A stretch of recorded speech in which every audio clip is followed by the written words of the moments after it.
Now on WDRB News.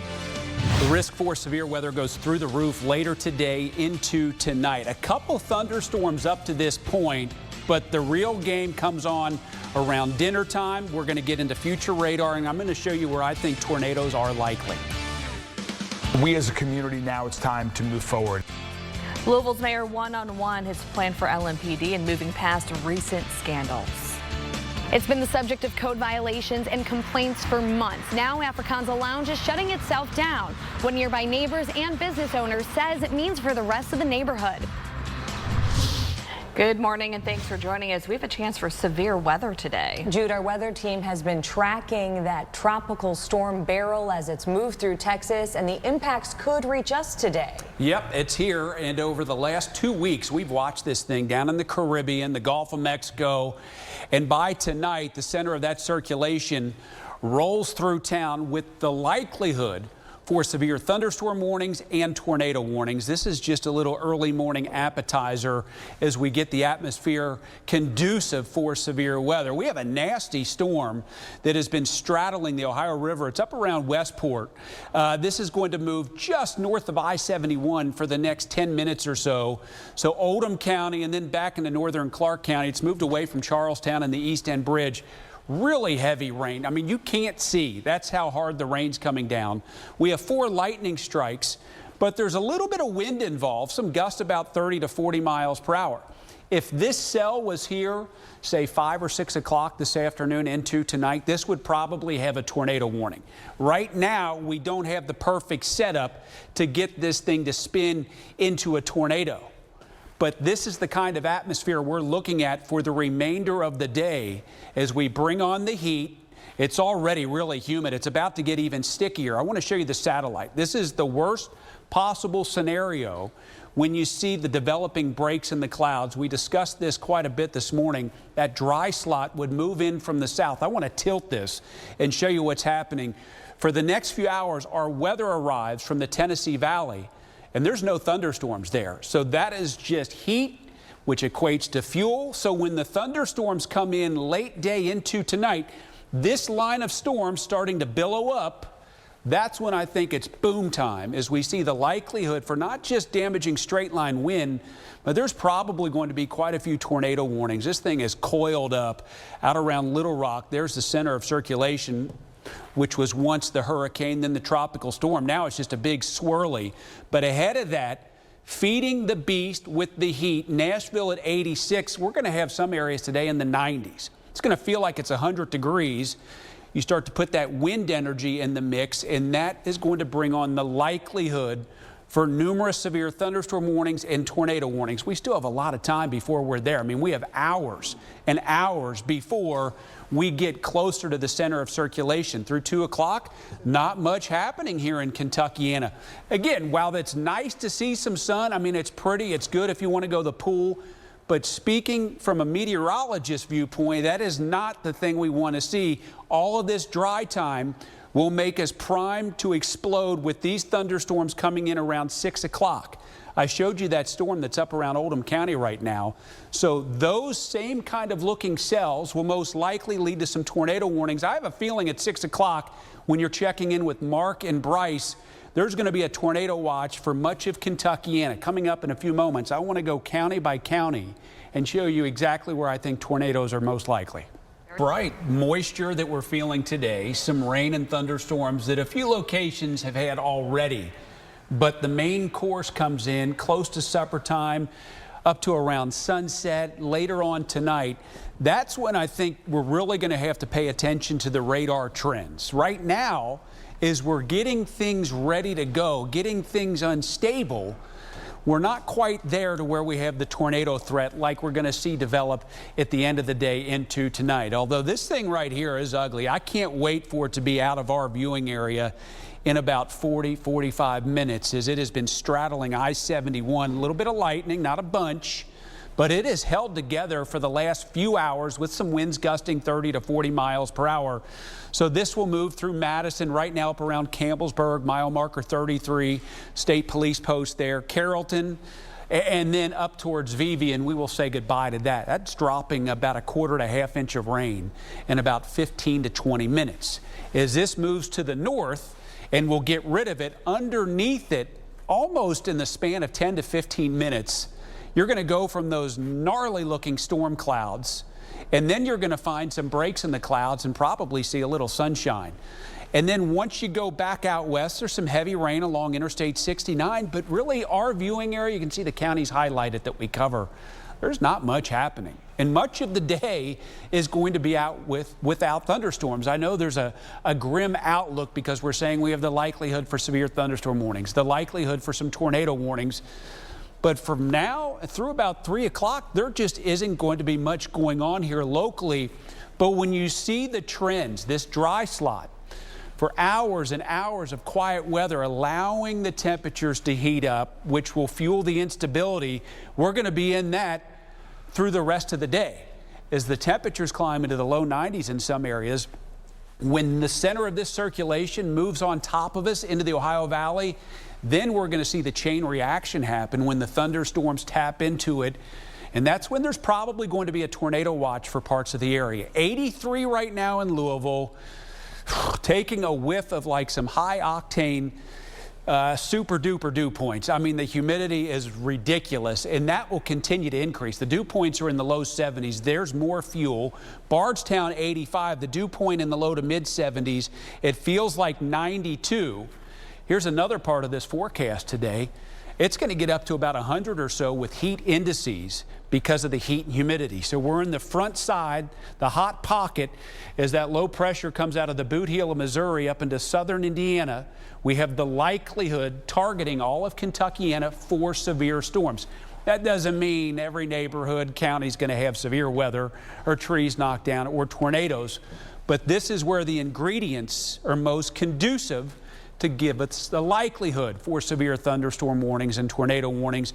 When it comes to the specific tornado threat, this would be the location I think would have the greatest chance for multiple tornado warnings. Very close to the river. This side of the Ohio River, this side of the Ohio River, there's a lot of spin. That's where most of the spin would favor rotating thunderstorms. And I'm putting an index together where we track the energy and the spin for thunderstorms. And this has stopped at 7 o'clock tonight. You can see those brighter colors coming on board. And then once we go after midnight, as the thunderstorms cross I-75 and push off to the east, we're going to lose the energy, we're going to lose the spin. So it's about a 6 to 7 hour outlook with the greatest potential for the bad thunderstorms. 2 o'clock today. Upper 80s, we're heading into the low 90s briefly. There's Louisville at 92 at 4 o'clock. This is where it gets tricky. When you see red on the radar this afternoon, developing between 4 and 6 o'clock, any one of these cells could have a tornado warning. Now, yesterday we were watching the tornado warnings down in Louisiana and Arkansas. There were one tornado warning after another. Not every one is going to drop a tornado, but there will be a lot of rotation that we see on the Doppler radar. At 10 o'clock, embedded in this line, there will most likely be a few tornado warnings. We don't have a good chance for big destructive hail. This is either straight line wind or tornadic winds as it moves on through. I'll be happy when this is out of here. I'm sure you will be just as happy. And once we get to tomorrow, even though it's going to be pretty cloudy for much of the day, we're not expecting severe storms. Some pop-up storms late Thursday afternoon, a heat wave for the weekend and beyond.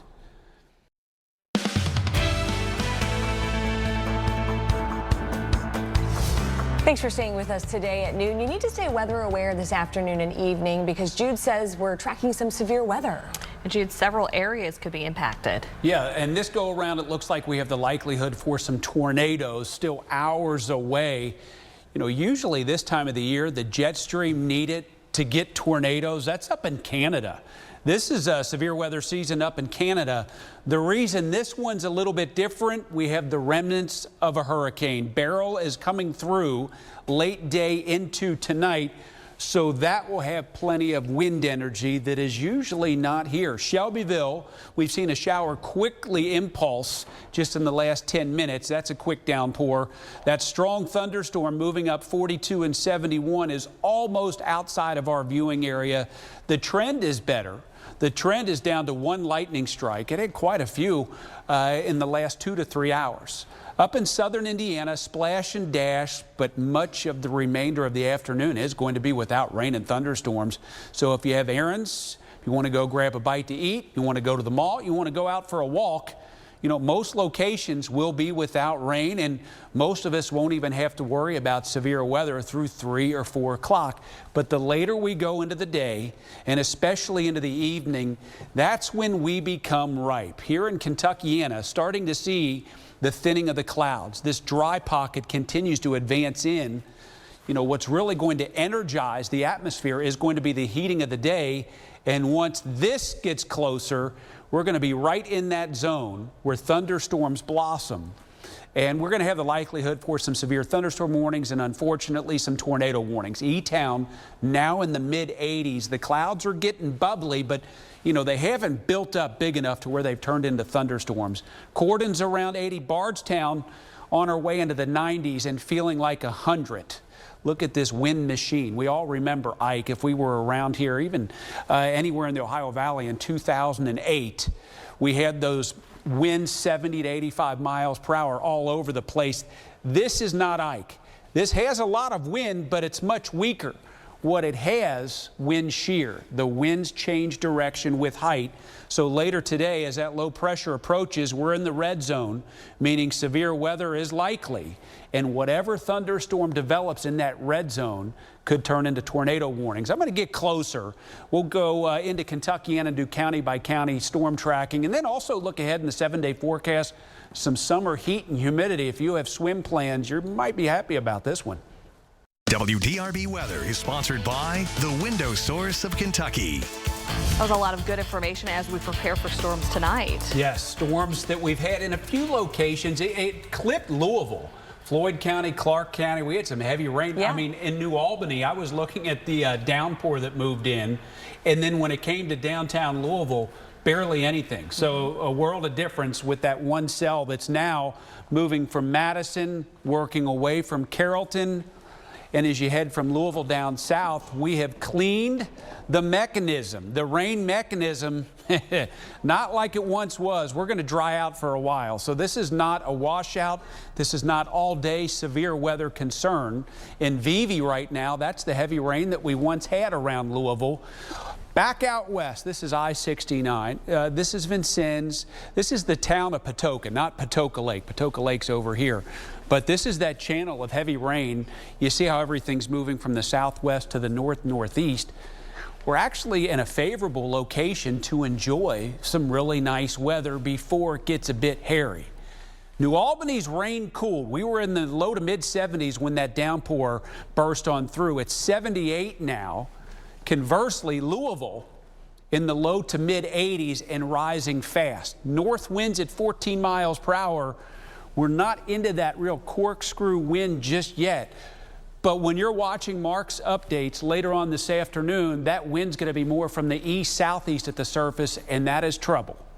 That's real trouble, because at the surface, those winds are coming in from that direction, but when you climb up, they begin to turn, and that creates helicity. That's just a fancy word for spin. The visible satellite showcasing clearing. Still some clouds in southern Indiana, but let's go on a journey. Let's head down into the Tennessee Valley, and I want to tilt this so you can see why there is concern for a ton of instability as we get hot. Sunshine is not what you want to deal with on a day like today, and I do want to make this clear because quite often we'll have people comment, oh, the sun is out, that means we're going to get severe weather. No, just because you have sunshine, that doesn't mean severe storms are coming through, but what it does, it gets that heating going, and that creates more of an unstable setup.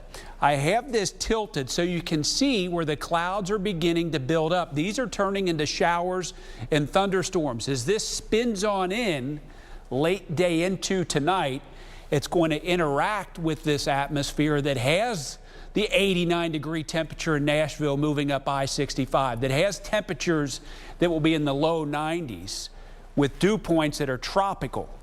We're going to see these dew points climb into the mid-70s. That's pretty rare. What's rare about this is we actually have a lot of jet stream wind because this was once a hurricane. So when we put the energy and spin together, I just want to chart it. I want to show you these index values that we're looking at. The brighter the colors, the more available spin and energy that we have for thunderstorms to grab hold of. So at 7 o'clock, we have a lot of it out there. So where there's thunderstorms at 7 o'clock, they could have tornado warnings.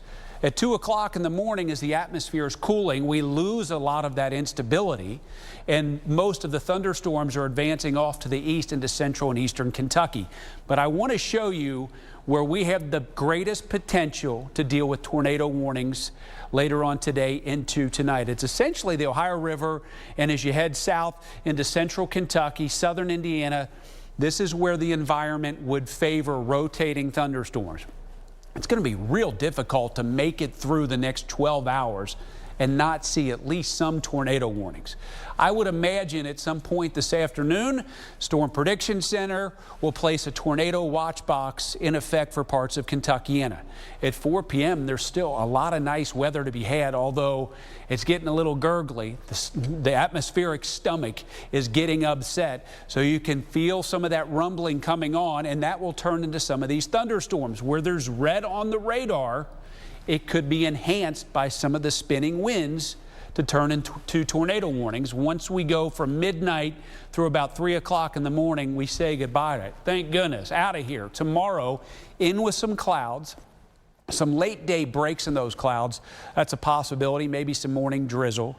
On Thursday, a couple late day pop-up storms, Friday, Saturday, and Sunday. Now, that's what I'm talking about. That's July at its finest. I know it's going to get real hot in a heat wave by early next week, but at least we're not cooking up more severe weather. That is a good thing. Thank you, Jude. Let's turn our attention to the severe weather moving through today. Thunderstorm chances will steadily increase as we get into the end part of the day. After 3 or 4 o'clock, I think there'll be a little more action on the radar, but it's most likely from 6 p.m. to midnight. You don't look at this checklist and think, okay, it's only 6 to midnight. That's the only time we could have severe weather. This is when they would be most prevalent. Tornado warnings are likely. There's just so much twisting of the winds available for thunderstorms to get involved with. You know, that doesn't always mean we're going to have tornadoes in every county. You know, we'll probably have a tornado watch issued at some point this afternoon into tonight. We're right in the center squared up location where the environment is favorable for severe weather. But, you know, I want to make this clear. I think this is an important point. You look back at one of the benchmarks of severe weather back in 1974, the super outbreak. I mean, there were so many tornadoes that touched down, but so many places missed out. I mean, these things are tiny. They hit localized communities. We're all not going to get tornadoes out of this. Well, we definitely know that you guys will keep an eye on it for us. Stay safe this afternoon. Thanks. Handball, and that's a brilliant start for...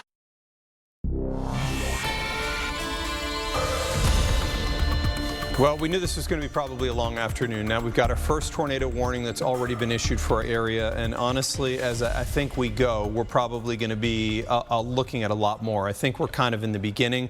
The tornado watch you're going to see populating behind me as the Storms Prediction Center just issued a tornado watch for our entire area. Let me just get the timing on that. That is going to be until midnight. So a tornado watch until midnight, and we've got a tornado warning that is now in effect for the southern part of our area.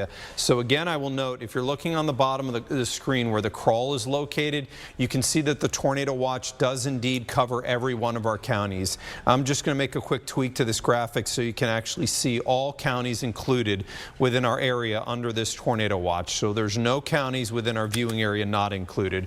Here's a closer inspection on that storm. So Adair County, you're our farthest south county within our viewing area. And this has been a storm that has had rotation on it for for some time. The area of rotation is not yet breached into Adair County just yet. This is in effect until 2:45. You're like, Mark, it's already 3:09. Remember, that's Central Time. So that would be 3:45 Eastern. Areas that you're going to need to watch are going to be Glens Fork and Russell Springs. And Bryce, you've been looking at this storm on the Storm View 3D. This is our radar that really we use to analyze rotation. And, you know, one of the things I think that we probably can both say is the rotation was a little bit stronger earlier, but this is somewhat an atypical situation because it's tropical. And it really doesn't take much of a nudge, even a little bit of rotation, to get some damage. Yeah, absolutely. And I think another reason that's going to help at least keep this kind of elongated and why the National Weather Service has had to go ahead and let this go downstream is simply because we're looking far away from the radar as well. And this radar, we're looking about 6,800, 6,900 feet up into the sky. So this is a lot of rotation aloft, but it's hard to see what's going on so close to the ground when you're so far away from the actual radar. I'm going to rewind a little bit here just to show you what this looked like beforehand. So again, this is not live. This is about 20 minutes ago or so. Significantly stronger. Yeah, exactly. And you can see a little bit more of that hook right there under the marrow-bone area. And on the right side of your screen, you can definitely see a little bit more of that couplet there. And since then, when we progress over the last 15, 20 minutes or so, you can see it has fizzled out a little bit. But I think this is just out of an abundance of caution, Mark. And Bryce, you know, when you kind of think about this scientifically, why would that be weakening? It kind of makes sense. You know, these thunderstorms, like a vehicle, they need fuel. Yep. And what you're seeing south of there, and you kind of mentioned this when we were talking before, is that it does appear those storms and rain near the Burkesville area is kind of contaminating that inflow. Yeah, exactly. And can I hear when we rewind, you can see there's that little hook that we were talking about 15, 20 minutes ago on the marrow-bone area, just outside our viewing area. But this little batch of showers and storms near the Burkesville area that Mark was talking about, it kind of it eats up the storm and the supercell above it that is the tornado-warned storm. It kind of almost chokes it off a little bit. And now we're going to see how these two react with each other, which may be, again, another reason why this has gone ahead and been issued a little bit further downstream. And with that latest scan there on radar, you can see a little bit of rotation right there, about to get into southern Adair County, about to cross over that line. Mark, to me, it's not screaming anything that a tornado is immediately on the ground right now, but I can't understand why this was issued ahead of time, just because, like you said, with tropical systems, all these supercells are rotating just constantly and all some degree, and it's not going to take much for that to spin back up again. And that's kind of one of I think this also sets the tone. You know, Matthew's showing us one of these other storms. And Matthew, so you're looking at a storm near Leopold, and this is one that you've been watching individually. This, I think, sets the tone kind of what's happening now near Adair County. We've seen rotation come down a little bit on the storm, but they went tornado warned. And you saw this quite a bit in Alabama, Matthew, when you were dealing with tropical systems. It's sometimes more important in this case to look at the shape of the storm. Does it indicate rotation, even if we're not seeing as much in terms of velocity? And that storm that is to the west of Battletown, this one's going to be basically near Leopold. It does have the hook on it. Yes, absolutely has a hook on it. It's got this kind of like a mini supercell type of structure, and I have seen tornadoes come from things like this and gone totally unwarmed. They only stay on the ground for a minute or two, and that's it. So this one that's just south of Derby to the east of Tobin, you see a little bit of a hook there, and it's even more defined now as it's getting closer to the Ohio River. These sort of things can put down tornadoes very quickly, be totally unwarned. I've seen it myself where we're looking at a camera and we see the funnel reach all the way to the ground. It's only on the ground for a minute or so, lifts back up. No warning whatsoever. So again, that's the type of situation we're dealing with here. It's not your typical cold front moving through or a bunch of supercells out ahead of a cold front. What we're looking at this point is tropical in nature. So these are usually short-lived. You were talking with me earlier about the LCLs being so low. Yeah, so, and that's basically the cloud base. Yes. And so, you know, Matthew, I'm going to take a walk over to the wall because I want to track these two storms that we have for the area. So we'll go back to the tornado-warned storm. Bryce, keep an eye on both of these behind. As a group here, just so you know, guys. Guys in Adair County. What was that? You were talking about the other one. You wanted to be on GR Analyst, I assume? No, let's stay on HD and just do some tracking here quickly. Okay. So, Matthew, I want to start on the one that we have to the south. So we're going to go to the tornado-warned storm. A couple things to note here again is the core of this storm has now been contaminated with cool air because it's getting rained down. It's weakened the rotation some. Logic would dictate here is once it kind of clears that, it may see a very quick cycle back up. So tornado warning is in effect until 3:45 here or 2:45 Central for the Adair County area. It will probably clear the county before that. If it does, we would go back to programming. Here's the rotation right now. And as I look at that, it's been disrupted. It really has by the rain inflow on this one. I just want to urge caution, though. We see this a lot in this scenario where they can strengthen back up. So let's just do a track here as we take this through the southern part of Adair County, at least so we can give you a sense on the time. I mean, if you're near Glens Fork, be aware it is time to take your tornado safety precautions. 4 minutes from now in the Cundiff area, 7 minutes from now in Glens Fork, Russell Springs, which would be out of our viewing area, would be 13 minutes from now. So as it stands, this cut-in, assuming that the storms that are west of here don't go tornado warned, then we would go back to programming. But as it stands right now, the southern part of Adair County under a tornado warning. Now, Matthew, let's make a trek to the north and look at that storm that's in the western part of our area. This is another storm we're watching. So let me just explain a couple things here. The winds are out of the north and east near the river. What this is doing is allowing those winds to turn significantly as we go upward in the atmosphere. This imparts rotation to thunderstorms and at times can produce tornadoes in storms that don't look that intense. In fact, guys, I assume lightning is on here? Yes, lightning is on. There's not any lightning in this storm. No lightning. It is conceivable in a scenario like this where you can sometimes get tornadoes out of rain showers. And I know it doesn't make sense, but tropical systems can do it because of the amount of rotation we see. We need to watch really closely along the Ohio River here, just south of Leopold near the Derby area. It does already have a hook on this. And in terms of rotation, so there is a small amount of rotation here near the Derby area. And Matthew kind of noted this earlier. You may see what looks like weaker rotation, but because the atmosphere is so moist and the winds turn so much, you can get tornadoes in situations that otherwise may not be look that favorable. In terms of a track on this storm, let's also track this particular area of rotation. Again, noting it's not severe right now, but it is worth watching every one of these as they do have hooks on the sides of them. So let's track this storm off to the north and east so we can get an ETA on this one. Matthew, if we could, let's put a track on this one. So we're moving this storm off to the northeast, and I'm going to put this in the Mooleyville area around 10 minutes from now. 17 minutes from now in the Concordia area, Andyville 20 minutes from now, and then 24 minutes from now in the Wolf Creek area. And let's then take this out, and even on that last scan, this is looking even more significant. I got to tell you, I think we're heading into a time frame where we are going to get a number of tornado warnings.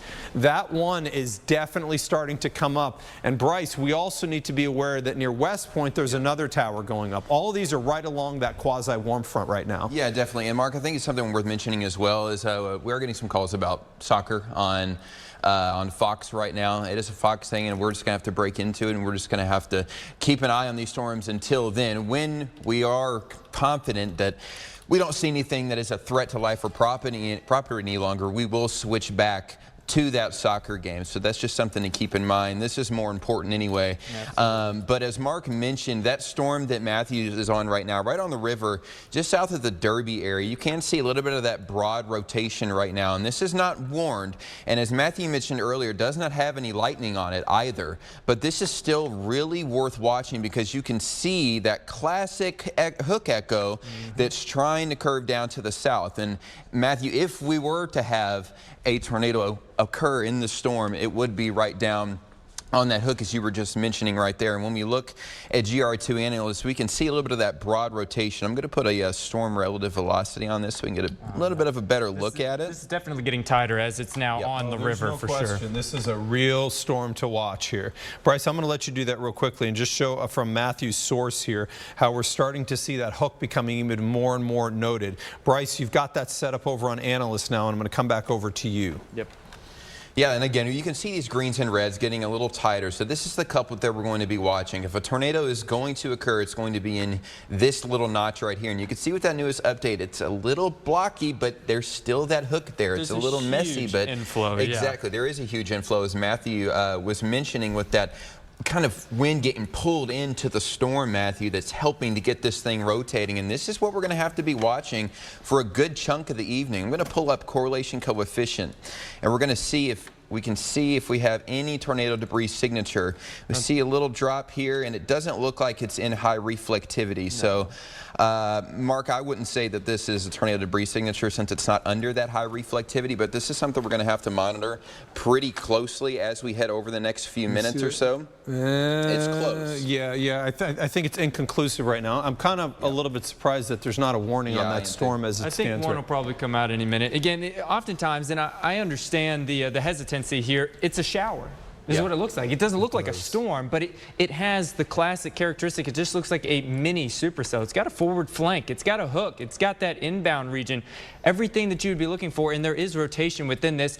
Again, with my experience with tropical systems, these things drop so fast, and they just really, it is just not well defined a lot of times. It's not something that screams at you, I'm a tornado. But this is a scenario right now. I think that, and we saw this earlier with Goshen, we saw a storm that looked kind of similar to this a little bit. I mean, it was actually a little bit bigger, but it wasn't warned, and it produced some damage, and we don't know if it was tornado damage or not. But this is something that we need for sure to be keeping an eye on. And again, I just want to reiterate the Euro situation here. So number one, there we go. So now severe thunderstorm warning, probably with a tornado possible tag on it. Okay, so they did now warn that one, which obviously is quite justified. I just want to mention here the situation with the Euro Cup. I am actually a huge soccer fan. We're in a situation because WDRB has multiple stations, and we have to put the warnings on multiple stations. It creates a scenario where we are not allowed to double box. We cannot put the Euro Cup on in a two-box scenario because we cannot put that onto one of our other stations. It creates quite the challenge. I understand, and I would tell you that I am a huge fan of soccer, and I understand this wholeheartedly. If there was a scenario where I felt there wasn't a threat to life and property, I would make sure you'd be able to watch the game. We have tornado warnings, and in the end of everything, in the end of all of this, being around for tomorrow is more important, and we just need to make sure that we cover them. So I just want you to know we're aware. I wish we had an alternate that we could do, but we don't. So we have to make sure that we cut on these. Mooleyville right now, we need to be very, very cautious. I assume this one, by the way, is severe with TOR possible. Yeah, with TOR possible, and 60-mile-per-hour winds possible as well. You know, this is riding right along, what was that, 269, I believe, in northern Meade. Yeah, 259, excuse me, toward Mooleyville, Andyville after that. So right in those two cities in particular need to, I would say, head to your safe place. I don't tend to say that when it comes to a severe thunderstorm warning. I would just say get inside.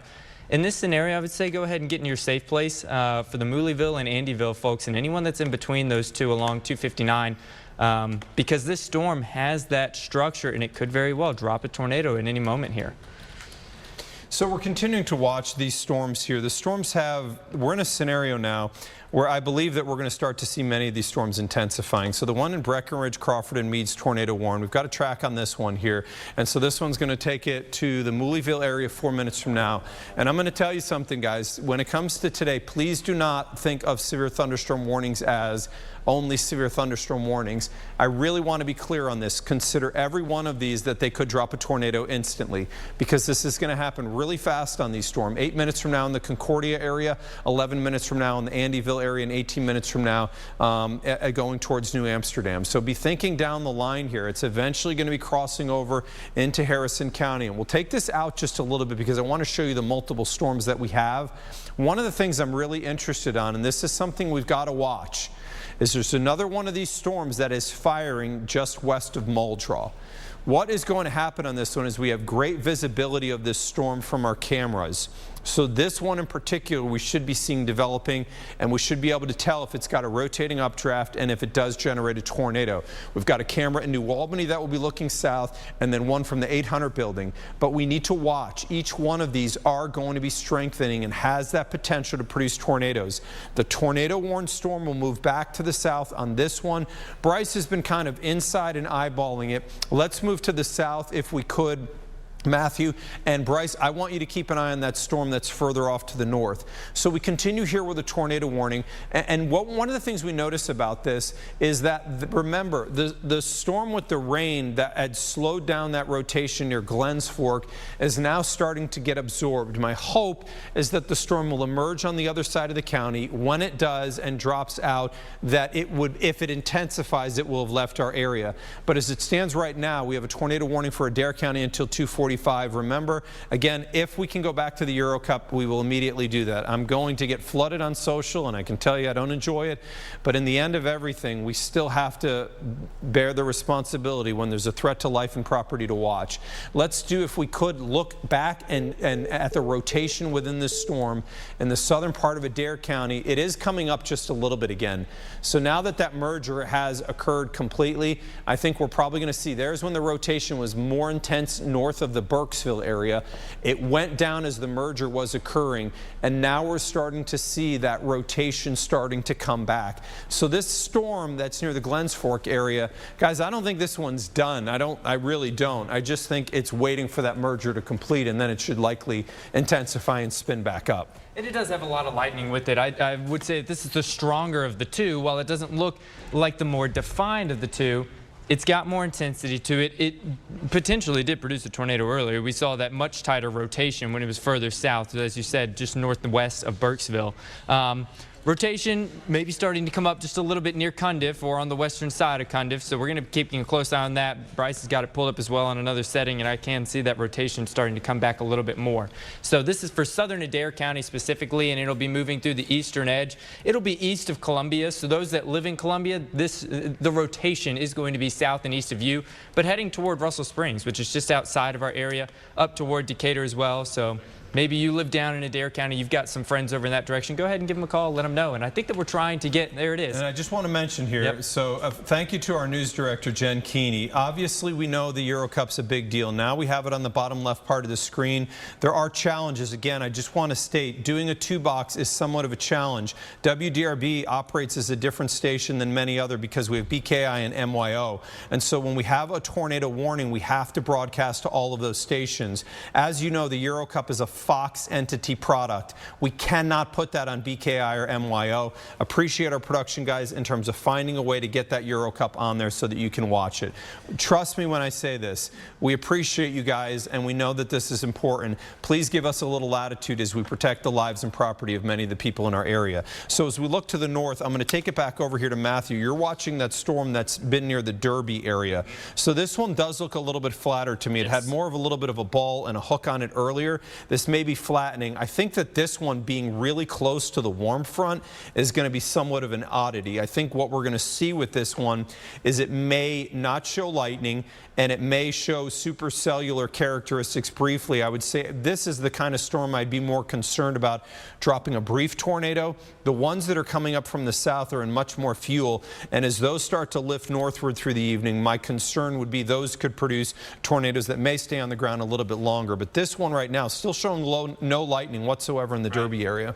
Yeah, we're not seeing lightning with this one, but it just has the look from things that I've seen in the past that can drop something. As you mentioned, I think that flatter is a great term for this storm right now. It doesn't have that well-defined hook at this point. That inflow notch isn't as well-defined, the weak echo region, so we're not seeing that any longer.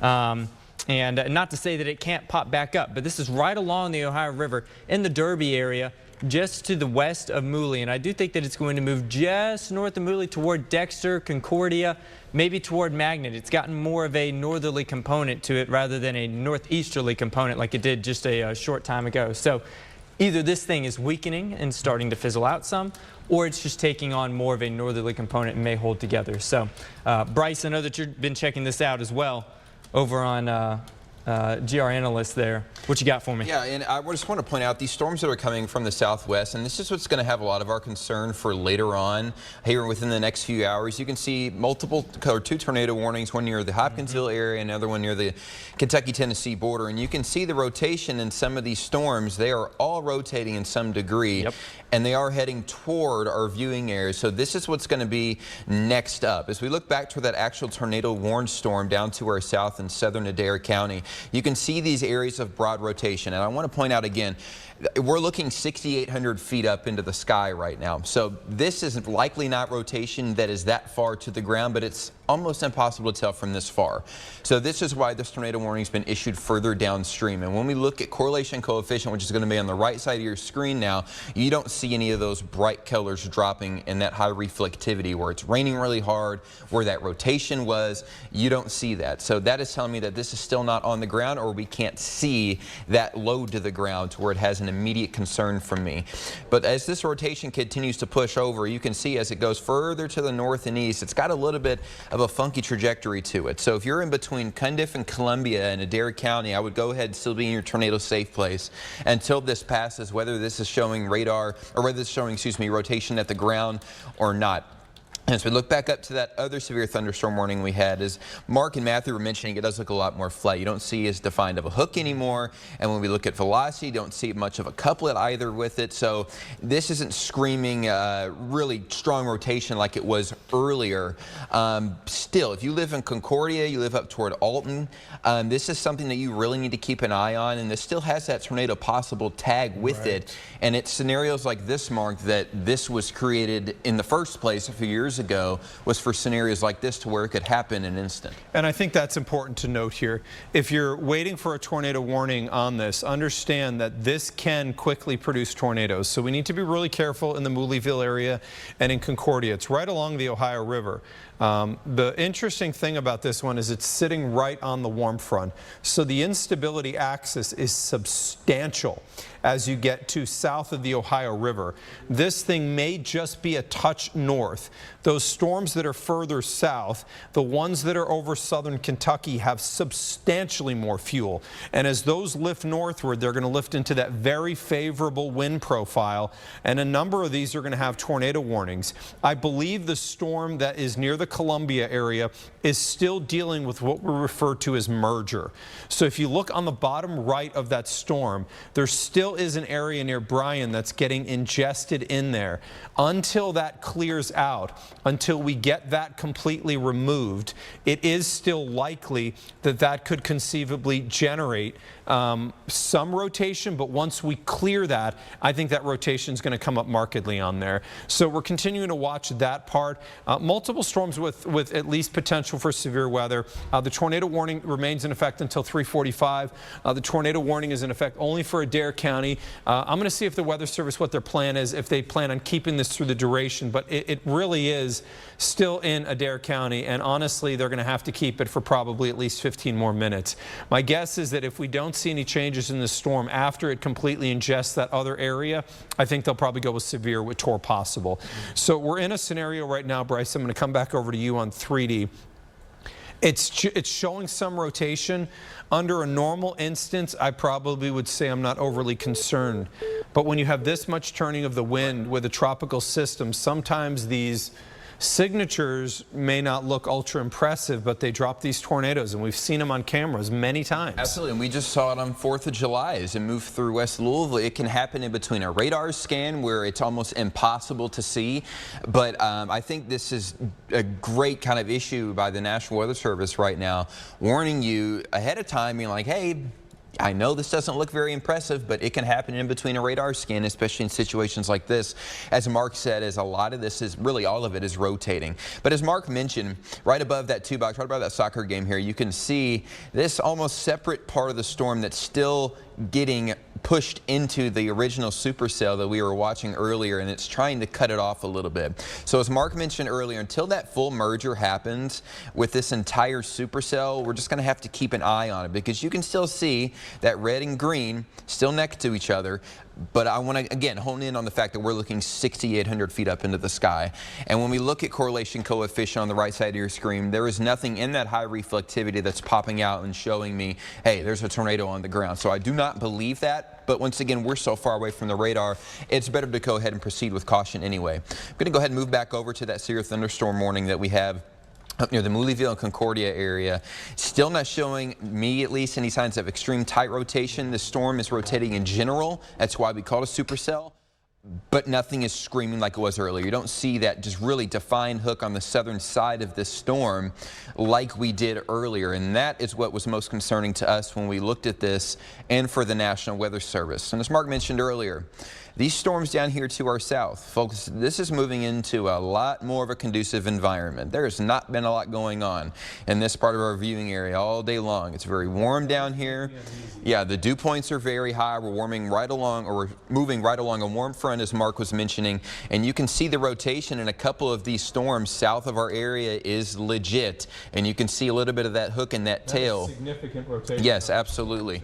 Just south of the Huntsville, Kentucky area. So this is heading in our viewing area's direction, and this is what's to come next, and what I would call the main event for later on this afternoon. Let's take another peek down at the tornado warning storm, and the reason why we're on TV anyway right now is this one down here is still in southern Adair County. We're still watching that little bit of rotation just west of the Cundiff area, and at the newest scan here, really the rotation has almost been taken over by that southern extent. I don't even know. And we're still getting it's, to the point where we may not be able to justify that. Yeah. I'm going to message the Weather Service, by the way, because I think that this storm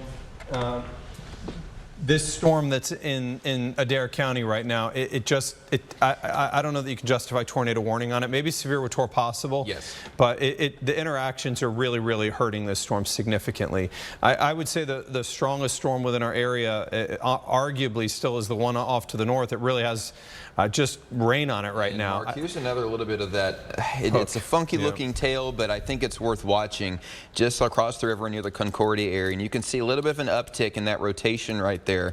And this is the reason why we have to keep a close eye on these, because this can happen quickly. Here's what radar looked like a scan ago, and then here's what it looks like now. It's got that little bit of a tail again.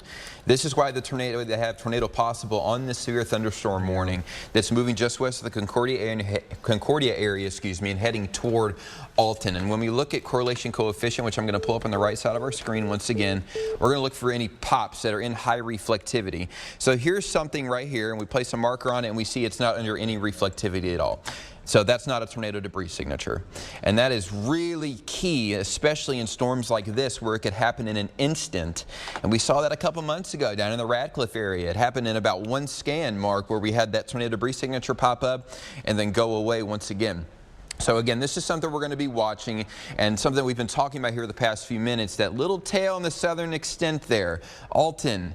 In my opinion, I would go ahead and be in your tornado safe place anyway. I know this doesn't have a tornado warning on it, but as Mark mentioned earlier, don't wait for that tornado warning to come out. Tornado possible is tagged onto the severe thunderstorm warning, which is the whole point of this being created in the first place, Mark, was that this was going to be a possibility, and this helps the public better understand that this can happen really quickly. And honestly, it's a challenge. Severe with tornado possible there's no winning with it, and I'm going to be clear on that. The problem with this whole thing is people will complain if a tornado warning of a tornado occurs under a severe with tornado possible, because they're going to say the sirens never went off, there was never a tornado warning. But there is a challenge within what we do.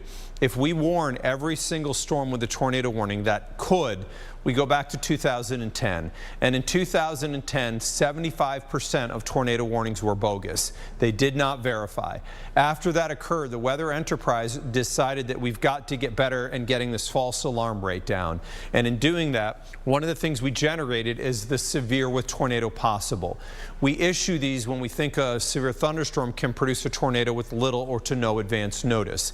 That's the reason why Bryce and I have been mentioning, and Matthew, that look, take it as though a tornado could occur at any moment. If I'm in Alton and my family's there, I'm in my tornado safe spot, because honestly, there is no penalty whatsoever to that. Severe with tornado possible remains in effect here near the Alton area. That on a storm track here is going to take it near Alton and then move it out. And you can see it's basically along the Ohio River right now. Matthew's putting a track on it.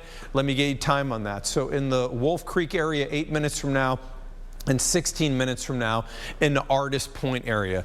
Let's zoom back out. Let's look. Remember, there was a second shower that was developing near West Point. I'm curious how that one's doing. I just want to make sure that nothing takes off here on us. This one still is struggling right now. It's on the, what I would refer to as instability axis. The instability is definitely better south of the river, so hopefully this keeps the intensity in check on this storm that's near the Pleasureville area, the PRP area, and we're watching it really closely. Now we'll go back off to the south on our storm that had the tornado warning on it and still has a tornado warning on it for Officially canceled. It's still showing up on our system, but it has been canceled by the National. Okay, so I'm going to come back to you guys here. One of the things I promised is anybody that was watching the Euro Cup, that is, if we could get you back over to programming, we would get you back over to programming. So what I'm going to say, and Mike, I want to find out if this is possible. Can we keep the cutting going for another 5 minutes on our other channels and allow the Euro Cup to go back full? Can you find out if that's possible? What that would do is we can stay with this and we can allow the people that are trying to watch the Euro Cup to view it full. Just again, you know, I will say this. I am a huge soccer fan. I've watched every game of the Euro Cup, and you know, I think maybe in Kentucky sometimes you have these diehards that love this, and then there's a lot that don't really get it. We can give us a good toss. Okay, so we can do that. So with the tornado warning now being downgraded to a severe with tornado possible for Adair County, what we're going to do now is on WDRB return this back over to Euro Cup. So Euro Cup full on WDRB, and we'll continue the cut-in on MYO and BKI. So let's continue now with where we stand on this. Spain weren't too particular about where they sent the ball. Albany, and I want to show you this full screen because a lot of people are seeing this and they're seeing a lowering and they're like, what is happening? This is the severe thunderstorm with tornado possible that is in effect west of Louisville. So we're going to keep a very close view on this. This is what we refer to as the updraft base. So the updraft base is if there was going to be a tornado, it would come out of this area. So what I'd like to do, guys, if we can briefly, is I want to two-box this with our radar computer so that we can look at the radar and then we can look at that updraft to see if we get any of those fingers forming. What you need to understand about this is that tornadoes are going to form potentially very, very quickly today. So we've got to watch this. That one storm there, again, that we're watching, that is near the New Albany area, just to the west, is the one that we're watching the closest. I'm going to go back here on our other radar system here so that I can show you a zoom then in on that storm. This is the storm, the severe thunderstorm with tornado possible. It's near the DePaul area. That's the updraft that we're looking at that storm. It does not have a tornado on it as it stands right now, but we are watching that closely as it's severe with tornado possible. If we could go back over to the weather system so that we can move a little bit further south, and we're going to move to the storm that has now required a tornado warning. So this storm has a history of producing tornadoes near Rochester, Kentucky. Right now it's near the Horse Branch area. So if you're in Heights Falls, you need to take tornado safety precautions immediately. This tornado warning is in effect until the 5:15 time frame. So this is what we call a long fuse warning. This is until 4:15 Central or 5:15 Eastern.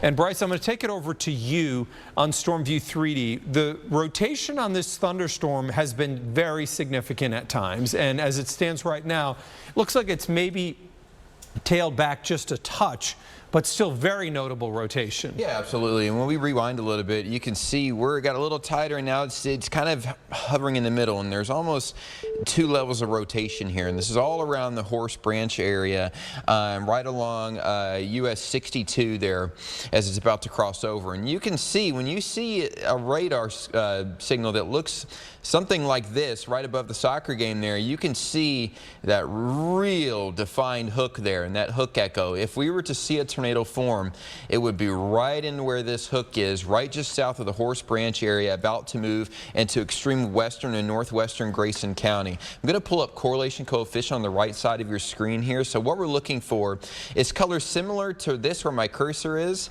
but near high reflectivity.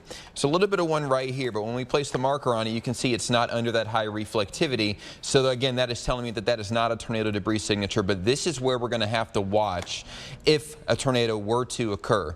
Again, this rotation is not looking incredibly tight, but Mark, this entire supercell is rotating big time. You can see that easily just on reflectivity with the hook echo there. And Matthew, you've been looking at this on StormView HD on our other computer, and this is really basically about to cross into Grayson County right now. This is different than the tornado warnings, at least the rotation that we've been watching to the north. This is in a lot more fuel, and this is now we're in a time frame where wind energy is starting to come up, and beyond that, this storm also has a history of producing tornadoes. Yes. We know from storm chasers underneath this thing that it likely produced a tornado near Rochester. It's a favorable environment for this storm to work with. Absolutely, and it is stronger than some of the other ones that we've seen. It's got some more lightning associated with it. That's one thing that we look at for intensity as an indicator. It doesn't guarantee you're going to get a tornado, but when the rest of the storms around you don't have as much lightning, and this one does, it's usually an indication that this is the stronger one. Now, we have been looking at different camera angles from different places trying to see these storms, and it's very important for us to use those camera angles out there. So that's why we were showing you the one from our New Albany camera earlier that was in southern Indiana. That one, there was a very large lowering over the Floyd Knobs region, and we saw it first on a traffic camera, but it was behind a hill. Right. And so we couldn't see if there was any clearing, and so it looked like there was a large tornado. But as soon as you're able to get another camera angle and you see that clearing underneath it, you're able to notify whether or not, or designate whether or not there is a tornado within it. So we didn't see enough rotation to form a tornado up there in southern Indiana, but it is severe thunderstorm warned with tornado possible. This is tornado warned, has produced a tornado previously, but at this point it does look like a lot of our rotation has significantly decreased. And I'm going to show you what Matthew was just speaking about. So this is looking to the west of Louisville towards New Albany. This is the severe with tornado possible. Now, what are you looking at? I think it's important to note with this storm, because I think it's going to at least give you a sense of what to understand as we move forward. Remember, we have a large number of cameras now that blanket our area. So these storms are always going to be giving us a live view. In a sense, these are our storm chasers and eyes out there. They're going to constantly be looking at the storms. So if we were to get any tornadoes, this is kind of what you're going to see as a lowering like this. This lowering is what we call the wall cloud. If you then get a tornado, and I'll just use as an example, if this starts to rotate more right here, a funnel would come out of this larger wall cloud. So these are things that we are going to be watching here. Let's, if we could, Matthew, go back over to StormView HD where you are. Yes. I want to go through each one of these storms and do some tracking. Just a note here, if you're watching us on WDRB, on the corner of the screen here, we're going to have the Euro Cup here. You know, there were a number of people that felt that we should be able to two-box the World Cup. We 100% agree with you, and therefore we're going to have the two-box in the corner here when the Euro Cup is on. This is the severe thunderstorm with tornado possible. And so the image I just showed you, New Albany's right here viewing towards this. So this rotation is near the DePaul area. Movement on this is going towards Palmyra. So let's put a track on this storm so you know where it's going.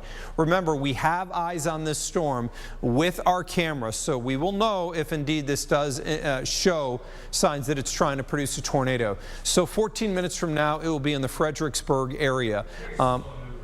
Matthew noting that this thing's not moving ultra fast, and part of the reason is this is kind of hooked on that warm front. And so since it's hooked on the warm front, it's not just racing off, but this is still severe with tornado possible tag. Now let's go back to the south where the concern is much higher. So these are storms that are very, very different. And it's worth noting that the one near Caneyville, it should be watched as well. Everything out there today may be able to show rotation. In fact, I would even argue that almost everything will rotate. It's going to come down to whether it can translate from rotation to a tornado on the ground. There is now this area of rotation. It's crossing or already crossed the Western Kentucky Parkway. It's near Horace Branch. It's heading towards the Heights Falls area. A storm track on this one. Remember two things. This has a history of producing a tornado. So we know that this storm did already produce a tornado. It's going to be in the Yeoman area in 9 minutes from now, and Heights Falls area 11 minutes from now. I want to briefly scope this storm as well, because I want to see in terms of that rotation. Bryce alluded to this earlier, that the rotation was not what it once was. That looks like that's starting to come up a little bit more towards Horse Branch again right now. Bryce, I assume you're looking at this one on Storm View 3D. I'm going to guess you're thinking the same thing. That rotation is looking more significant. Absolutely. If you look above where the soccer game is right now, you can see this is a classic hook echo, and we need to really, really watch this area right here, exactly where that hook is located at. You can see those reds and greens close to each other. Yes, it's not screaming anything extreme to me right now, but when we look at correlation coefficient, this is what we need to watch close. The right side of your screen here, and with this newest update, again, we need to watch for colors similar to these blues, but the problem is that's not under that high reflectivity, so it's not a tornado debris signature. But if we were to get a tornado to occur, it's going to be right in where this hook is, right on the other side of US 62 and heading toward State Road 54. That would also be near the Oleton Road area and far western Grayson County. So this is a classic hook echo that we need to keep an eye on here. And as we continue to watch that rotation, you can see again these couplets that are getting real close to each other. And this is what has prompted this tornado warning to begin with. Ms. Mark mentioned earlier, this storm and this supercell has a history of producing a tornado outside of our viewing area, and now it's inside of our viewing area. And with the hook that's showing this is something we have to keep an eye on. We also need to watch the storm to our south, as Mark mentioned as well, just south of the Caneyville area. Some very broad rotation there. But obviously, even if you don't know much about radar meteorology, you can look at this on the left side of your screen and know that that doesn't look very good. And it's pretty eye-popping. It really is, considering how strong that hook looks. Right now, again, the rotation's not incredibly strong, but this entire storm is rotating, and as Mark and Matthew and I were mentioning earlier, with these tropical systems moving in, everything is going to be rotating. And it's something that we're going to have to be watching closely. Even with storms that don't look as defined as this, like the one up near Floyd's Knobs that we were showing you earlier, that one literally had no lightning on it, but it had a good amount of rotation to the point that we had a severe thunderstorm warning on it with that tornado possible tag. So all of these storms, every single one of these supercells needs to be watched closely. This one has our greatest concern at the moment, simply because of that hook echo that you see right there on the left side of your screen. And Mark, as we look at correlation coefficient again, I'm still not seeing anything that's screaming that a tornado is on the ground. Granted, we are still looking about 3,800 feet up into the sky right now, since this is a little further away from radar. And with the newest update there, you can still see a little bit of that hook maybe trying to fold in on itself. So we're going to have to keep an eye on it. But again, Mark, I'm still not seeing anything that's screaming a tornado on the ground at this moment, but it's not going to take very long if that were to occur. Yeah, you know, there's that one scan where it felt like that rotation came up, and I'm with you. It looks a little flatter right now. And some of that could be the fact that there's a separate storm near Caneyville, and maybe once it clears that, it's these what we call storm interactions will be something that we have to watch. Back over to our New Albany camera. This is looking at the updraft on a storm that Matthew's been watching really closely. A lot of people around Metro Louisville are looking at this storm that's heading towards Salem, wondering what's going on with this one. We have seen what we refer to as an updraft base on this storm, and I'm going to come over to you on Storm View HD, Matthew. That's the storm lifting to the north. This one has tried, it really has tried to produce something. It just looks like it's lacking fuel. It looks like because it's moving north of the boundary that it's really struggled to translate that rotation aloft to anything at the ground. Yeah, at this point, and this is a scenario, and I talked about this earlier in our live coverage when we did have a tornado warning in Adair County, but we were talking about this storm. And there have been times when in my work down in Alabama from a tropical system where a storm has no lightning. It's very small, like what you see right here. And at this point, this is very similar to those storms that did produce tornadoes with absolutely no warning. You just see a small hook that's in here. Let me just draw an arrow that points to it. That would be the hook. This is our inflow notch coming in from Palmyra. And so this is a storm that's representative of a shower that can create a tornado. However, the rotation has gone down significantly over the past probably 30 minutes or so, significantly decreased. So that's at least a little bit of good news. It still has the structure But the rotation, the velocity couplet isn't quite there. Again, this is going to stay west of Palmyra. It's got more of a northerly trajectory to it. So through Fredericksburg, and I would say that the rotation is going to be on the eastern side of Fredericksburg. So North Road, Northwest, and South Becks Mill Road. Those areas, you guys are going to want to make sure that you're paying attention. I'm not saying you need to be in your safe place, though, because, again, we have this on camera, and we have not seen a lowering drop something to the ground, Mark. No, and let's briefly look at the velocity on that, just so I can kind of get a yeah, just so we can get a sense. Again, all of this is just to be completely clear. We're watching that. Nothing in there. There's definitely some broad rotation, but nothing in there that is overly concerning right now. If anything, it may have just some gusty winds on it with what we refer to as an RFD. But here's the thing, like I said, we need to watch all of these really, really closely. A tornado watch is in effect until midnight for the whole area, and then we've got the tornado warning that we're watching that's coming into the southwestern part of our area. And this is somewhat interesting, Bryce, partially, and we just got a new radar. I really now strongly feel that that southern storm is influencing it. If you actually go back and look at a couple of scans prior, you can see that's when the rotation came up. And then 3 scans later, you're definitely seeing that storm near Caneyville is definitely starting to, the rain's getting pulled into that updraft base. That may be a positive where that can pause the intensity. You know, I was asked about this one. Is this a scenario that produces long-tracked, violent tornadoes? The reality here is there's going to be storm interactions on something like this. You can get tornadoes that are in the ground for a little while, but I don't think we're talking about those elite level tornadoes. You know, I think we're probably capped on what we could see as maybe an EF2 on something like this. But we still have these storms, and it is very clear that there are going to be these pulses up and down in terms of when the intensity gets stronger or weaker. As we're looking at the right there, where the reds and the greens come together, they just don't look as intense as maybe 2 or 3 scans ago. Clearly the storm's being impacted by what's going on with the other storm. Exactly, and kind of what Mark was alluding to here is this storm down near the Caneyville area and between Caneyville and the Short Creek area, kind of where you see my cursor right here on the right side of my screen. So all of this inflow is getting pulled in from the east and the southeast into this supercell, into this tornado-warned storm right here. And essentially what this storm is doing, it's taking it and it's basically eating up and blocking that inflow into the supercell on the back side of this. So I still think we need to watch this one near Caneyville close as well. Unless these two merge, which is definitely a possibility, the southern extent of this supercell, or what's about to be down near the Caneyville area, will need to be watched closely also for some rotation, since now there's really nothing stopping this inflow from the southeast and the east that's flowing into this storm just west of Litchfield. And it's somewhat interesting. I'd like, if you could, to back that up 2 scans. I just want to see what that southern cell is doing.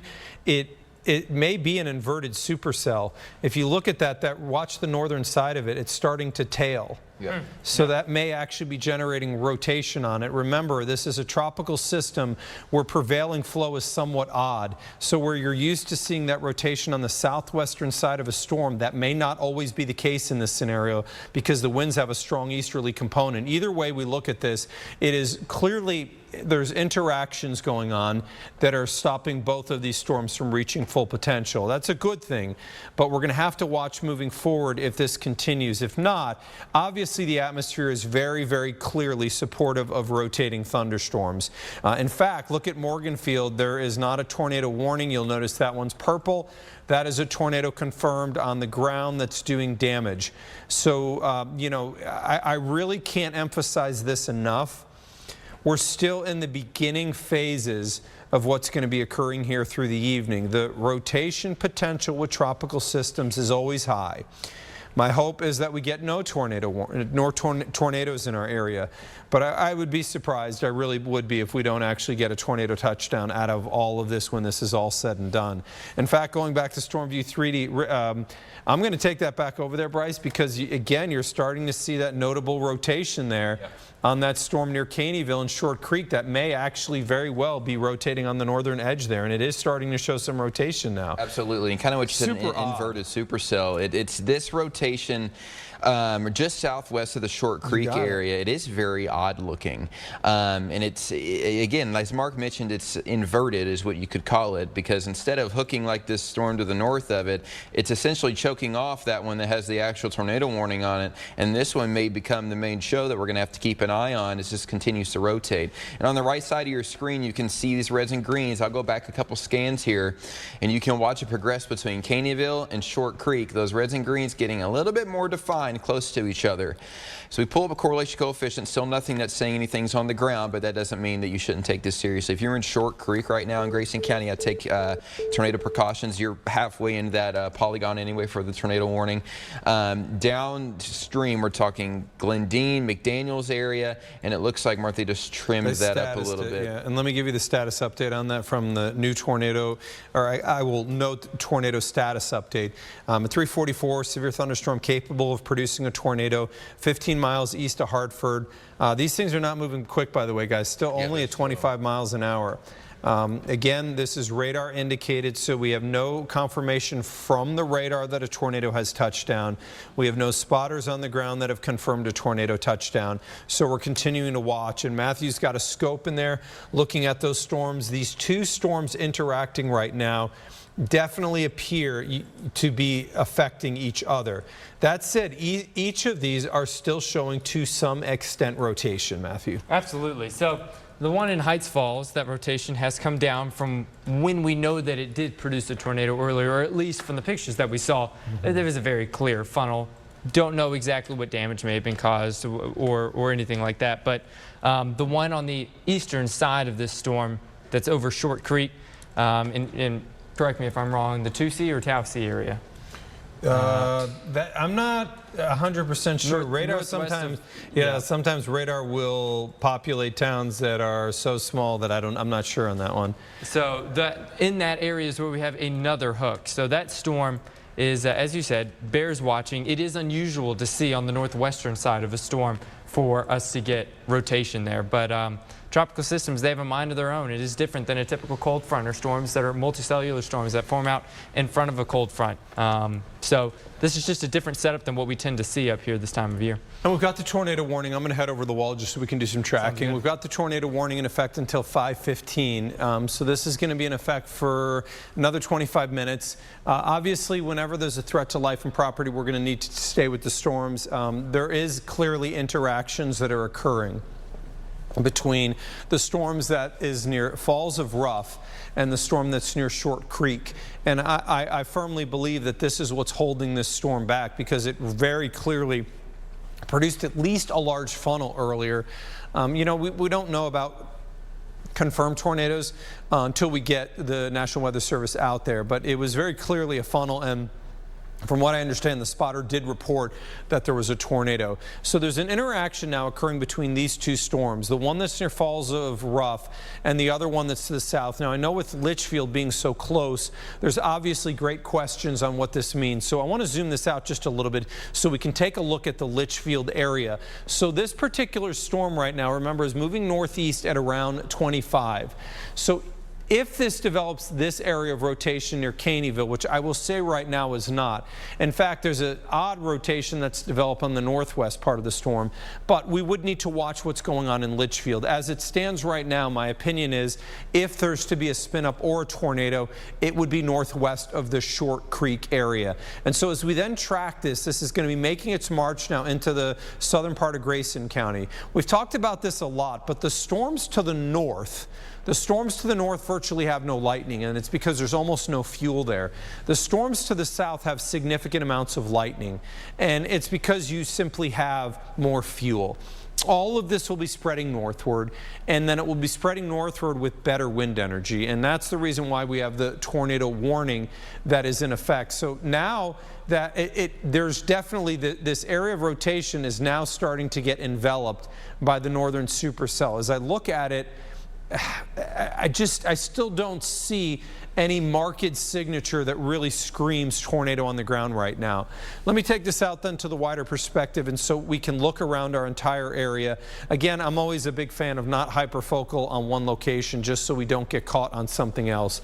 This was the severe thunderstorm with tornado possible that's now moving towards Palmyra and towards Salem. And this thing is just, it's not very well organized. There is still a little bit of a weak tail on this one. It has struggled, not showing anything in there that really is overly concerning for me. But if you're near the Bex Mills area or near Pierce or even near Palmyra, looking north out of Palmyra, you will see the lowering on this thunderstorm. It's got, let me rephrase that, on this shower. It's got no lightning on it, but it has shown at least some subtle signs of rotation. Wider perspective here, and let's put everything into motion here. Everything continues to lift towards the north, which means everything in Grayson County ultimately has to make a move towards Louisville. And then the main line that's out towards the west ultimately has to make a move towards Louisville. So the evening is just getting started right now. There's a long ways to go on this, but the potential here to get multiple tornado warnings is real. And you can see near Morganfield and west of Evansville, there are now multiple tornado confirmed on that particular storm. So as it stands right now, we haven't been the one that's been the hardest hit on this particular setup. But nonetheless, we still have tornado warnings out there. And Bryce, I'm coming back over to you. You're looking closely on that storm. It does appear that it may be developing a new updraft and starting to separate a little bit on the back edge from that storm to the south. Yeah, and this area right here is what Mark's talking about and kind of where I've been keeping my eye on real close.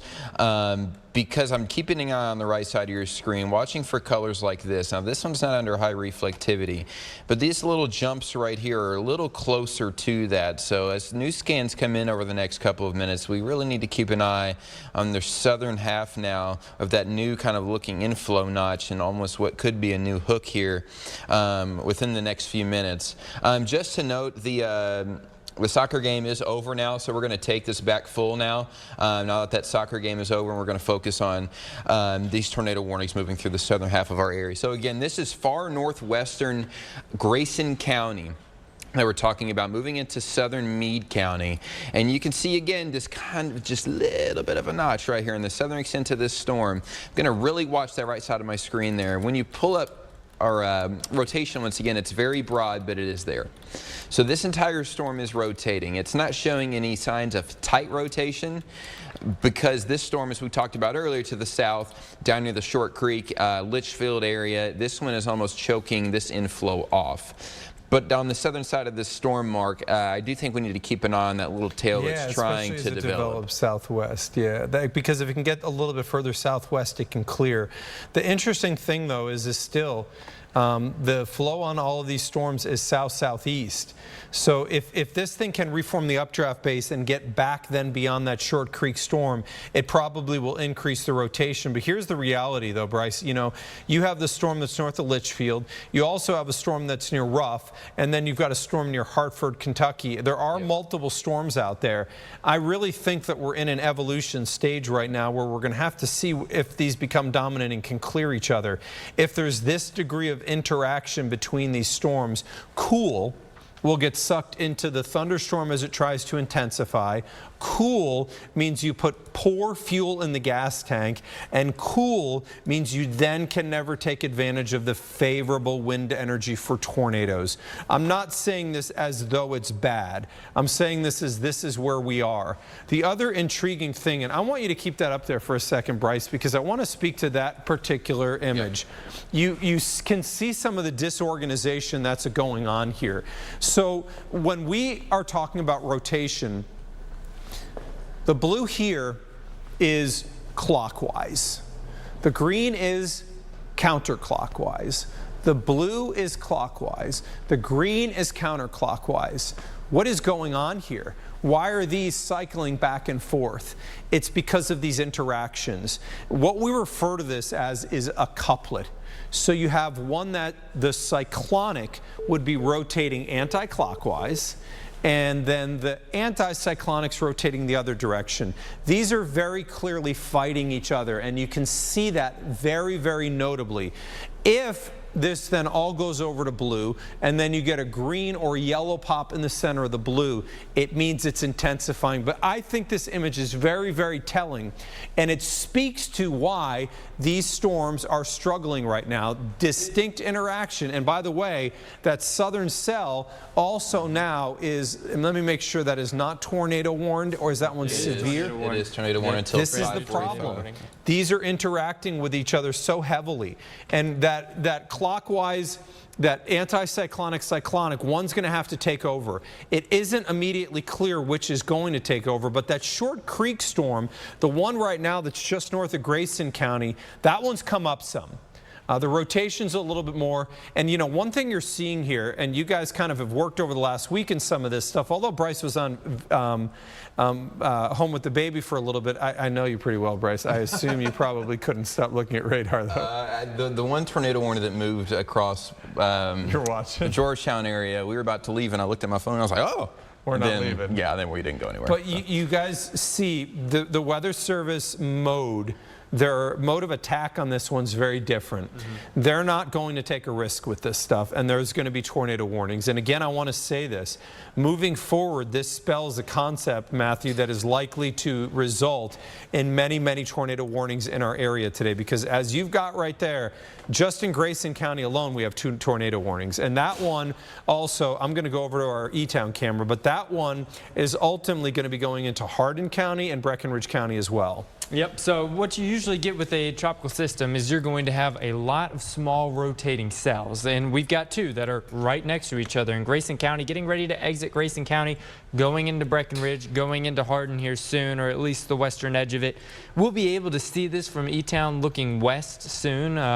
That's what Mark's going to be pulling up behind us here, but Hanging Rock over to Short Creek, Cannons Point even, all of this area, Centerview, these are moving to the northeast. So Centerview, Lilac, Evelay, these are going to be spots that need to consider where your tornado safe space is. Do we have a significant amount of rotation? Not so far.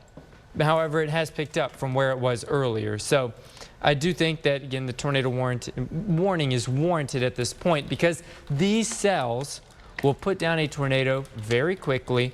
They're usually weak in nature. They don't do a whole lot, but they can happen between scans of radar, and we already had that happen last week. And you know, one thing that's interesting to note here is the original tornado warning they've allowed to expire, which means that they believe that the southern storm is starting to take over. Now, again, speaking strictly to radar analysis, Matthew, one has to be aware of the fact that what happened with that storm that came out of Richmond into western Grayson is it got undercut by a storm that was producing rain near Short Creek. Now in the southern part of Grayson County near Ruff, we've got another area of rain that is developed, and I think that's going to be one of our questions here.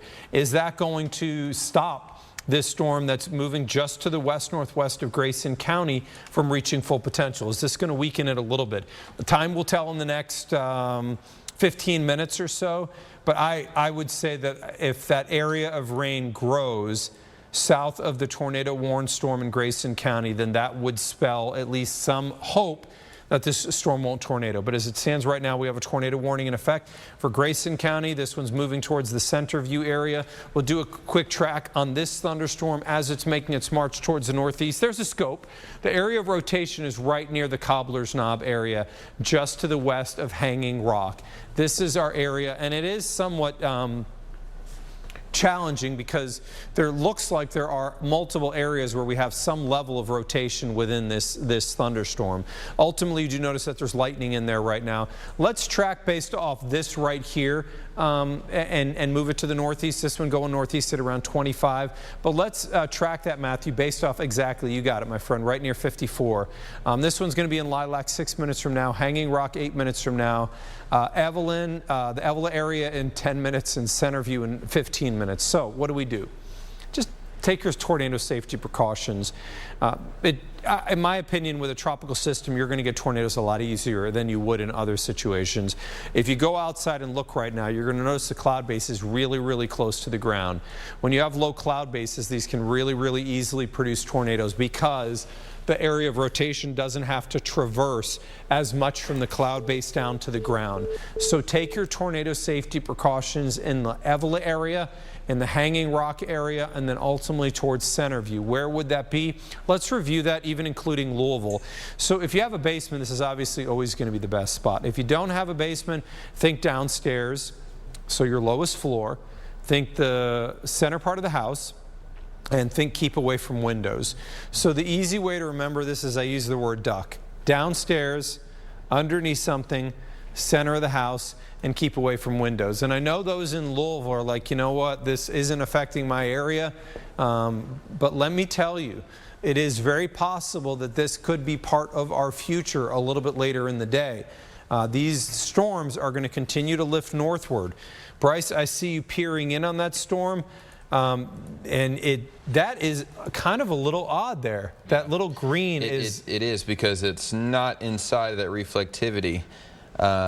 But it goes to show this, I mean, this entire thing is rotating, and you can see a little bit more of the uptick there in our velocity here. Yeah, it just doesn't have a classic look like the one to the west of it did before it essentially killed that storm above it. So I think we need to watch the southern and the eastern extent of this little supercell right here, just south of the Hudson area. Also, I want to mention Radcliffe, E-Town. You guys are hearing tornado warning sirens go off right now for Hardin County. The tornado warning does not include Radcliffe or E-Town. Should you be on high alert? Yes, I do think so. Even this storm south of the Litchfield area, if that thing gets going and it goes east, that's going to head toward the E-Town area. So they're all of Hardin County, sirens are going off. All of Meade County, sirens are going off. This tornado warning is centered over Hudson, heading toward Custer and Big Spring. You would be downstream, excuse me, just outside of that warned area. Right now, the greatest rotation to me looks near over the McDaniels area. Which means it's buried too, by the way. So Yep. if you're trying to go out there and see something, won't be able to see it. Exactly. Then I think, you know, the interesting thing, Bryce, is that little area of rotation is arguably almost outside of the tornado warning. It's just redeveloped a little bit further north. Yeah, it will, and that may be a decision that the National Weather Service has to do, is almost kind of redo this polygon a little bit, because this has more of a northerly movement to it. We go back a few scans, you can see that rotation on the right side of your screen approaching McDaniels, and it's heading north, almost a little bit northwesterly. So if you are in, I know Glendine, you just had that tornado warning expire. If you're in McQuaddy, I think you need to be in your tornado safe place as well. Hardensburg, you're downstream, I would be on alert as well, as this rotation could be heading up in that direction. But this is an ever-evolving supercell, Yeah, Mark, really to where is. it's every scan something's different, and as Mark mentioned, every single one of these storms is reacting with each other, and that's going to make a big difference on how these actually rotate as we head through the rest of the afternoon, Mark. And so if you start to think down the line, you know, can this get to Louisville? It becomes quite obvious what the answer is. And if you look at these from that perspective, these thunderstorms are making their march north. Bryce alluded to this earlier. Some people think it's 2024. Why would tornado sirens go off for the entire part of Hardin County if it's the western part of the county? And there's a really good answer to that, and that is we've never in the emergency managers there's a couple of problems. Number one, we don't have a standard nationwide. It is baffling that one county manager can decide to turn a tornado siren on for straight line winds, and one could say no. And so the same storm could have sirens going on for one county and not in the other. Number two, obviously there's technology where we have these polygons where these warnings are specific to counties. We could create a system that would only fire off the sirens in an area where you're under the polygon. Now with your phone, we do actually have that capability using GPS. But just know that it's countywide. If the county manager in Hardin County decides to sound that tornado siren, it goes for the whole county. And there's no risk right now for E-Town or Hodgenville or Magnolia. But that unnerving feeling of those sirens going off is still going on. And I think it's always worth noting that. Where is the greatest threat on the storm? Do I need to be ultimately concerned about that? Rotation is pulsing. I still don't see something in the immediate right now that has me overly worried. I think we're still in a pulse state. I don't think we're in a scenario where I'm saying tornado touchdown. I think we're watching near the Centerview area towards Pierce Mill. It's still not these storms are still interacting. What's going on near Litchfield is very clearly affecting the supercell off to the north, Bryce. Yeah, absolutely. And again, as we go over to Storm View HD again, or Storm View 3D, excuse me, you can see that very broad rotation. This entire thing is spinning. And when we go over the past couple of scans to show you to what we look at, there was almost 2 areas of rotation. There was one just north of Litchfield on the southern extent of the supercell, and there was another one just south of McDaniels. And then you'll see after that scan goes through a couple minutes, that one almost dissolves, and now we have more of another broad rotation right over the McDaniels area. This is right over State Highway 259. Okay. Again, when we look at correlation coefficient, there's nothing that's showing that there's debris being wafted into the air, so that's a good thing. But as Mark kind of mentioned earlier, on the right side of your screen, when you watch this little couplet right here, over the last couple of scans, it's almost heading north and outside of this polygon, outside of this actual tornado warning. So if you are in, say, eastern Hardinsburg, I would really just keep an ear on us here for the next few minutes as this heads almost at a northerly trajectory, as this kind of tries to avoid this storm to the north of it. Another important thing to mention that Mark was talking about earlier was the storm to the south, or these showers to the south, Matthew, that's trying to bring in cool air to that storm and kind of choke it off from being its full potential. Yeah, Mark, I know obviously you're watching these as well. We've got a lot of lightning with the storm. It is the strongest one. Anything else in particular that you're noticing about this one? So when I look at the rotation on this one, here is the traditional what you're used to seeing. This would be the hook here. The storm, you can see, does this weird squiggly. So a traditional supercell thunderstorm is only going to have, it's going to look like a big V, and then you'll have the hook on the southwest side. A couple of things you'll note here is that the rotation is near McDaniels on the northern side, which is it may not even be rotation. In fact, Bryce, can you move the right side over to normalized rotation? I just want to see how it's going to assess. Yeah. Not velocity, the NROT, if you could, on the right side. So remember, it originally showed an area where it had increased rotation. I think those were what we refer to as contaminated gates. I think that the radar was having some problems at that point. As it stands right now, when you view across this, there is nothing that says that there would be a tornado touchdown occurring right now. And it's not just on the reflectivity, it's on the rotation as well. We don't see anything that dire or concerning says tornado warning right now. The tornado warning is in effect until 5:45, so this is a very long fuse warning, very long fuse. And as it stands right now, the threat is not ultra high. I think what we're viewing, and just this is my opinion, is I believe that the rain that's near Litchfield right now is contaminating the inflow. So the air that's getting sucked into this storm is rain cooled. Ultimately, what that is doing is disrupting the storm and its ability to produce. It did produce a tornado, we believe, near the Richmond area. We're not 100% sure, but we got pictures from storm chasers. And what we see is that the southwestern part of the storm, if there was a tornado, it would be here. And that area is being disrupted by what's going on in Litchfield. And until this can really work itself out, in my opinion, it's going to have trouble producing a tornado. The storms are just too close to one another.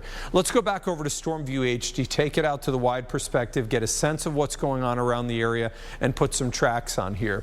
So the area of rotation, again, while we are not overly concerned here and moving towards the north. And let's, if we could, Matthew, zoom back in just a touch and then track that, just so we can get some towns that would be in the path of that. But ultimately, if the storm holds together, it's probably about, I'm going to say so, going 25 miles an hour. It's probably about 2 hours, 2.5 hours away from getting into parts of Metro Louisville. The Burris area, 8 minutes from now. Custer, around 14 minutes. So if you're in Custer, take your tornado safety precautions in Breckinridge County. We do have someone on our chat, and one of the emergency managers that is in Custer, so he would be able to get us firsthand information as that comes through. Severe thunderstorm warning now for the storm that's west of Welch's Creek. And then we zoom it out to the wide perspective. Remember, we were following a severe tornado possible in southern Indiana, and that one has been utterly obliterated near the Salem area. It looks absolutely terrible right now. So these are just showers. This one also showing a little curlicue on the end of it. That one's west of Henryville. Matthew, can you scope that? I just want to make sure that there's nothing in there that is concerning. The little, very subtle. Very little subtle area of rotation there west of Henryville. This is still in the cooler part of the atmosphere. That's a positive. But nonetheless, it has to be watched because at least there's some subtle rotation.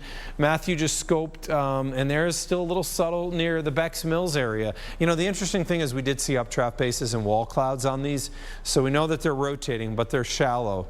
And I think that's one of the things that's holding them back. We'll take it out to the wider perspective. I want to show you just around our region what's going on. Tornado warning west of Jasper. Tornado warning near the Evansville area. And if we could, Matthew, I want to change over to the Evansville radar here briefly just because I want to get a good sense of what's going on that line that's west of Evansville. Ultimately, what's going to happen is this will generate into the main line. So as this generates into the main line, that's got to move across our area. Most of the data shows that organization occurring probably around 8 p.m. in the western part, Louisville somewhere between 9 and around 11, and all of that would then move across our area. But all of this that arcs out in front of it is working in an atmosphere that over the next 2 hours will become highly favorable for rotation. You know, I said this yesterday. I think it's worth saying again. I cannot guarantee that we're going to see tornado touchdowns in our area. What I can guarantee, and it obviously has happened, but I'll say it again, we're not done with tornado warnings tonight. There are going to be more tornado warnings that occur through this, and that is just going to be the reality. So Bryce, you're looking a little bit closer on the Henryville storm. I'm going to come over to you. It shows just subtle rotation. I don't think it's something you send off the alarms on, obviously, but it's something to watch. Absolutely, and we've kind of been talking about this for the past couple of hours, is that every single one of these that are going to go up are probably going to rotate in some capacity. This one, it has a little bit of rotation in there just west of Henryville. It's nothing that's screaming to me to tell you guys to go to your tornado safe place, but it is worth watching because there's not anything else around it. So you're going to have east and southeasterly flow into this storm. Unlike the storms down here, even with the tornado warning or even with the tornado warned storm, it got kind of disrupted by these showers to the south, and it brought in that cool air into that storm as Mark and Matthew were mentioning. This one doesn't really have anything to stop it, but it is north of that warm front, so it's not really in as much of a conducive environment as the ones to the south are. Is it worth keeping an eye on? Absolutely, but this isn't screaming anything to me that we need to go to our tornado safe places right now with the storm just west of the Henryville area. And even the one down to the south, down toward western or northern, Grayson County, southern Meade, and western Hardin County. Even this one, Matthew, you can tell still has pretty broad rotation within. It's just struggling, as we talked about, because of that rain to the south. It's getting just almost infiltrated into it and almost just killing it off. Struggling is a great way to put it. Yes, it is strong. It's got a lot of lightning with it. It's very heavy rain. And there is some broad rotation, but it's not significant, and it has decreased a lot over the past 15 minutes. So the rotation that they saw when they originally put the warning on it is not the same rotation that we have inside that storm right now.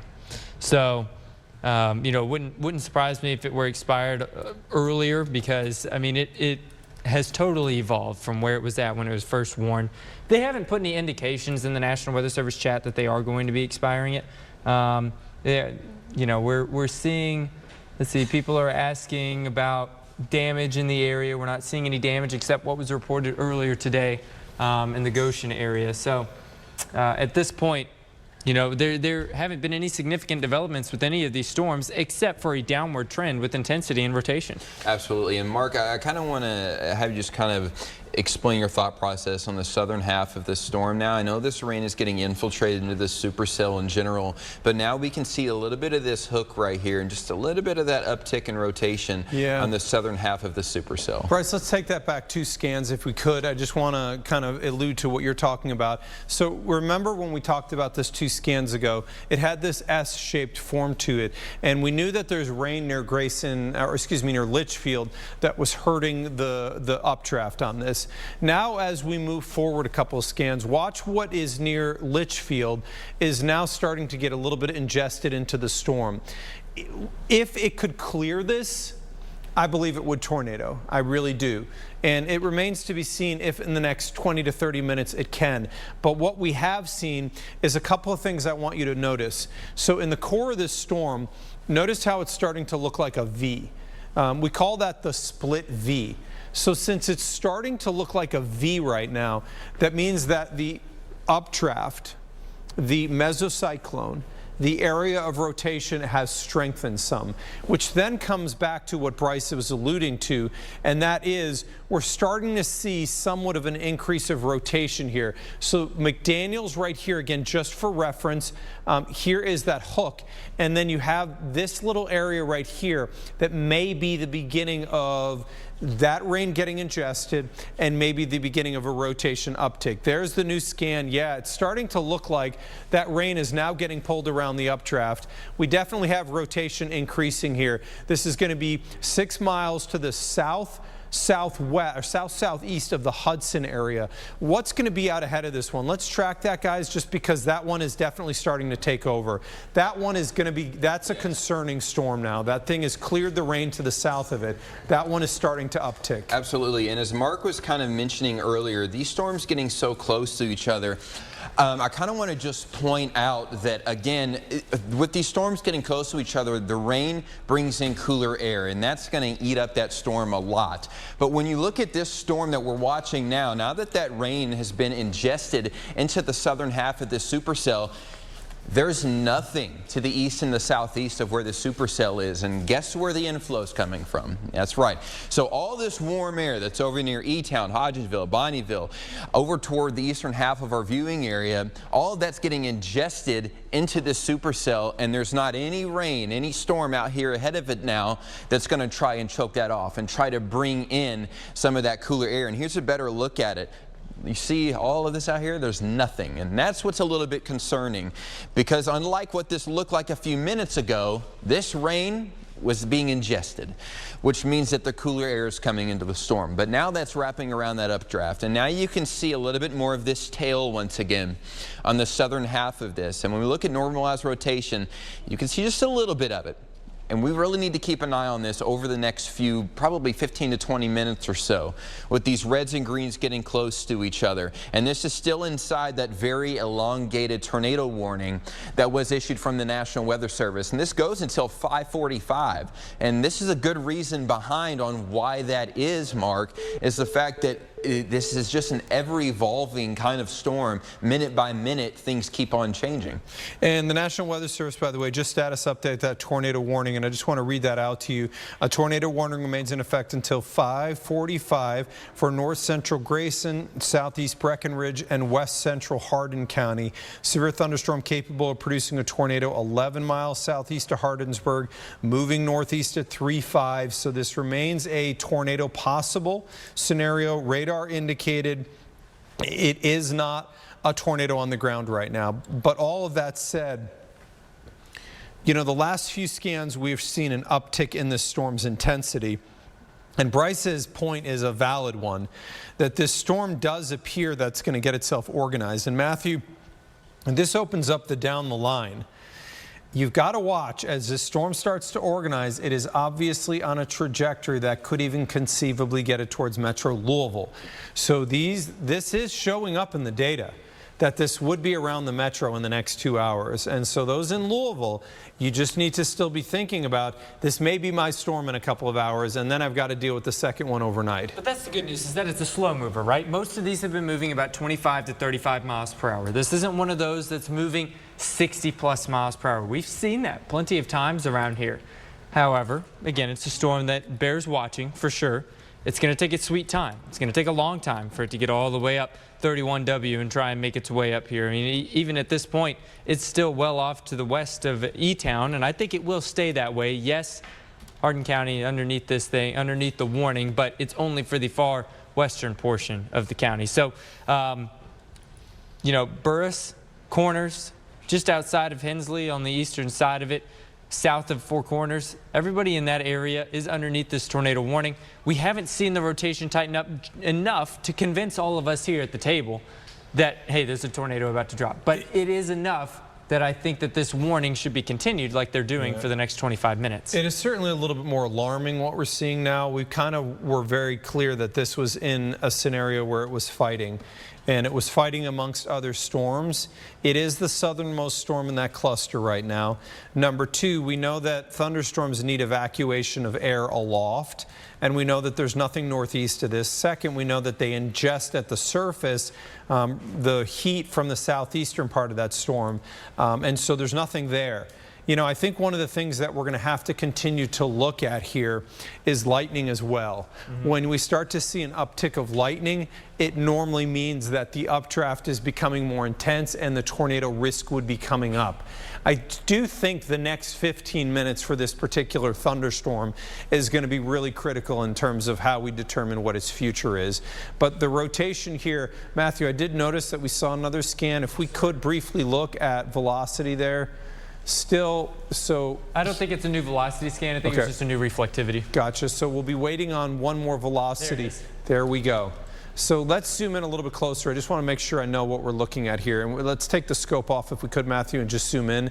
So radar up here, hook in here. Okay, now let's scope just so we've got a good sense. Center view, hook goes around through the limp area. That rotation area, you know, look at the interesting thing. There's a small little area of rotation near the center view area, and then this kind of stretched area of rotation near the Pierce Mill area. If we could go over to Storm View 3D, I really want to look at this because I'm curious on normalized rotation if it is seeing these two areas of rotation, because there's clearly one near the center view area. Yep, there it is. So there are two areas of rotation. The reason I mentioned some of this stuff is, again, all of this has to organize. It does not work if there's multiple areas of rotation. If there's one area that's spinning one way and the other area that's spinning the other. It really needs to organize. It's showing a better level of organization right now, but the fact that it still has these multiple areas of rotation say to me that it's still fighting somewhat of an uphill battle. When you look at the data shows within the next 2 hours, really by 7 p.m., that our flow would start to increase and become a little bit stronger. So this is something that we'll continue to watch here. Now, the storm, when it went through the Grayson County area, Bryce, some of our viewers were down there and able to see what the storm looked like, and on weather pics we can show our viewers what it looked like coming through Grayson County. Yeah, absolutely, and you can see just kind of this lowering here moving through Grayson County. In my opinion, this isn't screaming a tornado on the ground. This is rotating, I can tell you that. It's more of a scud, rotating cloud almost, Mark. And especially with your storm chasing experience, you can tell probably the same thing. That I know when you see any lowering in a cloud, people that really don't know a lot about radar analysis may think, oh, this isn't a tornado, this is a tornado. Any kind of lowering is a tornado, but there's really specifics that you have to look for, especially coming from a former storm chaser. And so what you're seeing there is what we refer to as the beaver tail. So the beaver tail means that it is sucking in the moist air, and that's what you're looking at. And I'll go over the wall just so I could describe. But on the bottom middle there, that is called the beaver tail. We refer to this as a beaver tail updraft. If you remember the Daniel Boone hat, that's what these would look like. And so the beaver tail is the air that's getting sucked into the thunderstorm and then pulled upward. This is a very, very common thing. Is there anything here that says there's a tornado? No, there really is not. This is just a beaver tail updraft that we're looking at right now. And this was basically the evolution occurring within the thunderstorm where it's trying to get itself better organized. It still looks like the battle is being waged right now. To be honest, I don't right now see anything still that says tornado touchdown. Radar scans are coming. Guys, I assume we're in Sales 2 mode, just out of curiosity? Yes. Okay, so Sales 2 mode means that we're getting radar scans about every 3 minutes. So let's go back over, if we could, to the weather graphics here. And I'm going to show you the area rotation that we're watching. It's pretty close to Hudson. Custer, it's going to be really close to you. You know, my opinion is take your tornado safety precautions. Let's not play around. But do I see something right now that screams tornado on the ground touchdown? No, I don't. The interaction between this entire area has been the downfall of these storms so far. We have not been able to break a storm clear. And one might still be able to argue that the strongest mid-level wind energy has not even really arrived yet. Yeah. And Matthew, that's an important thing to note. As these storms are, you know that the stronger mid-level winds are in here. The storms wouldn't be moving 25 miles an hour. They'd be going 50. But once that stronger wind overspreads our area, what happens here. And you can kind of see that there are storms lined up from Bowling Green northward through Litchfield, and these are heading northward.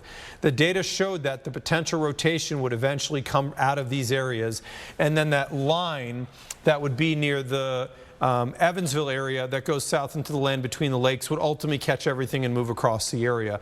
What's interesting is near Evansville, you kind of have what I would refer to as a quasi-warm front in a sense. So you've got that low pressure near Morganfield, you've got some storms out on the front, and really everything that seems to be spinning the hardest is hooked up on that warm front near the triple point, near that low, near the Evansville area. That seems to be the area where everything is really taken off. Absolutely, and when you have the remnants of a tropical system, it's going to create its own dynamics here. It's not everything that's along a frontal boundary is what's going to be rotating or necessarily waiting for those mid-level winds. This thing has its own wind field that it is spinning things, and that's why we see more rotation west of our area, closer to that center of low pressure, because the whole storm itself, it's one big storm rotating, and then it gets little bitty storms inside of it to rotate as well. However, those mid-level winds are going to help create more rotation, especially with the storms that are further away. So meaning for us out here further off to the east. Again, those warnings that you just saw, Evansville area and west, that's outside of our viewing area. But for folks here within Kentuckiana, we do have that same tornado warning that goes for another 17 minutes until 5:45, and that is weaker now than when it was originally posted with that tornado warning. Let's get a scope on it real quick, just to see if it has taken an uptick. It looks like we may have a little bit of an uptick, Mark. Agreed. Would you agree? Okay, Yeah, near agreed. Constantine. Exactly. It definitely is up. It is definitely coming up in intensity somewhat. But one of the things I've been noticing, though, it's still struggling. It's not really been able to take off. I think part of it's because that storm's interacting with the other storms that are behind it. I just want to show you briefly, because we kind of alluded to this, what's going on in Evansville. And I'm going to show you just west of Evansville, near the Mount Vernon area. This is the tornado confirmed. And you can see this incredible hook echo near Solitude that's just north of Mount Vernon. And I'm going to pop this back one scan, and you can see right here, these greens and these reds are on top of each other. And look at that hook. Look at that hook with the debris signature there. I'm just going to check. I assume that it's got a hole in it. And let me put a marker on here just so we can verify.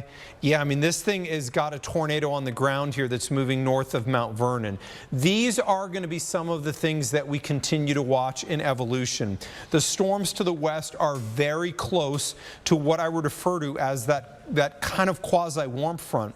And we're going to need to be quite aware of the fact that that whole area is going to be moving in our direction overnight tonight. These storms that are out ahead, I really still feel like what's near Brandenburg is somewhat affecting the cell that is trying to form south of it and that is tornado warned. If this one can break loose and really kind of shed some of that rain on either side of that updraft, one has to really feel that this thing's going to be able to produce a tornado.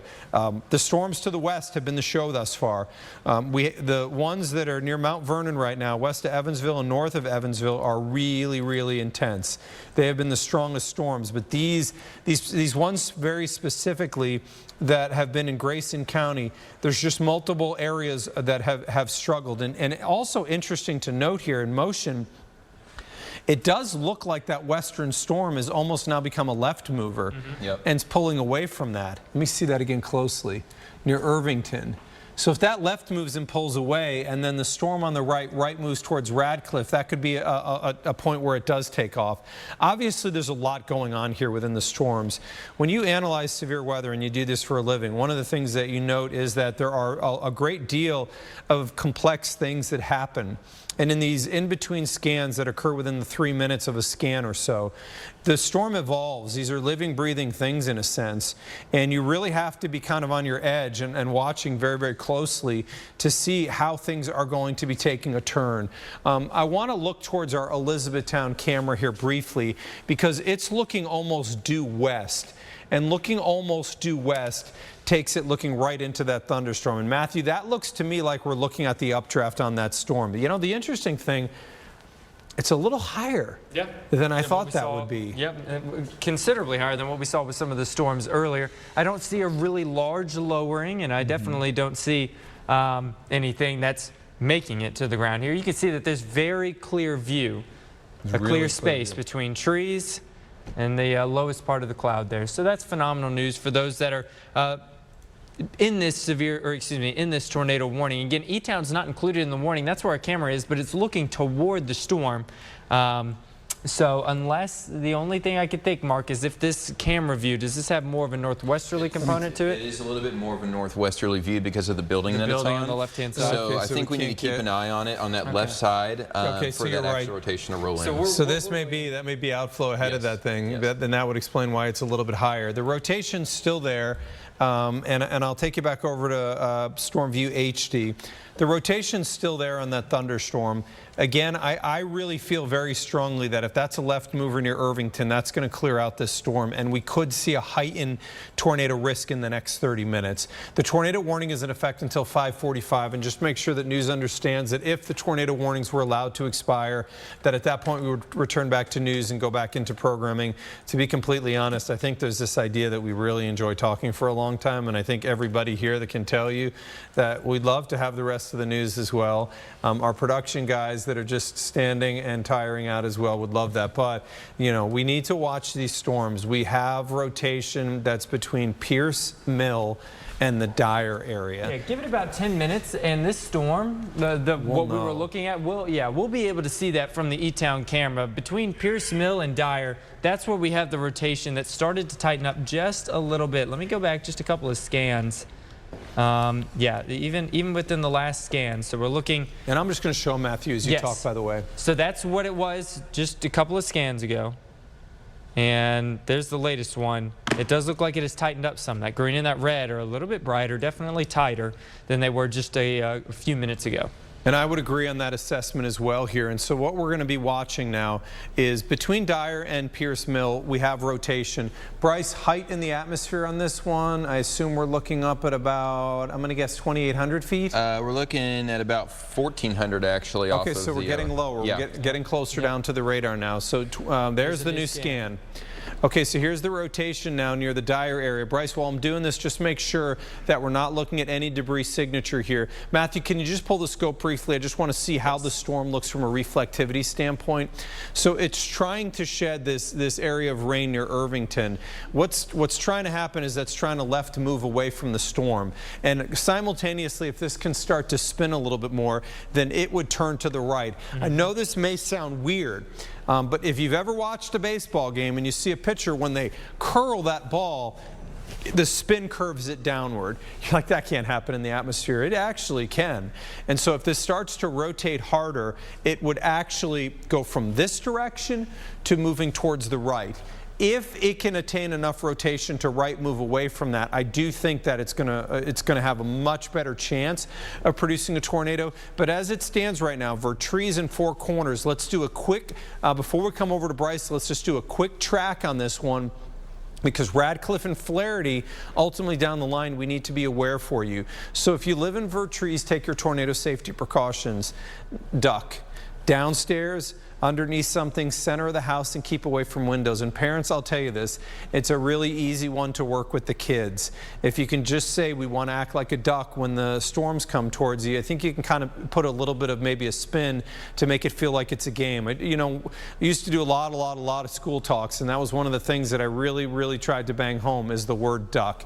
So 5 minutes from now, Vertrees, and 11 minutes from now in the Four Corners area. Bryce, you've been looking at this from the view of Storm View 3D. Do you see anything within that rotation? Because it is in the storm. Are you seeing anything there that shows debris? I'm not. Again, we want to see colors. Well, we don't want to, but we would look for colors of kind of the blue like this, except it's outside of the storm. So really, if we want to look for anything like that, it needs to be right in this area, just on the right side of your screen. So we would look for a drop in CC right in here. And when you look over the last few minutes, there's not really much of anything. So if a tornado were to occur, this is going to be where it's going to be, and that is where we would see that tornado debris signature pop up on radar. But you can see it's still rotating, and over the last few minutes, and with that newest radar scan, it has more of a tail. It sure does. So we've got a lot of flow coming from the east and from the southeast with that warm air and that humid air filtering its way on in, and there's not any rain really down to our southeast near the Stevensburg, E-Town, Sonora area to cut that off, unlike that storm to the north. Just a reminder, this storm to the north, this had a tornado warning box on it earlier. And now it's been completely choked off, and now this one is the main show. And you can see it's got that classic hook to it. So downstream east of the Big Spring area, say between Big Spring and Wrightingville, I would really keep an eye on this, and I would be shocked if this isn't extended, as long as this continues the rotation that it's showing, because this does expire at 5:45. 5:45, so 8 more minutes. Yeah, so I would be a little shocked if this isn't continued. But the good thing is, Mark, is that it's still not showing any signs of debris being lofted into the air. And so we'll be continuing to look at that. Matthew, this isn't the only storm in only storm in town. That's the view from our E-Town camera. So we're continuing to watch. On the left there, now we're getting at least that rain shaft moving in. After that, we will get a view of what the updraft base looks like. Matthew, you've also been, I noticed, poking in on those storms near Scottsburg. These have been somewhat oddballs. So the rotation in the atmosphere is substantial in southern Indiana, and I mean substantial.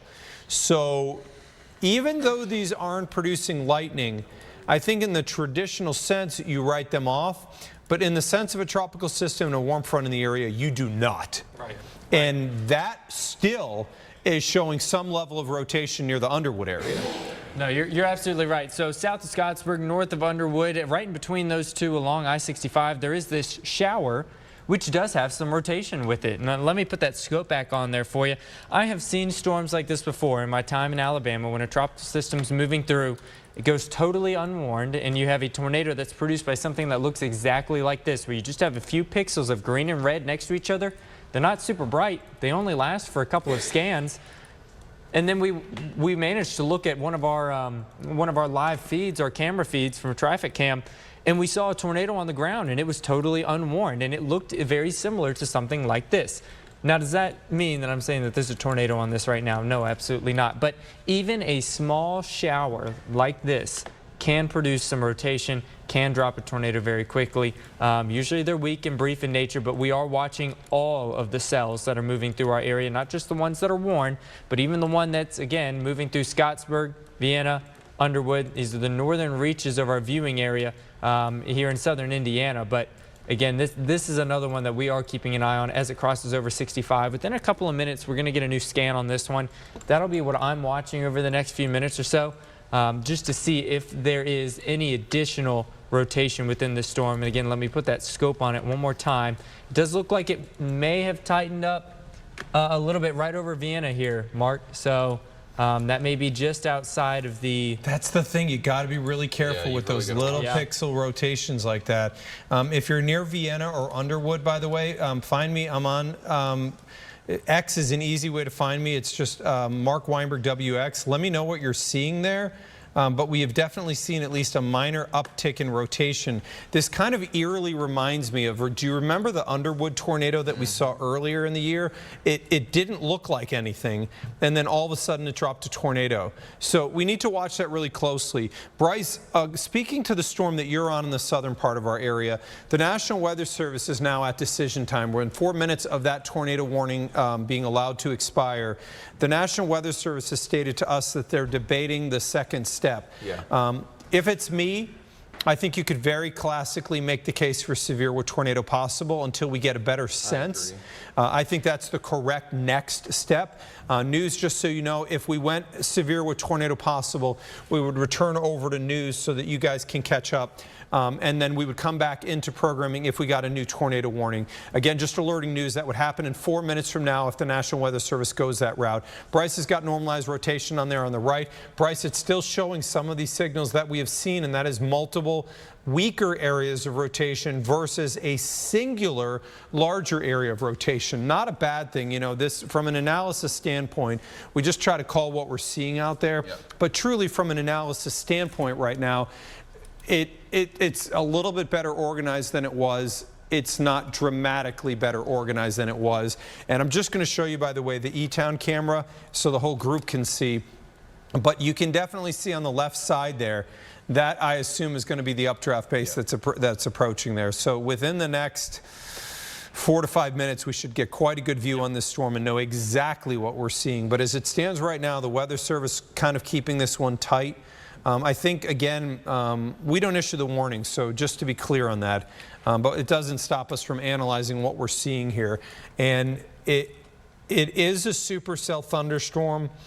The rotation is mediocre. There's that new scan that just came in. Let's see if there's anything additional from. I know that's what they're waiting for to make the call too. And I think you could argue both ways right now. So what, south of Four Corners would be an area that we would be keeping a close eye on. Let me take that off of there. And it does line up with the, as long as those are the same time frame of scan, it does line up. I think they're going to go tornado warning still on it. It's too, it does show a little uptick.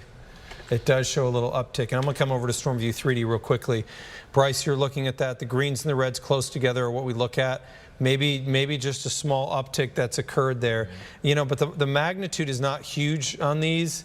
I think you're marginal. I think we're in a scenario where I could see going severe with tornado possible or tornado warning. I could see them both. The Weather Service has just stated, by the way, that they are going to go with an additional tornado warning on this.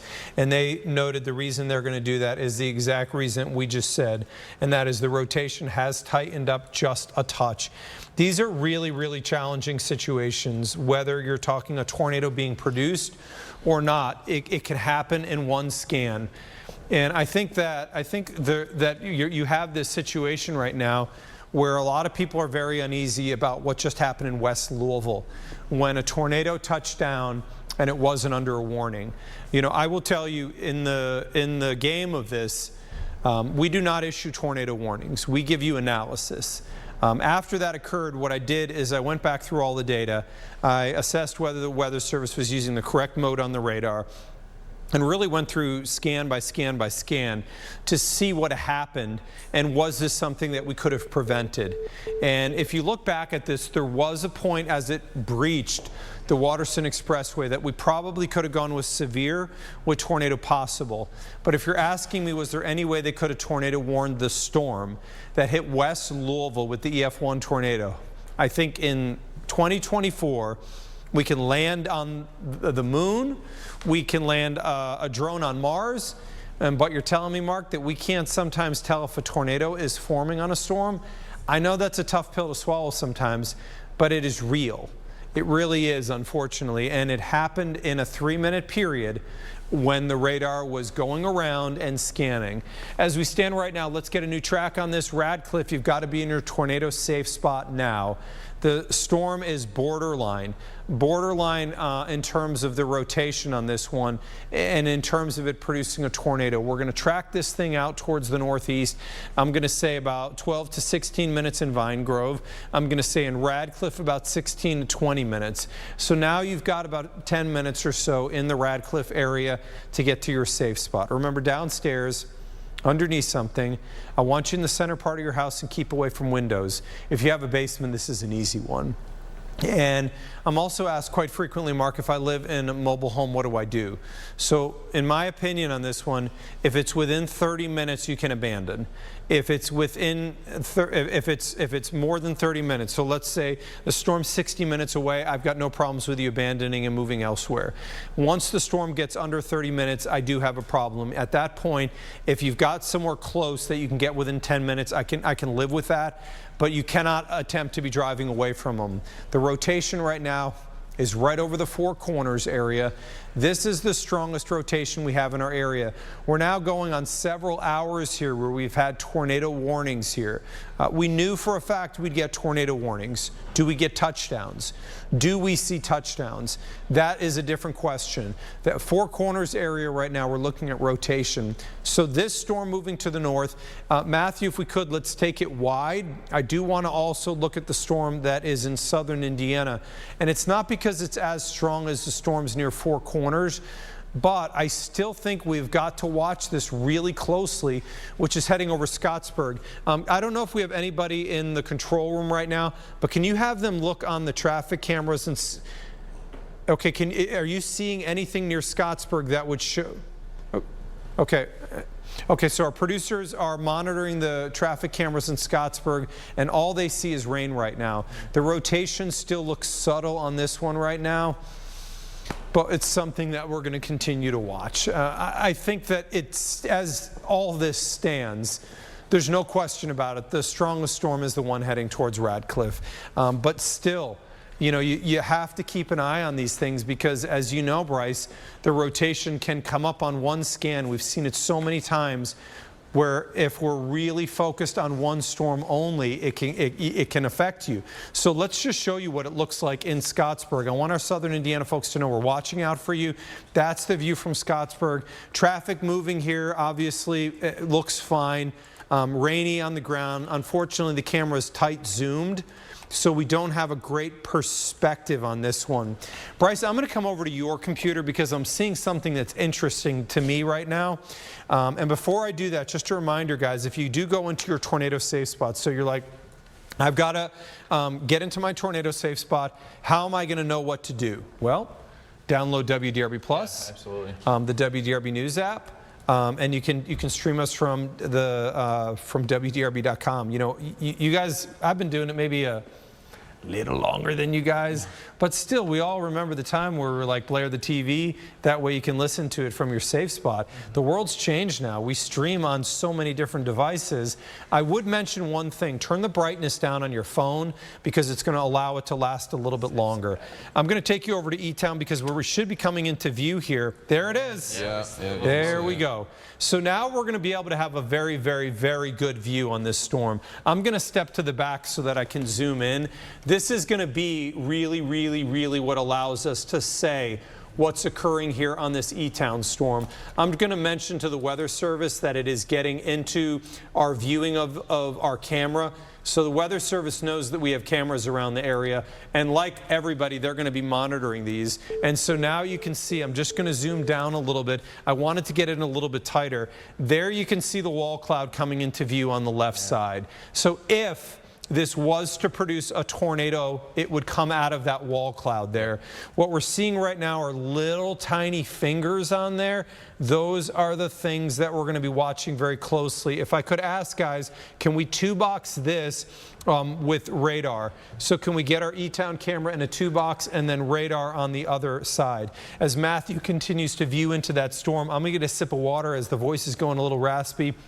Matthew, you're watching your four corners. Yep, four corners is exactly where this thing is moving over right now. We are starting to see some brighter reds and greens that are rubbing up against each other here right along 920. And that's why we have the scope on this thing right now. We have noticed a lowering. We don't see anything that's reached all the way to the ground just yet. I'm trying to keep a very close eye on that left-hand side with that camera. You know, for a brief moment there, it looked like maybe a little something was trying to poke out of it. But again, this is a very likely the wall cloud that's associated with this storm. We don't see any conclusive evidence yet that there is a tornado on the ground. We haven't seen any either when it comes to our debris signature. Bryce is shaking his head no. So no conclusive evidence yet, but there are small areas of rotation within this thing, within the overall storm. It is intriguing to view it too. I mean, when you watch this live, one of the reasons that we built a camera network is because it basically is constant live what's going on. There's a couple of things that I'm noting, Matthew, as you've got it there. It looks like the number of lightning strikes are starting to come up. And second, it's worth noting that some of those are east of the storm even. So these are bolts from the blue that you may not even be getting rain, but you can get lightning. And you can kind of see that. That's the updraft base there that's coming into view more and more and more as we look at this. The ground interface is kind of tough to see. So I don't know if we're going to be able to visibly tell if there's something below that wall cloud that is in contact with the ground. But you can see where E-Town is located. We're looking west-northwest directly into this storm. There's no question what we're looking at right now. This is the updraft base on the E-Town storm. If it produces a tornado, you're going to see it live on TV as we continue to watch it very closely. And Matthew, down the line, we still need to speak about what's in the back of everybody's mind, and that is... Where is it heading? Is it going to make it all the way up to Louisville? And it very possibly can. It's on a trajectory that could take it up into Jefferson County, no doubt about it, the southwestern edge of it. Does it last that long? We don't know just yet. We don't know just yet. Now, there were some storms that moved through, or at least near that area, but not all the way through it, so there's still some energy to be had there. And with no storms to the southeast of this one, where it is drawing in its warmth and that extra moisture from, you know, there's not a lot necessarily impeding it. So I do think as it stays west of I-65, heading up toward Jefferson County, that this thing is it's holding together right now, and it gives us little signs of life or of extra strength, and then it weakens some, and then little signs of extra strength in there. And right now that's where it's at. It's in one of those signs of extra strength. This is a pretty deep lowering that's coming in here, Mark. Yeah, look at the right too. Look at that little condensation that's rising into that. Yeah. So there's definitely rising motion here. Let me just zoom that. I'm going to try to get the perspective that gives us the best view. You can see on the left-hand side a bit of clearing there. So. Yeah, I mean, that's definitely the wall cloud. It is uneasy because I think people are going to look at this, and I'm going to head over to wall. Yeah. Let's take the E-Town camera full. I want you to know what you're looking at here. So I know that everybody's going to look at this and say wedge tornado. I've seen Reed Timmer's videos. He'll show this, and he'll say wedge tornado. This is a wedge, right? So what we have here, wow, just saw lightning strike out of the wall cloud. So look right here. I'm going to just show you. I want you to watch right here. See this rising? This is what we call condensation that's getting sucked into the updraft. So right here you have the lowering, wall cloud, lowering. So on the nose of this, sometimes you can get a tornado that forms on the nose of the wall cloud. Bryce, can we get a little bit of a tighter shot on the nose right here? I just want to check to see if we have any spin in there. But this is the wall cloud that is indeed trying to generate a tornado on the tornado-warned storm just to the west-northwest. That's perfect of Elizabethtown. So the area I'm watching... It's going to go back to your right a little bit. Okay, I'm going to let you center that up here. So this is the area we're watching, and I think at distance I can definitely tell right here that there's very clearly air that's rising into this tornado-warned storm. As I look at the edge here, I don't see any hard twist on it right now. If there was a hard twist, I would say for sure that this is a funnel cloud. It's just somewhat difficult to say.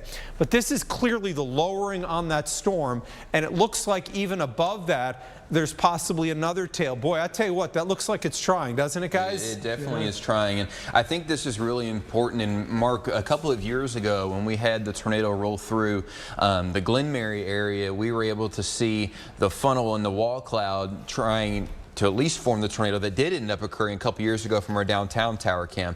And this goes to show just kind of what you're seeing in real life versus what you're seeing on radar and how you can compare the two. And again, there is legit rotation with this. It's just almost a waiting game at this point to see exactly what this is going to do.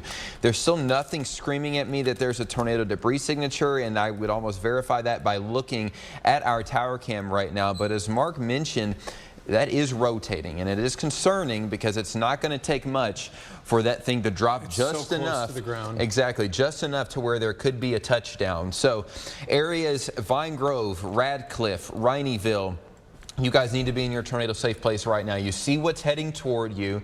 You know that this can drop a tornado at any point because we can see that with our own eyes and how much of a lowering that is here. And we continue to watch this move its way on off to the northeast. So Vine Grove, you got about 4 minutes. Radcliffe, about 8 minutes. And again, we just need to watch this for areas into central and northern Hardin County now as we continue to see this rotation continue its strength before we look to see if we could see any tornado debris signature, which right now we don't. But Mark, it's close. As you mentioned, it is really trying. And Matthew, the body of that storm now, this is more looking like a classic supercell. It really looks like it shed some of the storm that was off to the north, and now it's got that full supercell with the hook appearance on it, and you can see the beaver tail on that wall cloud getting sucked in there. It's just difficult to see that ground interface. That ground interface would tell us if this is a wall cloud or there's a tornado. The rotation's still there, but one of the things I still think we should note is we have no indication on radar that there's debris on the ground right now, and that would tell us from potential wall cloud to tornado touchdown. We're not there right now. Right. We've not gotten to that point. Now, that doesn't mean it won't happen, but we haven't made that step yet. And that's why when someone will send us a picture of something like this and it looks very convincing, like, oh my goodness, there's for sure a tornado on the ground. Well, there are trees in the way preventing us from seeing, is there any air in between the base of that cloud and the ground? We just can't see it. Earlier today, we were looking at one in southern Indiana, Floyd Knobs area. Looked very convincing from a traffic camera that there was a tornado, and we took a different shot, I think from New Albany, and we could see a very clear clearing because we were able to see over the hill and the trees. So that's why in an instance like this, yes, it looks very ominous and scary. We know that this is rotating from what we've seen on radar so far, and it is heading toward Vine Grove, Radcliffe, and eventually Dietz Acres. And I think it stays just to the west of Longview here because most of these have had a northerly or northeasterly trajectory, unless this thing is able to break hard right. But we haven't seen an indication of that just yet. That's a great shot that we've got. There you go. I mean, that you can see the rotation, especially in the northern, or excuse me, on the upper portion of the cloud there. So you have the pancaked wall cloud there, which has those tiers on there. If we can go over to the weather system briefly here, you've got the wall cloud in the distance there. You know, I mean, whether this thing produces a tornado or not, it is very obvious it's trying. You know, I'll note one other thing here that I find somewhat interesting, you guys, is that the initial wall cloud for sure is here in the distance right now. But judging on radar, I wonder if this is a second updraft base that may be forming on the back edge of this thing. It definitely is a supercell. It is a tornado-warned storm. We're keeping a very close eye on it right now. We've still not bridged that gap to, is this indeed producing a tornado? I'm going to come over to you on StormView 3D here briefly, Bryce. And you're going to, you know, when you look at this, there is a couple of things that at least I note instantly, and that is we have a rear flank downdraft. Yep. Notice that little arc ahead of the rain near Rineyville. Yep. So that traditionally, if the rear flank downdraft, Bryce, overtakes the updraft base, it can weaken the rotation, it gets cool out ahead of it, and it may need to recycle. So maybe we're seeing a signal here where it's going to need to recycle a little bit before it tries to get going again.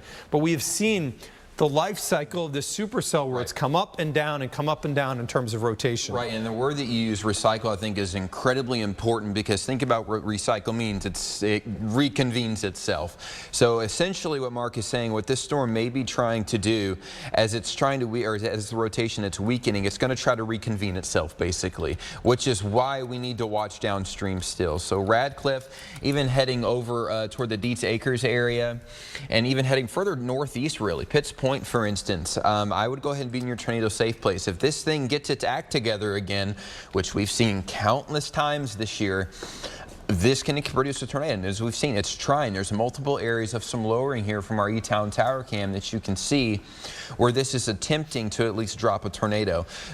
And again, the rotation, Mark, as you mentioned, it doesn't look incredibly impressive, and there's not any drop in CC that's screaming to me that there's a tornado on the ground, and we can verify that by looking at our camera, which is critically important to see what we're seeing in real life versus what we're seeing on radar. And you can see the RFT, what we call the rear flank downdraft, overtaking the updraft base right now. If you look, you can see a cutout in the rain.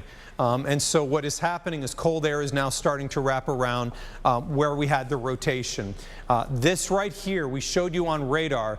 Remember how we showed you that little green arc that was ahead of the rotation area? Now we're showing you in live, there's the same arc. So this cold arc is wrapping, pushing out in front of the storm, and it's going to choke off the rotation. What would then happen is, can the storm recycle and generate a new rotation center? This, I believe, is where we are. Now, if it's to develop a new rotation center, the old one that's embedded and buried right here would be replaced by this new updraft center that is located here north of E-Town. Let's now go over to StormView HD, and so we can see the multiple that we're looking at. There is the new updraft base, and here is the little rotation area that appears to be getting choked a little bit. Let's, if we could, I want to scope here that is going to be, so here's Radcliffe. The area of rotation that is the strongest is right over Radcliffe. However, as we noted, there may be some signals right now that could be getting choked off. We're watching closely, but that's the area of rotation. A secondary area that we're going to have to watch is near the Four Corners area. Does this storm recycle and try to create a new updraft base? Wider perspective, and let's take the scope off. Again, I do want to not only focus on one storm. We have a tornado watch in effect for our entire area. We have watched this storm near Deputy and Jennings. Boy, this one doesn't want to give up, does it? It's been trying for a good 30 minutes at least. So let's take a look at this one. One of the things I note now is it's got lightning. It didn't have lightning about 30 minutes ago. But the rotation here, it definitely has some rotation near Scottsburg. One of the things you note with our cameras that we're showing you is that the cloud base is super close to the ground. It makes a difference. So just think with me for a moment. Let's say the cloud base is 3,000 feet up. You've got rotation. It generates a funnel cloud. That funnel cloud drops 1,000 feet from the cloud base. That's still 2,000 feet off the ground. The tornado doesn't make it to the ground. Now, let's do the same exercise. The cloud base is much lower at 1,000 feet. Now that tornado, the funnel drops 1,000 feet and it's on the ground. So these low cloud bases make it much easier to generate tornadoes. We also have severe thunderstorm warnings that are in effect to the south. I assume this is a northward moving storm out of the Litchfield area. Excuse me, the Litchfield area. Can we just put this one into motion real quick, or at least roll it? Yeah. Because it looks like it's in a much different direction than the other storm, which would make sense since the other one's rotating. Let's do that for you.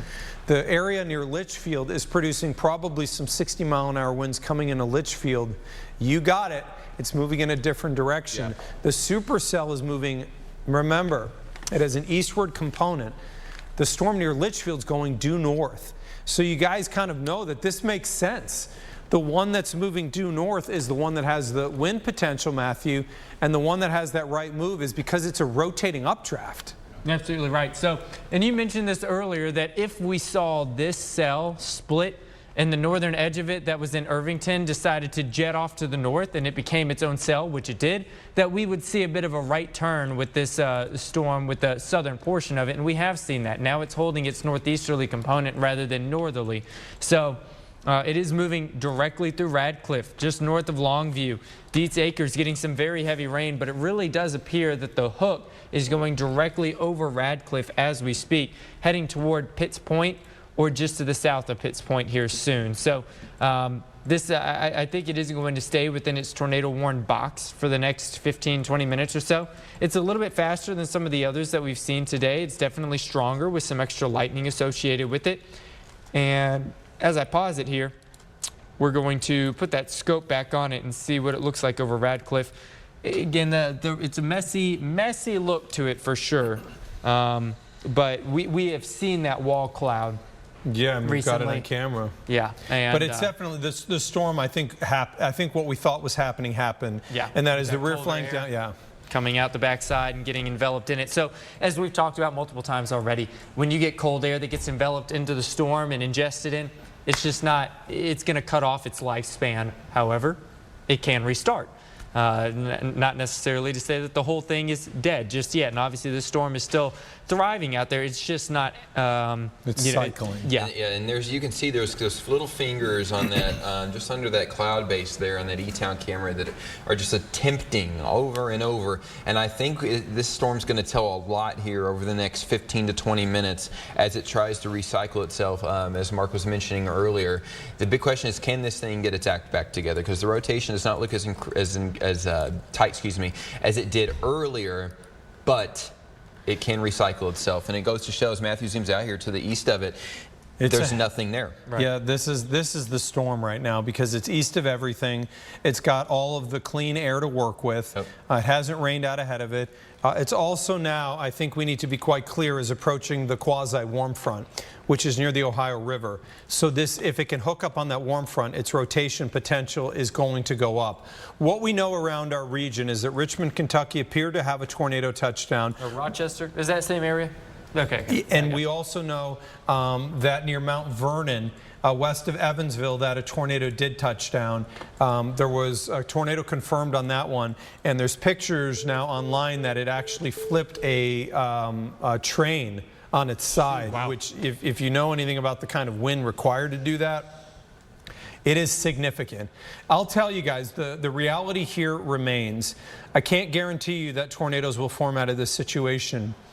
I can tell you what I told you yesterday and what I told you this morning is that the atmosphere with a tropical system is highly favorable for rotating thunderstorms. Bridging the gap from a rotating thunderstorm to a tornado, it's not always, you can't say for sure that we're going to be able to bridge that gap.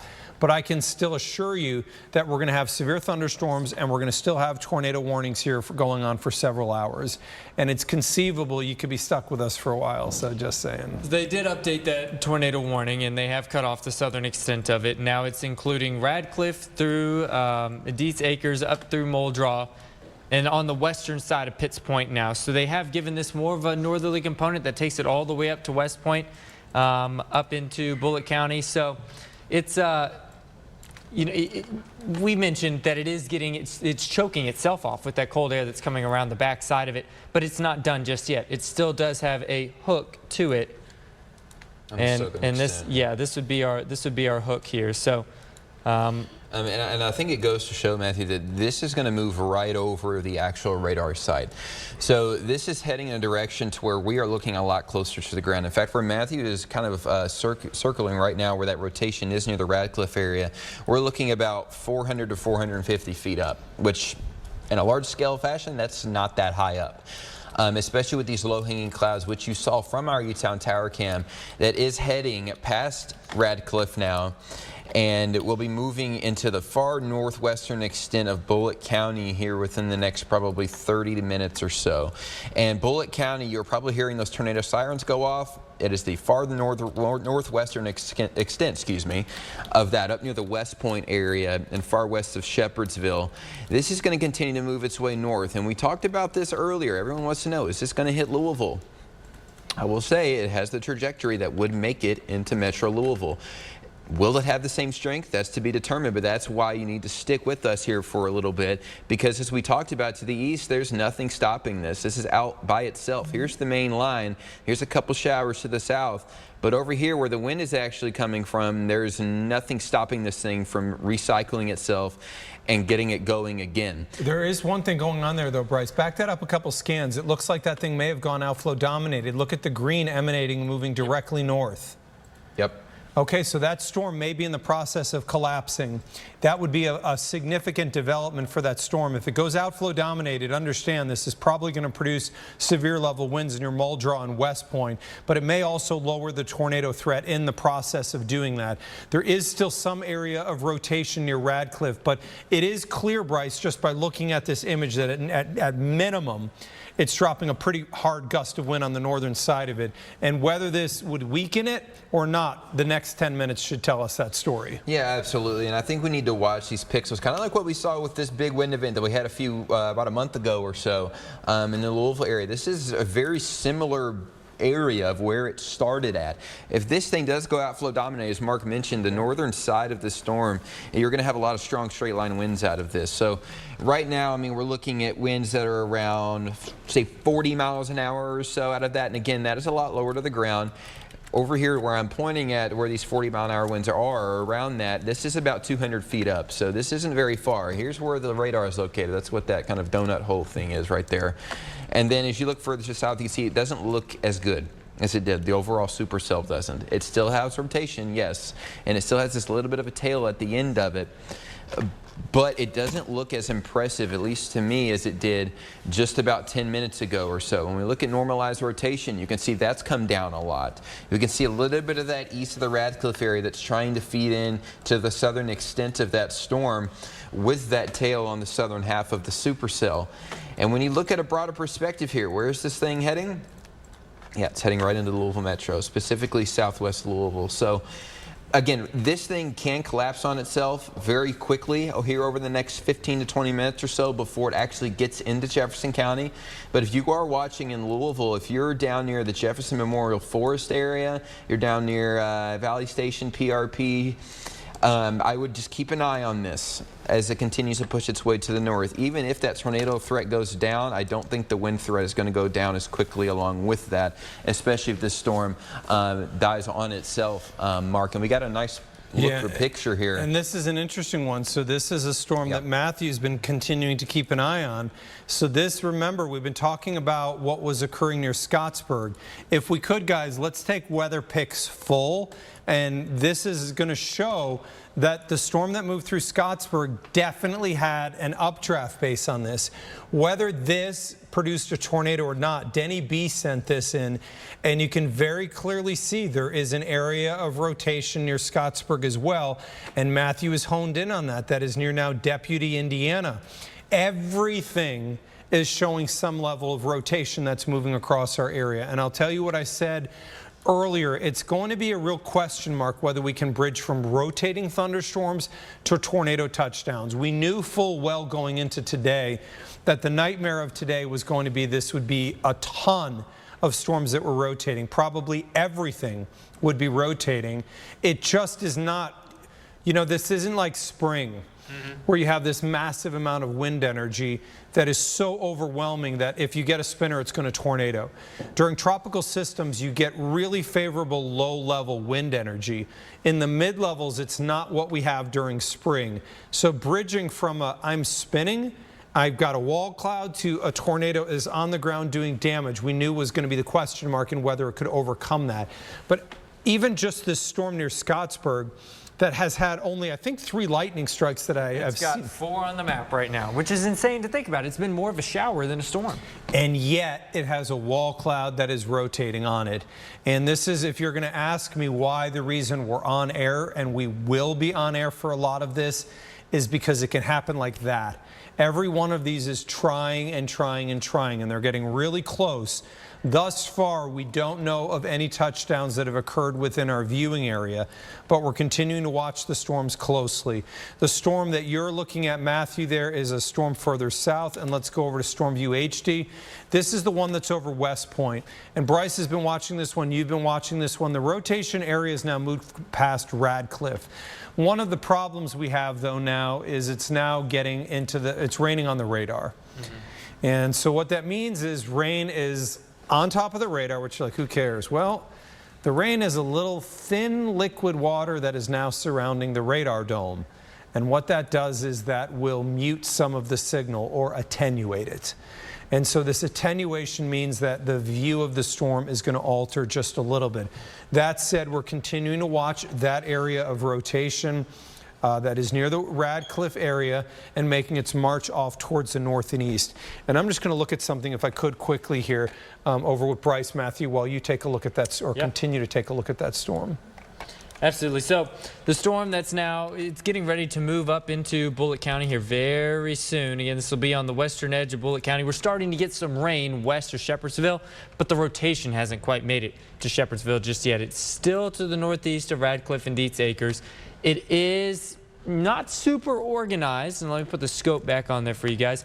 We don't see a significant indention of red, green touching each other, very tight, very bright, but we do see some around each other. Now, one of the things that diminished that from earlier was the outflow that was, or the rear flank downdraft that had come in on the backside of the storm. It's colder and had been scooped in, and because of that, it did weaken the storm some, and it was looking more outflow dominant.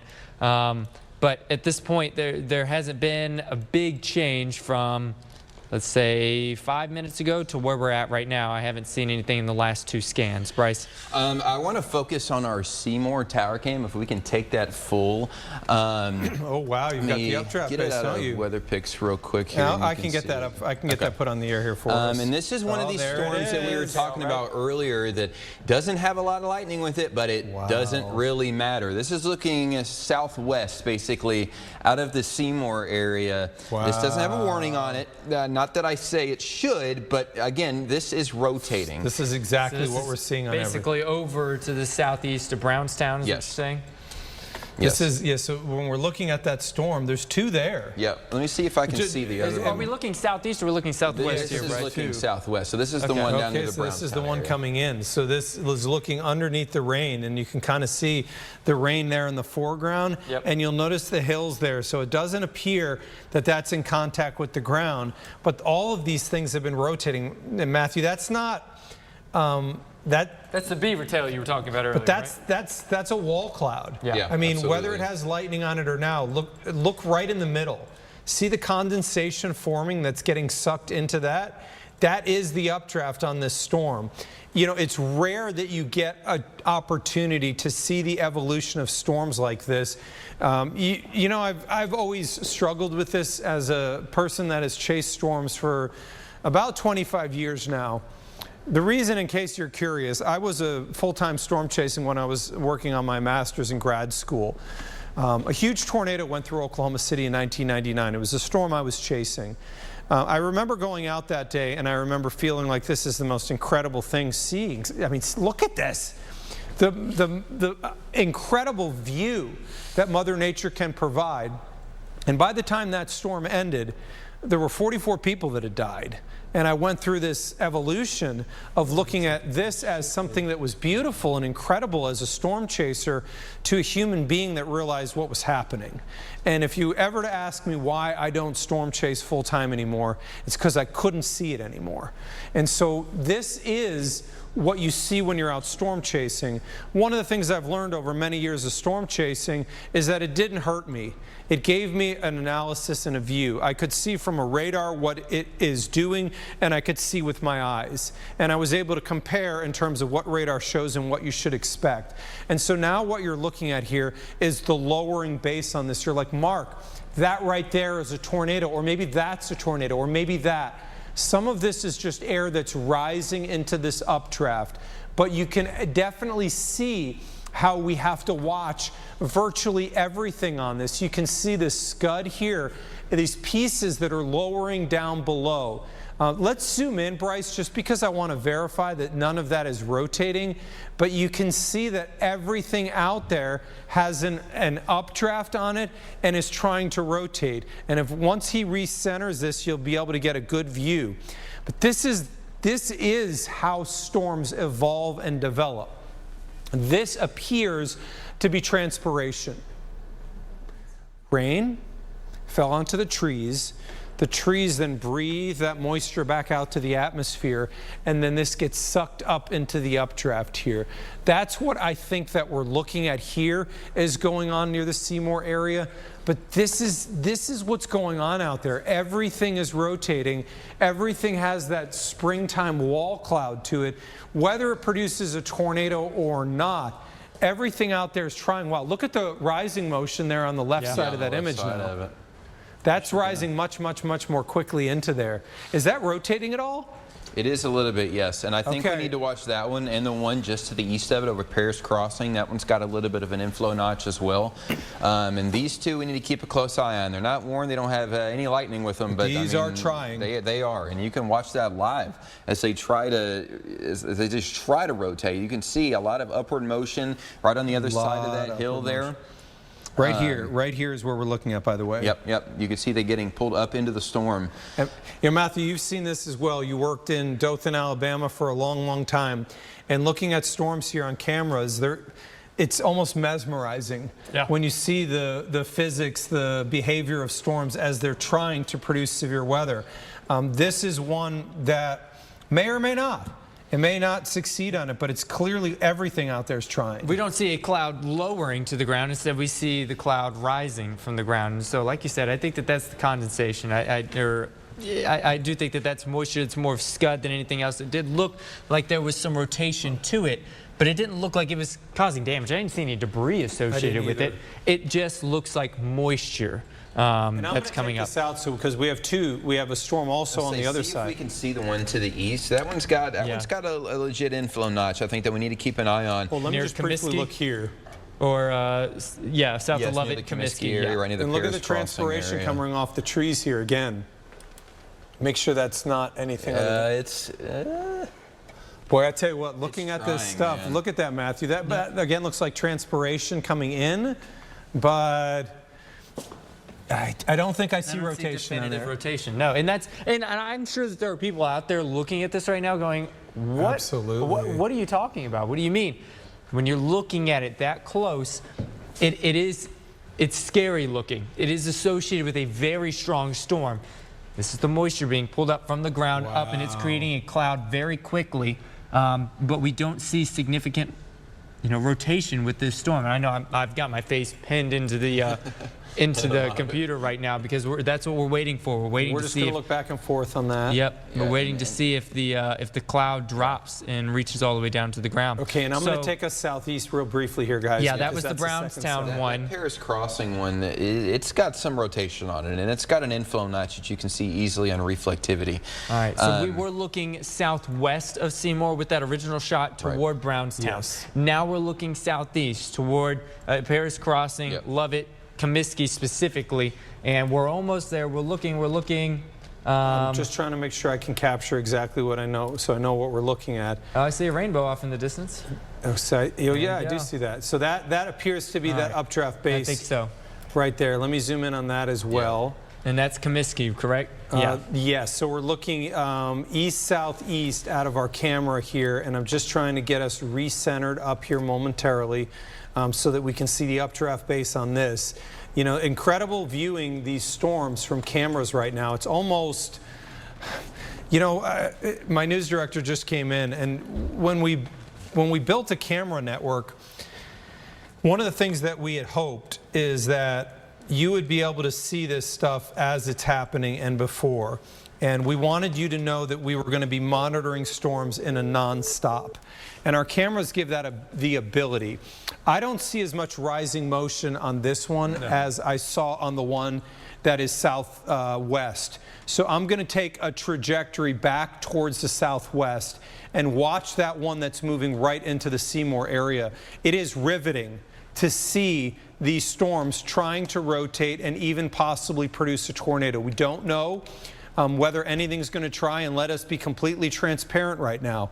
We do not have tornado warnings on these particular storms, but we know that every one of them has shown some signals for rotation, and we're continuing to monitor that. I do want to take a moment. I'm going to step over to the wall really quickly, guys.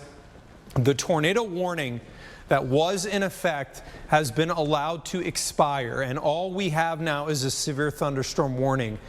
So there's a new severe thunderstorm warning now up in southern Indiana for exactly what we were talking about: Comiskey, Lovett, North Vernon. Those are the two storms we're watching. Is it severe with tornado possible? Yes. Yes. It is. So these are the storms that we're watching. Let's go over to Storm View HD here real quickly. Matthew, I want to go through and track a little bit of what we have out there. There's multiple cells that we're watching very, very closely. And Angela, can you just ask Jennifer, we're now out of tornado, or if we get out of tornado warning on the storm south of Louisville, does she want to try to get a block of news in? So here's where we stand right now. We've looked at two different storms. From Seymour looking towards Brownstown, that's the one where we've watched. It does look like it's cycling a little bit. The storm near Comiskey, which would be directly south-southeast of the Seymour area, is indeed intensifying. So this one's a severe with tornado possible heading towards the North Vernon area. North Vernon, think about what you're going to do if a tornado warning were issued. Number two, I would argue it doesn't matter. And my argument here is that we have seen these produce tornadoes really quickly in the past. We saw it happen in Louisville a couple of days ago. So what I would ask on you is that if you're in North Vernon, let's get into the tornado safe spot. Give me 10 more minutes and then get in there, and let's just play it safe. Let's track this thing to the north. And North Vernon, if you're like, I'm going to go outside and take a look. No, here's why you're not going to see anything. The storm's moving due north. You're going to see rain, and what's going to happen is that rain will move towards you. You'll go into pouring rain. The second you pop out of the rain, if there was a tornado, it would happen. So this is not a viewing scenario. All you're going to do is put your life at risk. Lovett 6 minutes from now, 16 minutes from now in the North Vernon area. So 6 minutes, I'm going to ask you at 6:31 in North Vernon to go to your safe spot. Let's get downstairs, underneath something. I want you in the center part of your house, and I need you to keep away from windows. The storm that's moving into the Brownstown area doesn't look as good. We clearly are seeing an area of rotation here near the Comiskey area. Bryce, out of curiosity, how high above the ground are we viewing? I've got to imagine we're close to 5,000 feet here. We're 5,100. 5,100 near the Comiskey area. So why does that matter? Well, if I'm looking at 500 feet above the ground and I see this, I'd tell you that the rotation's close to the ground. What I can tell you, because of the reality of the radar coverage in the U.S., is that we're looking at about a mile above the ground. We don't know what the ground interface is doing, but we do have the cameras that have been showing that. It's been somewhat helpful. Matthew, let's also make a move now back off to the south. We still continue with a tornado warning for Meade, Hardin, and for Bullitt County. And I want to update you on where we stand with those storms right now in the southern part of our area. This is the tornado warned storm. That I believe has been expired. However, it hasn't gone out of our system just yet. Okay, so I'll go ahead and remove that here momentarily. Okay. But let's just, out of the same abundance of caution, let's look within this thunderstorm and see if we've got any rotation. And Bryce, I want you to verify on 3D as well. Yeah. One thing we've noticed is a significant downtick in lightning with this. And you know what, Matthew, it makes sense. Remember, we were talking about this when that storm went outflow dominated. Remember when we saw that cold air start to push out? Yep. It all makes sense. You know, as much as severe analysis is, it's really challenging. The storms do drop these signals on you. It's just a matter of whether you take the signal, ingest it, and know what it's telling you. We look for rotation here, and we don't see any. And it's because the storm puffed out some cold air out ahead of it. Let's then continue the trajectory. And Bryce, just make sure you're seeing the same thing I am on this one. Are you seeing rotation on that or anything? It's very similar to what you were just showing. It's very, very broad. It doesn't look anything like it did earlier. Okay. And as you said, I think this is going outflow dominating. You can see that rain, as you mentioned, kind of out in front and north of that storm where that motion's going, where it's raining in Heritage Creek, it's raining in Hillview, it's raining in Shively right now, and other parts of, say, New Cut. And this is good. Yeah, and this is cooling off the atmosphere out in front of the storm. So you have to remember that you can see Matthew put the storm motion here. This is the direction that this is going right now. And the rain out ahead of it, it's really cooling the atmosphere, which is going to help choke off a lot of that storm. I think the most concerning still, in my opinion, is still the one up in southern Indiana, the one just west of Seymour.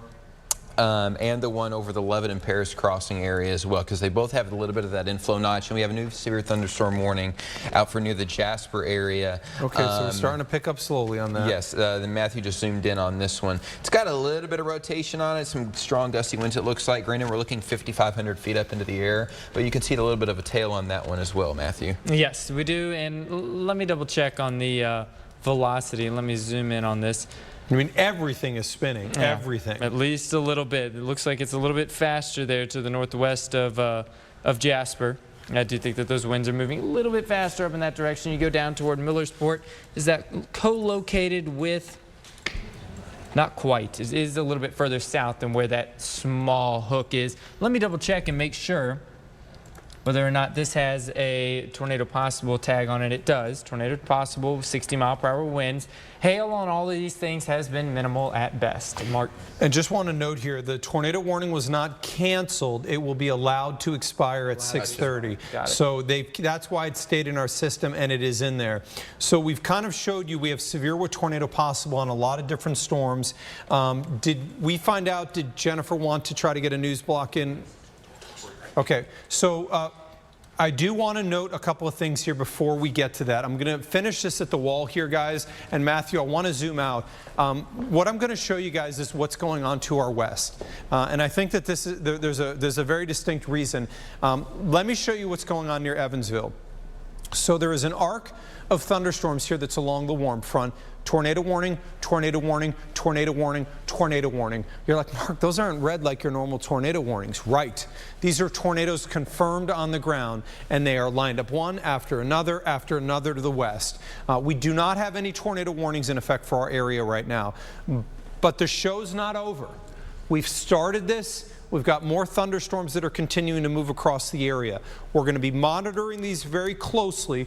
We've got, is that a new tornado warning? That is a brand new one that just came out. Okay, so we're not going to be going to news. We're going to stay with this as we've got a new tornado warning here. And this is a storm that's west of Jasper. What's the expiration time on this one? Out of curiosity, Matthew, if you could put up the warning here for us. Yes. And this one's going right towards the Ireland area.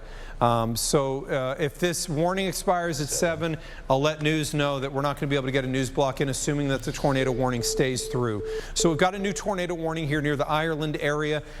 Let's do a quick velocity scan on this one. Let's scope out this storm here really quickly. The area of rotation is about to move into Ireland right now. So if you live in Ireland, you've got to be in your tornado safe spot right now. Duff through Ireland. Is it a substantial area of rotation? It's there. The specific area is right here, and that is right on the hook. So this one makes sense. You've got to be in your safe spot right now in Ireland, Indiana, and this is ultimately going to be heading towards the Portersville area. A storm track on this as it moves off to the north. I think we're now going on 3 hours of coverage here where we've had tornadoes, tornado warning potential. In our area thus far, we don't know of any damage from tornadoes. We do know that the Weather Service, as it stands, has assessed the Goshen damage as straight line winds right now. Do they go back and survey later? I can't tell you that. But right now, everything that we've had, at least the most damage we had, was from the initial storm that went through the Goshen area earlier today. 3 minutes from now, it'll be in Ireland. You've got to be in your tornado safe spot now. 17 minutes from now in the Portersville area, and Reeve 27 minutes from now. Going over to Storm View 3D. Bryce, you're looking into that storm. Have you seen anything in there in terms of debris that would take this from, hey, this might produce a tornado, to we've got one? No, I have not. But as you mentioned, there is multiple areas of rotation in here. You can see the one in the very northwestern portion of Du Bois County and the one just west of Jasper. Neither one of these have a tornado debris signature on it. This little flare up right here, it's close, but I wouldn't say that that's a tornado debris signature mark. Okay. Again, and we can go back here, scan and watch it. It is worth watching, but I think if we were to see one, it would be right down here where this hook is. Is it worth a tornado warning? I would say so, yes, because of the rotation. Now, again, I want to mention, if you look at it from Evansville, it is brighter on this northern one for sure. We are looking at 5,500 feet, so we're going to switch radars here and see. While you do that, I'm going to come back over to Matthew here briefly. Matthew, are you looking at it from Evansville or Louisville? This is from Louisville, and we're back to Evansville. But Bryce has got it now. This one is about half the height, so this is about 2,300 feet up. Interestingly enough, it shows 2 areas of rotation as well. So it shows the area that's near Ireland, and then it shows a secondary area that's right along the county line. That's along Indiana 356. West of Portersville. Yeah, I wouldn't call this tight rotation, but you know, it has been somewhat of a broken record today. Everything's been spinning. I mean, we've watched these exceptional views. Let me just take you for a moment, and I'm going to show you our Seymour camera. We've seen these unbelievable views of all of these storms that have had updraft bases on them and that are rotating. And we still have, you know, this is a time of the year where the sun doesn't set till 9 o'clock, and we can view from our cameras almost until 10. So this has been, you know, a lot of people, even if it doesn't produce tornadoes, it's been jarring to a lot of people to step outside and see things like this. And there's numerous confirmed tornadoes right now all around the Evansville area. It has been a tornado fest to our west, which has been a little bit closer to the core of Beryl. We are a little bit further off to the east of it, but getting a little bit closer to it, has almost everything has produced tornadoes. I'm just looking at high-res data while we're talking here, just because I'm curious if it's initializing some of those rotators out there. But I'll tell you this. The data shows rotating thunderstorms potentially until the line goes through. And the line doesn't move across our area fully until probably around 11 or midnight tonight. And I hope we're not bugging you until then. But we're continuing to watch storms here. And Bryce, you know, we've got those storms that are either side of Seymour. The one to the west where I just showed you has that incredible updraft base. But the one that's approaching North Vernon, that rotation is still concerning on that storm. Yes, it is, and we're going to keep an eye on correlation coefficient to watch for any signs of debris, which we're not seeing right now. That's a good thing, but it's not going to take much. It's really not. North Vernon, you need to be on high alert here because you can see this little bit of inflow notch right here on the bottom left of your TV right here. And again, to the east, there's nothing to stop it, so it's continuing to flood its way on in. It'll be interesting to see how this supercell to the northwest of it is going to react, since these two are getting kind of close to one another, to see how these react with one another. But you can see this one also has some rotation with it as it's moving into the Seymour area. There is once again no debris that is being shown on radar right now, so that is good. But the entire storm is rotating, and as Mark mentioned, it's pretty much a broken record. You're probably tired of us hearing saying it, and I'm tired of saying it as well, but every single one of these things is going to be rotating. It's just, does it drop a tornado all the way to the ground is going to be the deciding factor there. So we still have that tornado warning over near the Jasper area, just west of Jasper, northwestern Du Bois County. That one again continues to push its way further to the north until 7 o'clock is when that it's will be hooking a little bit more. Yes, it will. That's what I just zoomed in on here. I'm going to shift back to the Evansville camera as we go back to Storm View HD. And Matthew, one of the things I note here on yours is you kind of stop that motion, that little hook near Ireland is way more pronounced. Absolutely, and this is what we're talking about right here. That may be a tornado. I mean, that Very close to Ireland. Just, I mean, within city limits or just outside of it to the west of it along 56 there. So this will not be impacting Jasper, but Ireland is going to be impacted by this in the northwestern side of the city. Now, this is moving almost due north at this point. What you got for me, Mark? Spotters, the emergency manager right now, Gary Fritz out of Du Bois County, is reporting spotter rotation on the cell at 200 north, 600 west in Du Bois County. And so we do have spotters on the ground in Du Bois County that are reporting rotation on the storm.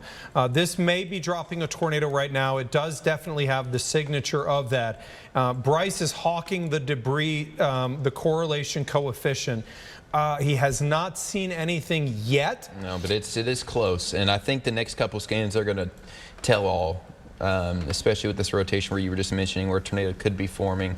Along and north of 56? Yes, right along 56. And I just want, if I could, Bryce, let me just briefly look here. I just want to look at rotation in that area.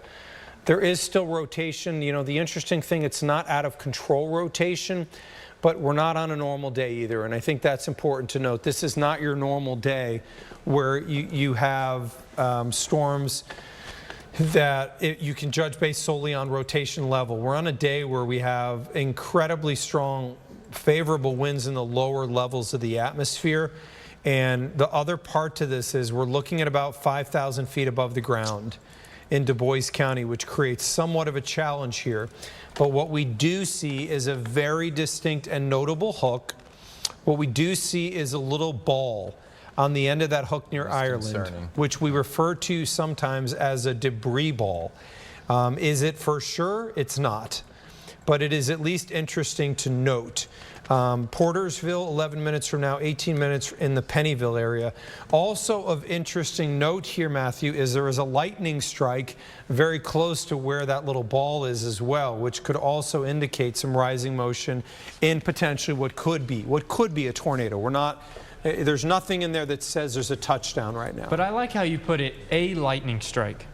A lot of these storms are barely even storms. They're more of just enhanced showers is how I would put it. Very strong showers, couple of lightning strikes within them, and they've got a lot of rotation. That's what you tend to see with tropical systems. So, and that's why you used a good phrase earlier, hawking something. We have been absolutely watching every single shower that has been forming here recently. They did just extend and put a new tornado warning on this. I think that's Indiana's coverage area. Yeah, that one's going to move out of our area. So, yeah, that storm, I mean, they're confident enough at the National Weather Service in Indianapolis to extend this warning across county lines long before it gets there. And Bryce, let's also make sure we don't only focus on this one. As we you know, what's starting to happen now is that the arc that's to the west is starting to expand, which is going to be the main show of thunderstorms near Evansville. This is getting into a complicated situation. Louisville getting rain right now is not necessarily a bad thing. Understand that what this would do is try to cool some of the atmosphere. If we can effectively do that, the hope is that what's coming out of Evansville would run into rain-cooled air and weaken some. That's the hope. That's what we're hoping on this. However, these cells that remain out ahead, we need to watch. A couple of things I would just note here, observationally speaking, is there's a lot of rain now starting to develop out ahead of this thing. What's moving through Hardinsburg and English is arcing thunderstorms, and the atmosphere will still be supportive of rotating thunderstorms. But if we can steal back some of that fuel, maybe we can minimize the ability of that rotational wind in the atmosphere to cause damage. But I want you to note that what's near Hardinsburg is moving north, and what's near Evansville is finally starting to get some wheels and move towards the east. We've got tornado warnings here for Jasper and north. We have a tornado that's confirmed on the ground north of Patoka. Within our viewing area, we have a storm right now that we're watching that is in Jennings County. Let me go back to that one really quickly, because remember, this one has shown some level of rotation on this. Matthew, just make sure that we're looking at this one from Louisville radar or Indy. So here is our slight area of rotation. So lightning, there's a couple of lightning strikes. Also that one near Seymour that won't go away. So here's near Lovett. There's a new scan. Perfect. Let's zoom in a little bit closer, Matthew, if we could. And by the way, are we looking from Indy or from Louisville on this one? Okay. The reason I asked that, by the way, is to assess rotation versus outflow. You need to know where the radar is situated. So the area of rotation, it does have for sure some area of rotation here about 2 miles north of Lovett. It does appear to me that that area of rotation may go just off to the east of the North Vernon area. That would be a positive. And then it would ultimately move towards rural Jennings County. And then let's go over to the storm near Seymour, as on the other side, you can see that storm as we've got a live view on that storm from our camera. This one, are we seeing any rotation on this one? Subtle, near the Cortland area. And then as we look at that, just reflectivity. Let's drop the scope off here briefly and see, oh, do we have a hook? Yeah, we have a hook, and there is the updraft based on that storm. It doesn't look as carved, as sharp as what we saw earlier. What do you guys think? It looks a little more diffuse to me. Not quite as pronounced. But still, though, I mean, we've been doing this here for a little while, Bryce. I don't remember this long. It's been a while. Where we've had distinct wall clouds and updraft bases visible on our cameras on virtually every single storm. Right, and I want to know, we are watching every single one of these, even the ones that aren't warned. There's one in southern Jefferson County that's about to move into the Hillview area that I've got my eye on as well. It has a little bit of a hook here and there. From the past few scans, it's trying to diffuse its way on out now. It's got some very broad rotation, but it does have a hook on the back side of that near the Barrelton area. Yeah, we're all looking at the same thing. Yeah, you can see it's very broad, but is it worth watching? I mean, yeah, obviously. Every single one of these is. In fact, if you... There's one scan in there that it did look a lot better than the rest, yeah, if you go back one scan, you'll probably be able to see it a little bit better with that keep hook. in mind, I mean, this storm is still south of that rain shield to the north. Conceivably, it may be able to recycle. We've seen that if it did, it wouldn't be the first time it's recycled. This thing's been ongoing for 2.5 hours. Exactly, and this is what it looked like one scan ago. So this is when it kind of caught my eye, because you can see the tail on the back side of that northwest of Shepherdsville. When we look at it now, it doesn't look nearly as impressive, but I would watch right here now, just north of the Shepherdsville area, east of I-65, south of the Brooks. So just south of the Brooks exit, before you get to Shepherdsville, in between the Brooks exit and Shepherdsville, I'd watch the southern half of that, because on the right side of the screen you can see a little bit of that rotation once again. That is worth watching. There's nothing that's screaming anything's on the ground, but that goes for a lot of these, including these up near North Vernon and Seymour, which we've been watching as well. Just steady inflow and a lot of updrafts going on, and all of these storms going on. They have trimmed the severe thunderstorm warning for North Vernon. That expires Looks like it's 7 o'clock, so that one's still got some time. And bare minimum, you're going to get some torrential rainfall inside of this storm to begin with. That one's the one near North Vernon. But just to pop around here a little bit, this one just west of Paola near the French Lick area, Mark, I think we need to keep an eye on also. Okay, and I'm going to come over to, we're getting into this scenario where everything has rotation on it. Portersville, I do want to mention right now, you got to be in your tornado safe spot.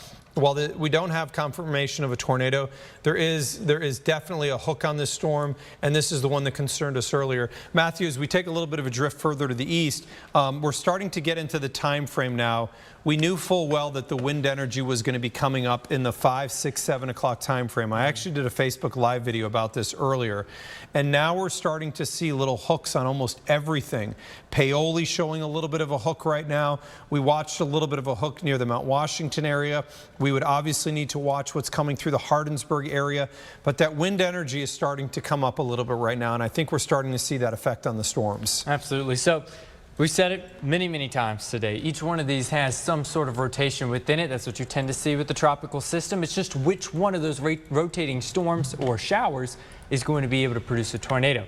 And that's what we're trying to delve into at this point. So there have been storms closer to Evansville and north of Evansville that have put down a tornado and a tornado and a tornado. We saw one down in Rochester, Kentucky as well. And now we've got our own tornado warned storms, but there have been no confirmations of tornadoes up here in our area. We haven't seen any debris signatures like what we've seen further out to the west. We haven't seen any extremely tight and bright rotation, or at least primarily not. The one over in Du Bois County, that's the one that that has had the best rotation over the last hour or so. Yeah, it has, and it's looking a little messy now, as it was almost, this southern extent of this, Mark, was kind of getting sucked into it, and now it's just very broad once again. And Bryce, you know, looking back at that storm near Seymour, notice all the lightning on it. Watch this, guys. We just took a look at this moments ago. Now take a look at it. Yep. It's not soft anymore. Now you've got that wall cloud that is much firmer. Yes.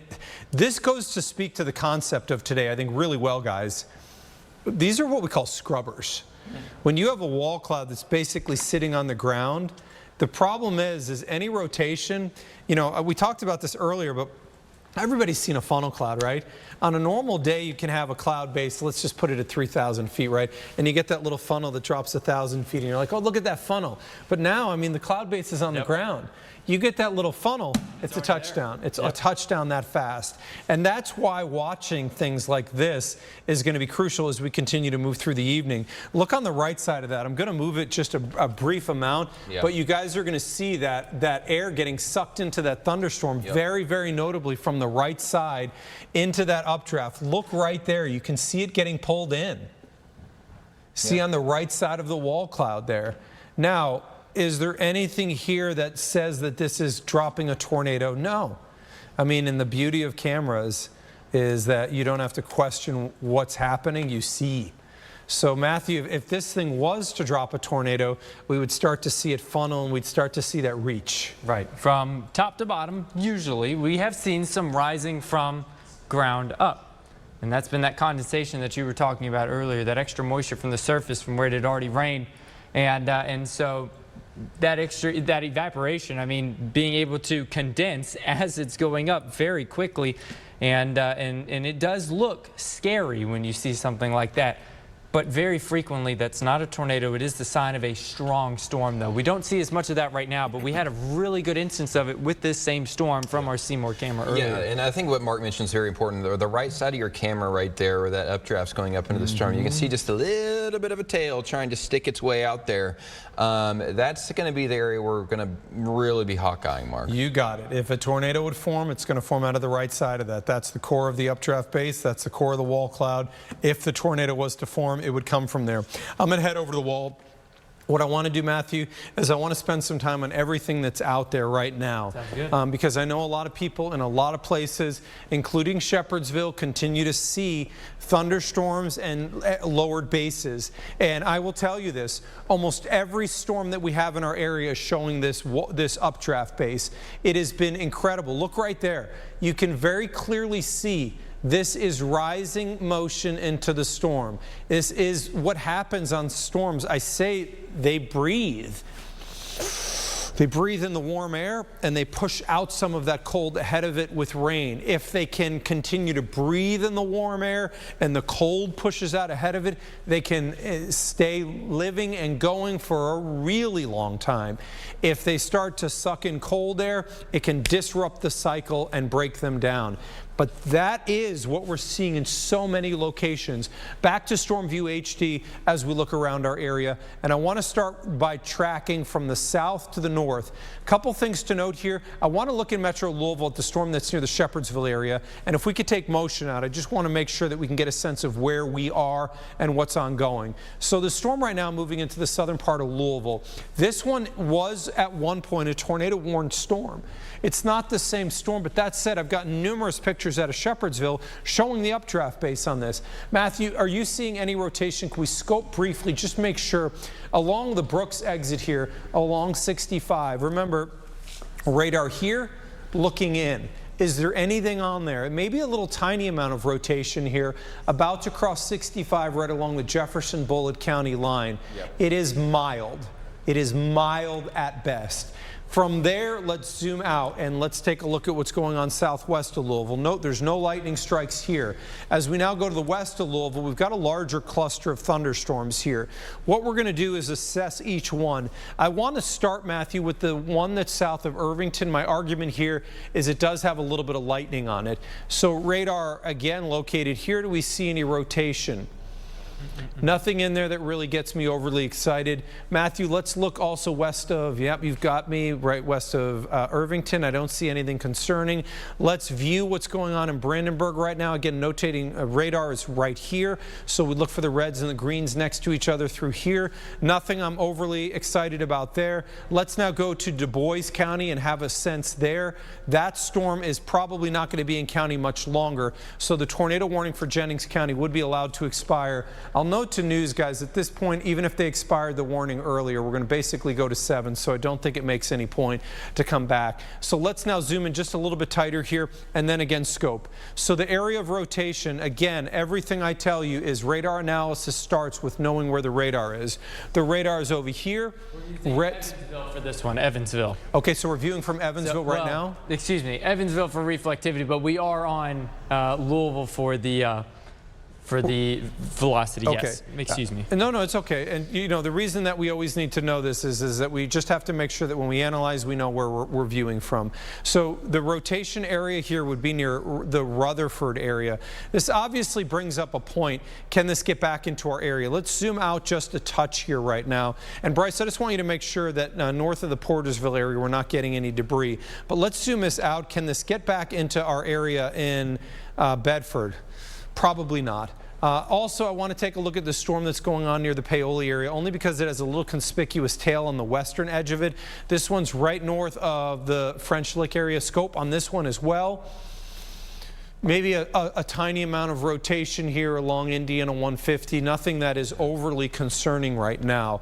Bottom line is what I'm seeing here is there's a lot of things that are showing subtle rotation, Bryce. There's not a lot that's showing that there is imminent tornado on the ground. You're looking at that storm that is in Du Bois County. Yes. Two things, Bryce. Has it breached the county line? And second, is there anything in there that really, really concerns you right now? Yeah, the rotation itself has gone north of Du Bois County, just south of the Alfordsville area. Which is why they just allowed that warning to expire. Exactly, there you go. And it's nothing incredibly concerning. Again, this is also 5,000 feet up, so we're looking way up, which a supercell is rotating, we know that, but nothing is showing any debris on the ground. So that storm, not my greatest concern. Worth watching, yes, but that goes for all of these. The one near Paoli and near French Lick, the one that Mark mentioned, I still think we need to keep a close eye on these. You can see with storm relative velocity, these are rotating, and there's a good amount of updrafts within these as well, and you can kind of see a little bit better view here. Near the Jonesville area and near the Scipio area, in between Scipio and Elizabethtown, Indiana, Montana. That's right along State Road 7 there. So right in here is where I would keep an eye out on. That's the northern extent, Mark, oddly enough, of that supercell near the Jonesville area. Okay. There's rotation on the northern extent of that and on the southern extent. And there's also the one just east of North Vernon, which we've been watching, also right along US Highway 50. And by the way, what I'm doing back here is we know that there's some rain here in Louisville, and we also know that there's some clearing to the west. And there very easily could be a big rainbow across parts of the metro. There is, I think, on our downtown tower cam. Okay, it did show one at a point? Okay, yep. I'm going to take a look here from just viewing again around our area. We'll continue to use all of these cameras to advantageously see where we have thunderstorms ongoing and to be able to assess whether anything's going from these wall clouds. I mean, judging, guys, from what I've seen on my social media, a ton of people are looking at these storms. A ton of people are looking at these storms out there and seeing these wall clouds, and you can definitely tell it's making people uneasy, and honestly, rightfully so. They look mean. Yeah, they are definitely scary looking, especially the ones that these have few updrafts in them, and with them rotating like that, it kind of looks like everything has a little tornado on it almost, which obviously isn't the case. But I mean, especially if you're up near North Vernon, if you live east of North Vernon along US Highway 50, you've got a lot of rotation there, and as well as Jonesville and E-Town. I'm going to watch Jonesville carefully. That hook echo is going right over the Jonesville area, and we're going to watch to see if any debris is going to be lofted into the air, which these little drops in CC are not in high reflectivity, so we don't have to worry about that. And it's fortunately leaving our viewing area, but they're going to have to make a decision here on the North Vernon storm. That's still in Jennings County, and it's not gone yet. Absolutely. And again, this one has that hook echo as well, right over the Butlerville area now, with a decent amount of rotation. This, I will say, the rotation on the right side of your screen here, this looks very, very similar to the storm that rolled through parts of Goshen earlier today, at least the velocity side of that, the odd-looking rotation over the Butlerville area. Okay. So bare minimum, I think you could get some damaging winds out of this if that ends up what that was in Goshen, Mark. And so some of the views here, this is what it looks like from downtown Louisville. Guys, there's a rainbow. Mother Nature showing us a little bit of mercy on what has been a busy day across our area. Rainbow across Louisville, so if you're downtown, how do you view a rainbow? Look towards the east. Why? Why would the rainbow be to the east? Well, the sun's to the west. So the sun is broken out from underneath the clouds. The sun goes into those raindrops.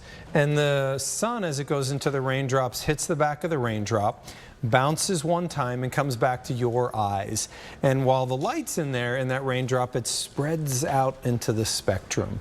So if you get one bounce, you get an individual rainbow. If you get two bounces in the raindrop, you get a secondary rainbow. Now think about what happens when you view yourself in a mirror. Every time you view yourself in a mirror, the image flips. So if you get two bounces in the raindrop, the rainbow colors are flipped opposite in the secondary bow. So if you see a secondary bow, that's why it works like that. Back to Seymour here as we're looking at that storm. You'll notice the updraft base here is north of the Seymour area.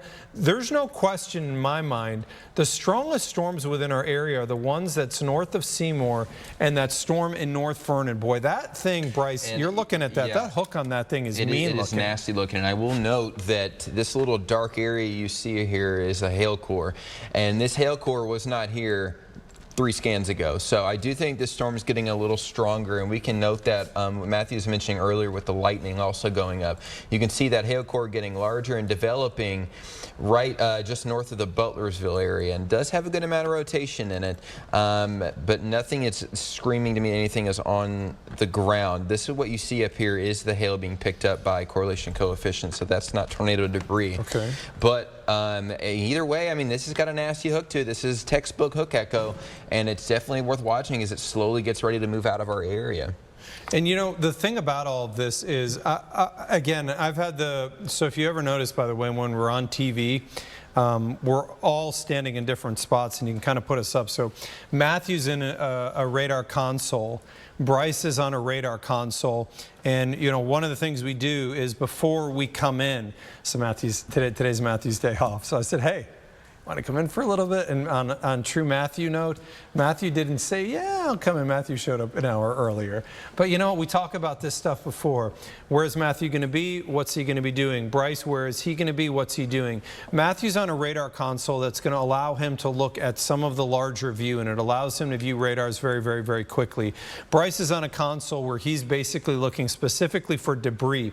Are we seeing debris lofted in any of these storms? And I'll go over to Matthew's console as we talk here. But Matthew, you're viewing the storm that's near north of Seymour and the one that's near North Vernon. The interesting thing about this storm near North Vernon is it has a remarkable hook on it, but it's in a location that has separated itself from any rain. And this is riding the warm front. These two particular storms are somewhat isolated from the group. I wouldn't be surprised, honestly, if one of these produced a tornado. I really wouldn't be. Yeah, it does look like the, you know, I would say that it has strengthened some, and the structure of the storm has gone up significantly. And that's one of the things that we look for, especially when we're talking about tropical systems producing tornadoes. There are other systems where your tornado is going to be more defined by just the velocity couplet. In these instances, oftentimes it really is the structure of the storm that we're looking at more than just the velocity couplet. So that's why when we see a big hook like this stretching all the way from Brewersville all the way back or to the east toward that's got to be one of the longest we've seen of the day. Yeah. And then you would see if there's a tornado forming, I'm going to take you into the area. So it would be right here in the middle. Contrast is going to somewhat limit how much we can see, but that right in there is where the lowering is located. It's definitely a storm that's rotating pretty hard. Also of interest here, this is one of the few storms that's shown hail. Yep. Which also speaks to the concept that there is a better updraft on this storm. The positive here, this is heading into rural Jennings County and generally away from a lot of locations. But truly, this is one of the stronger supercell thunderstorms that I think we've seen in our area today. Yeah. Campbell, Nebraska, Zenith, I believe is how you pronounce that one up there. All three of those areas are within or very close to where that rotation is at this point in Jennings County. This is the far northeastern portion of Jennings County, just about as far away from Louisville as you can get for our counties in southern Indiana. But this storm, we're going to stick with it. It's not tornado warned. It's not severe thunderstorm warned at this point. It was previously with tornado possible tag on it.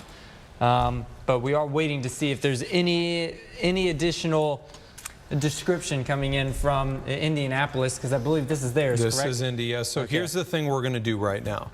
Let me give you a moment to catch back up. There's a tornado watch in effect until midnight. As we stand right now, we have no warnings in effect for our area at all. Before I just cut away and go back to programming, I want to see what Indy's going to decide to do with Jennings County. My logic here is if we return you back to programming and then we immediately have to come back and cut right back in, what's the point? So let's give this about another 10 minutes. Look at the tail of lightning on that supercell that's moving through Jennings County. This truly is probably one of the more impressive supercells we have seen at all that's moved across our area. This one has really taken off in the last 30 minutes. Again, the hope here is that we're going to get into the rural part of Jennings County and nobody would be affected by it. But in the Zenith area, there very easily could be some hail that's ongoing right now. I'm going to slide back here because I want to make sure that we can move the Louisville camera back around. Just so you know, I'm not seeing anything on Seymour.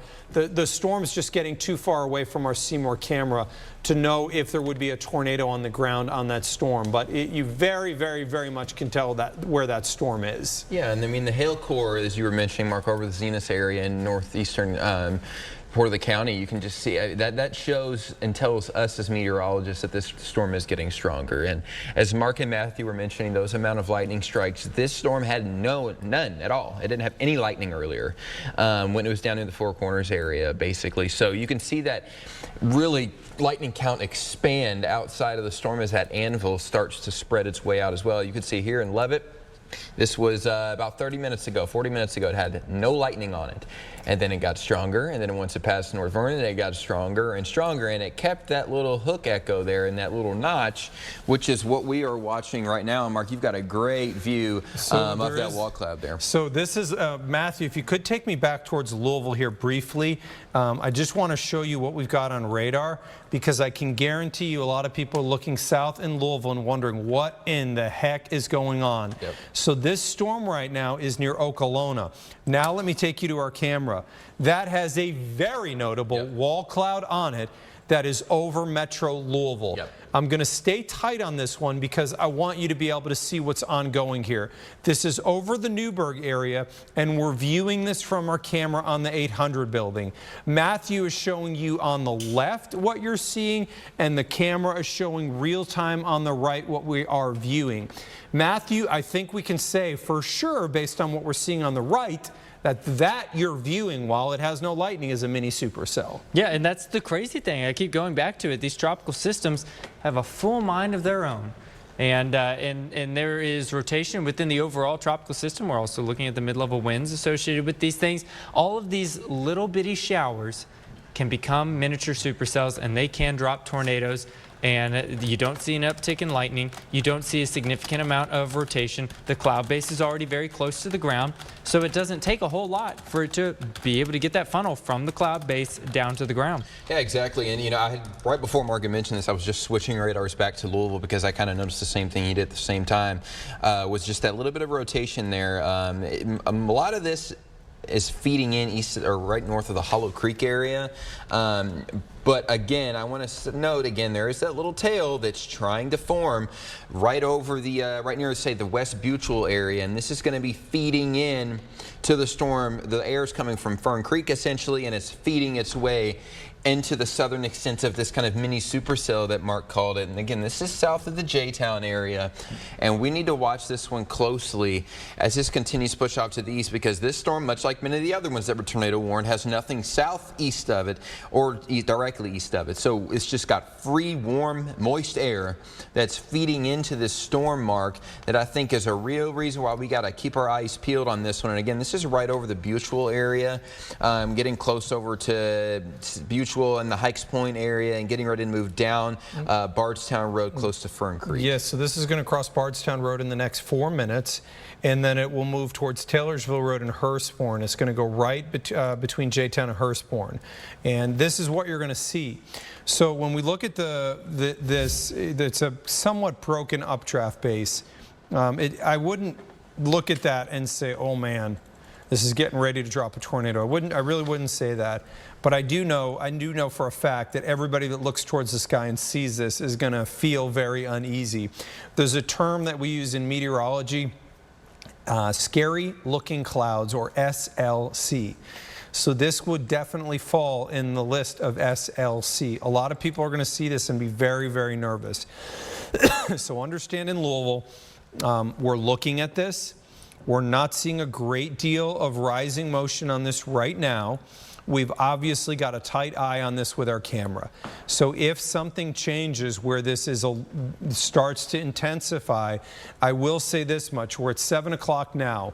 We know that the wind energy really is starting to pick up right now. So with something like this, we're going to need to keep our eyes on it really closely to make sure that nothing changes, because as we've said, the base is super close to the ground. If this decides to spin up a little bit, it can drop a tornado very quickly.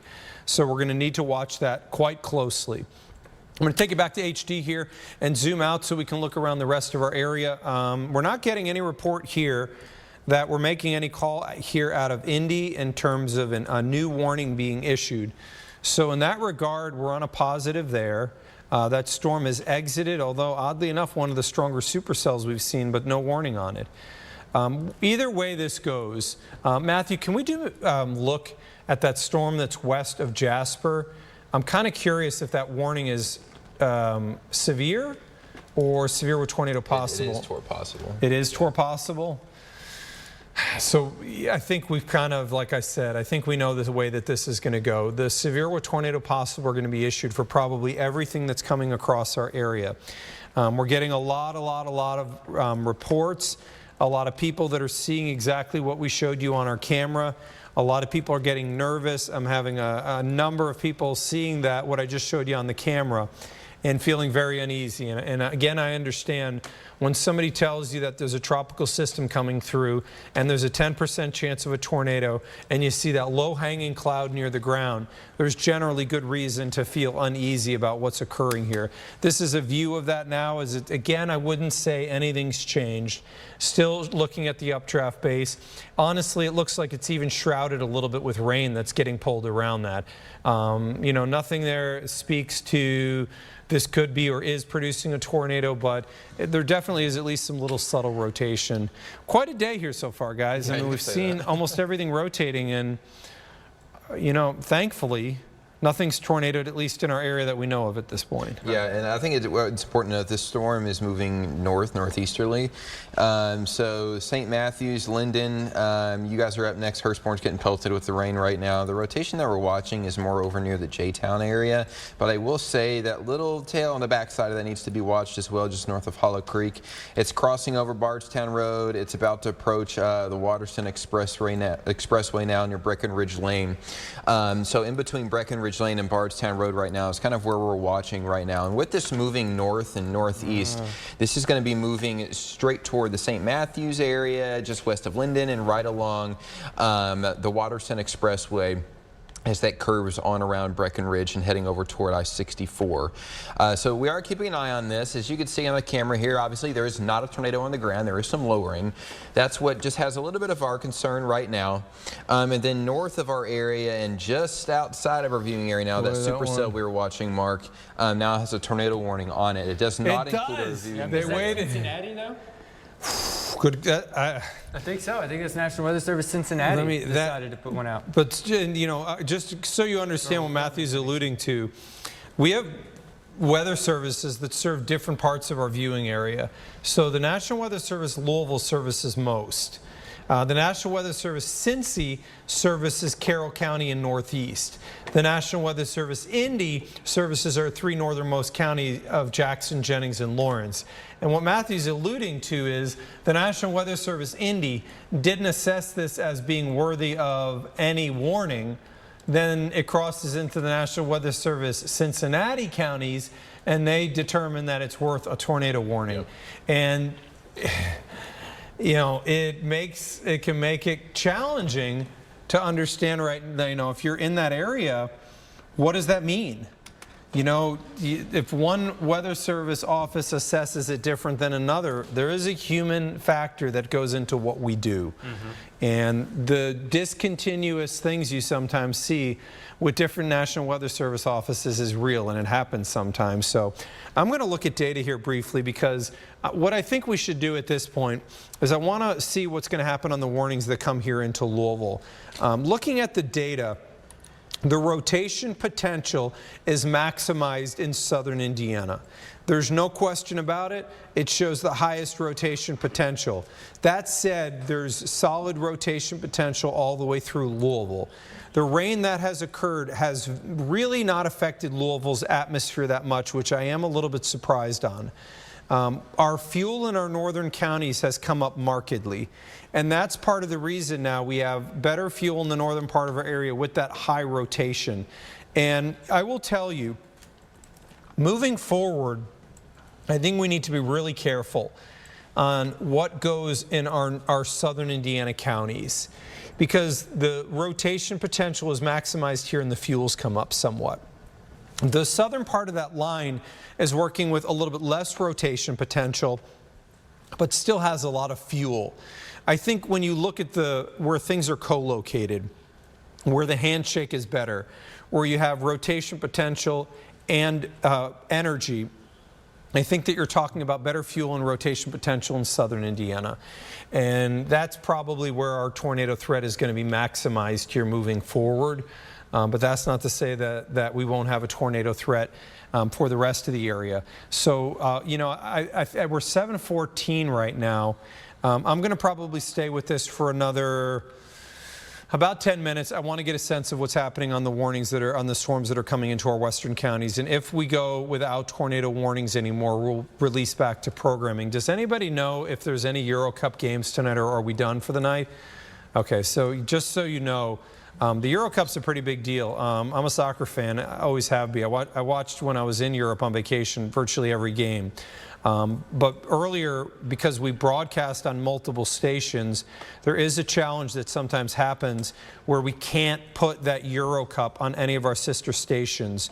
And so we had to find a way to make sure that we could two-box. But I just wanted to make sure you're aware of that. Yeah, we need to watch Matthew, watching that storm that's approaching Mitchell, that one's showing a little bit of a tail on it and a little bit of hook on it as well. Yeah, it is. And so I had that scope on there for just a second, south of 50 or right along 50 now to the west of Mitchell.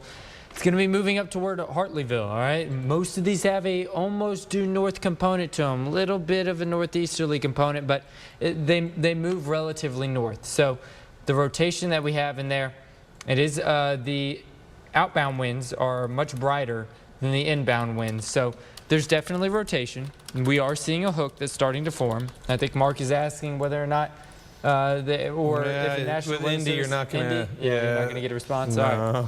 So sorry, Louisville's a little bit more responsive to us, but undoubtedly there is rotation here. So we're just kind of waiting to see if they're going to do it. I mean, even Bryce has it pulled up. Let me go to that really quick.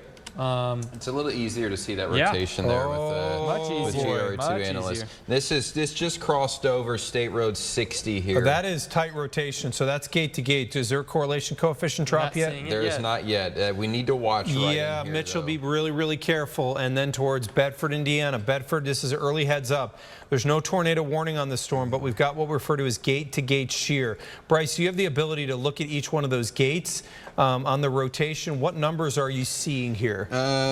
We're getting around 43 knots 43 and 32 knots. Inbound. Okay, so that's in rotation from knots. That's 86 miles an hour. Yeah.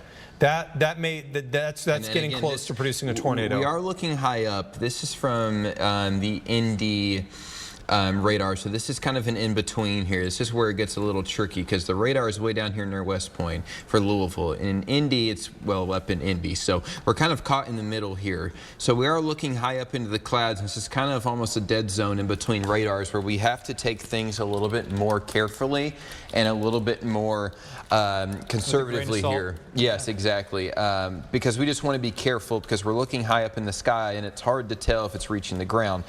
But that's gate to gate, though. I mean, you can't argue that. Yes. This is, again, gate to gate shear, which is normally a different animal. Yeah, absolutely. And if we were to see debris being lofted on radar this far away, then this would definitely and obviously state that there's a tornado on the ground. That's not what we're seeing at the moment, but I mean, there is a good amount of inflow into that mark. And again, when we look at these gates, we're still looking at 43 and 32 there. 85 miles an hour rotation. Again, it's 4,000 feet above the ground. I'm just going to take it over to correlation coefficient because there's a couple little conspicuous areas that I want to see what those are. So I'm going to put a marker on there and just see. Okay, so that's in an area where it's a non-reflectivity. So, but that next scan that comes in, which should be in the next 60 to 120 seconds, should tell us for sure if this thing is. The Weather Service in India has not done anything on this storm yet. I don't know how you can go. I don't know how you can't go severe with tornado possible on this storm. That baffles me. I don't know how that's even possible. There should be a severe with tornado possible on the storm right now. Still waiting on that latest scan here. Matthew, you're looking at that from Storm View HD. That storm is going to be west of Seymour, so it's too far away from us to get a camera eye view on it. But all of these, as we continue now in, what did we start, 4? 3:15. So we're now in about hour 4 of continuous weather coverage. Which we're starting to get close to what, I don't know if I've done one this long. And it's just a little, I don't even know the word to use. It's almost like we're being teased with a lot of these because they're all rotating. We haven't had any reports any of them have actually reached the ground. I don't think any of them have. But the possibility for any of them to do that is there. There it is. Okay, so they heard us. Warning. Let's see. It's got to be with tornado possible. Most likely. Yeah, possible tornado. Okay, thank you. So we've got a severe with tornado possible now on this storm. Bryce, there it is. Okay, so there's the new scan, and let's just back that up one scan just because I want to see if the CC updated. Okay, it did. There's not debris. There's not debris right now. Yeah, we're good. Boy, but this thing's heading right towards Bedford. Right towards Bedford. Yeah, if you live in Bedford, Indiana, or just west of Bedford on the western side, I would really heed caution with this one. This does have a tornado possible tag on that. We've honed in on that. That's the importance of why those tags were implemented a few years ago, was for scenarios like this. I would almost treat this as a tornado warning. We're not seeing debris being wafted yet. I'm with you, Bryce. But, I mean, with an inflow notch like that and with gate-to-gate shear that looks like this, I mean, you know, you could argue either way, but I would say I would almost act as if this is a tornado warning just west of the Mitchell area. Mark, we're getting gates of 46 knots. And 31 now. Okay. 46 and 31, 77. 77 times 1.15 is about 89 miles an hour. Yeah. So, and that's gate to gate, right, Bryce? Yes. Boy, I tell you what, this one, you know, here's the problem for Bedford.